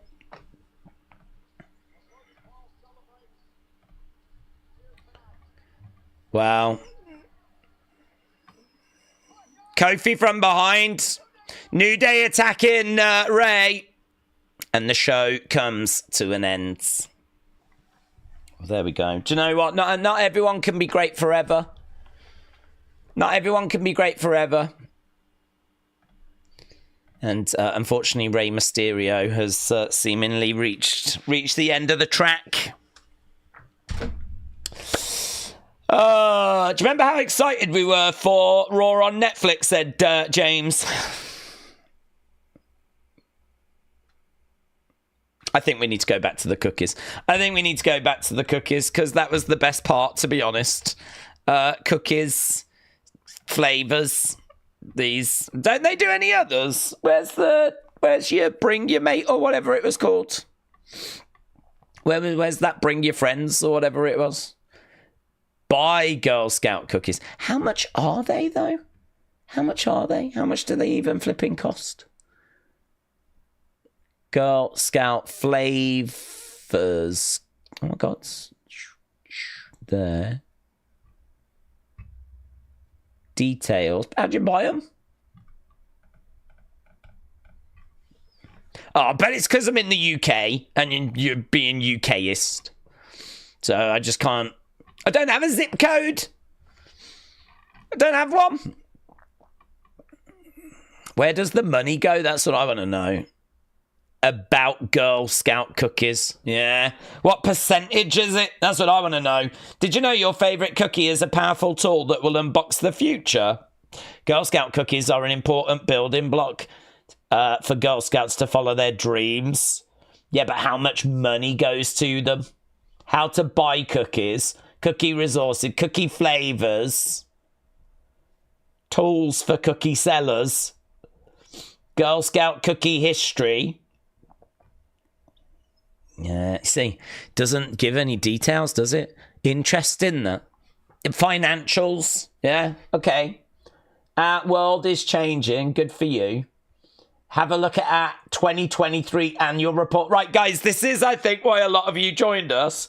And so I'm giving you what you were looking for. This is the 2023 Girl Scout annual report, where we can finally dig into some of these financials, right? We've got the 2023 audit findings, yeah?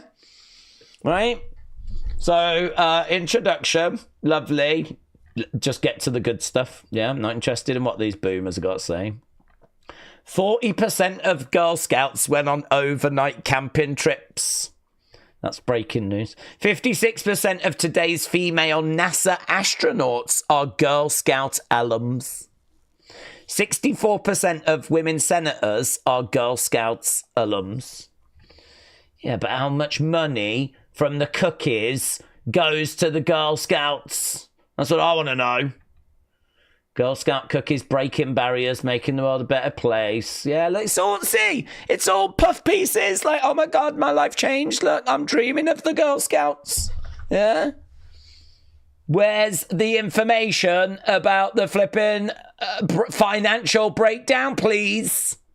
There's 250 million media impression. Good for you. We've got volunteers. Look at all the great work we do. Where's this? Where's the public affairs? Go. The finding suggests that the needs, interests, and priorities of Black, Indigenous, and other Girl Scouts of colour, as well as potential, have not. What's this mean? Huh? What?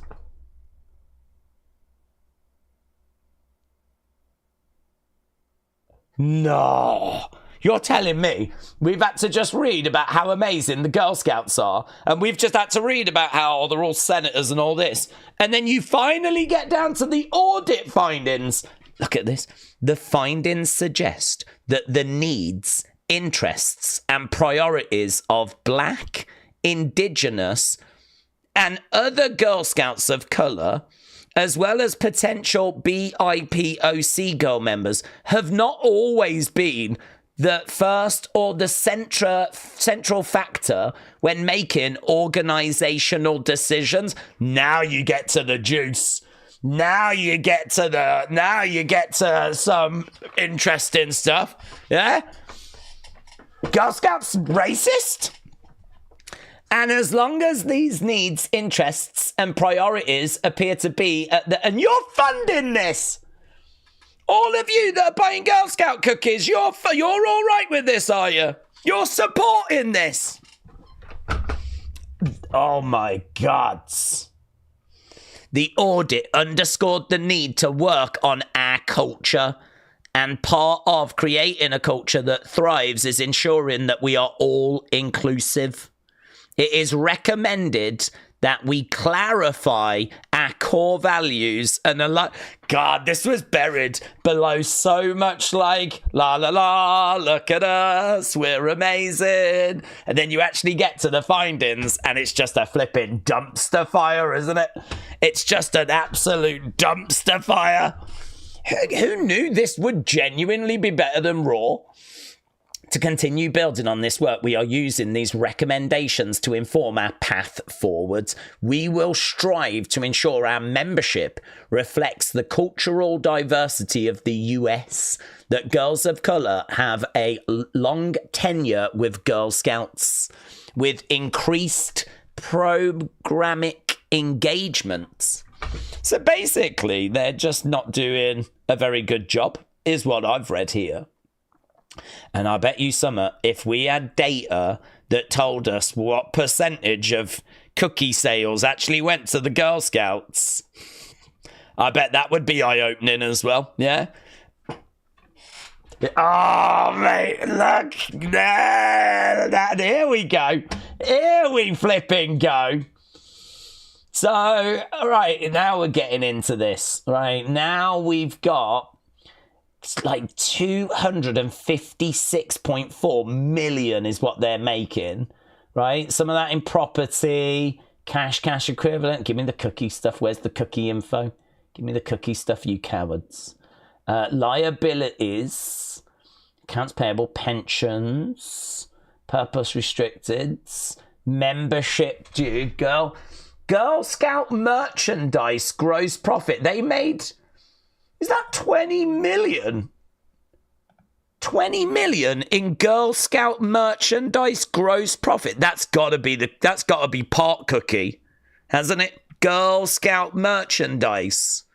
2023, they made 20.6 million in Girl Scout merchandise. It's gotta be. They received 11.3 million in gifts and grants.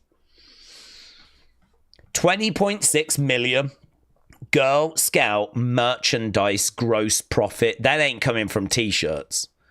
That's gotta be part of the cookie number.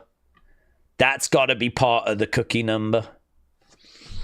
I bet it doesn't break it down any more than that though, does it? And now we're gonna hear about how great they are again. Here's all our leaders, yeah? That did a rubbish job. Did a rubbish job. Do you know what? I wish the Girl Scouts would come to my door so that I could go, well, thank you for offering me cookies, but can you just talk to me about the 2023 audit findings, please? Stop crying. Can you talk to me? I don't care if this is above your pay grades. I don't care if you're 12, right? I want to know about these 2023 audit findings and what they're saying to you about the changes that are going to be brought in, yeah? And also, before I buy any cookies, I would like to know how much exactly of the 20 million, yeah, here, 20.6 million, what percentage of that is going back into the system and what percentage is lining the pockets of the Nightbird or whatever she's called that looks after the pack, yeah? You got Girl Scouts and then you got like a leader, I don't know what she's called, a Nightbird, a winged eagle, I don't know. But how much is going into their pockets, how much goes back into that, yeah? Because I'm not here to fund no terrorist organisation, yeah? I'm not doing that. Not again. So I would have some questions. So all I'm saying is when you have your thin mints or whatever they're flipping called, that's took me all of, 5 minutes for me to find out that this is better. This is scum. Scum, that's what I found out. Scum. All of them. They're all in on it. Even the kids, they're all in on it. It's just one big conspiracy. Yeah. Honestly. For anyone just joining us, that is my review of Raw. That is my official review of Raw. So thank you, Agent Gaming. Shout out to you, my friends. Shout out to you. Yes, you're right. The truth has been exposed. Yeah. Right, I'm going to run away, and I'm going to think about what we've just learnt there in this expose, which I think is really going to reverberate around the Girl Scout community. Appreciate you joining us. We will be back tomorrow for NXT, and have a lovely evening. Bye for now.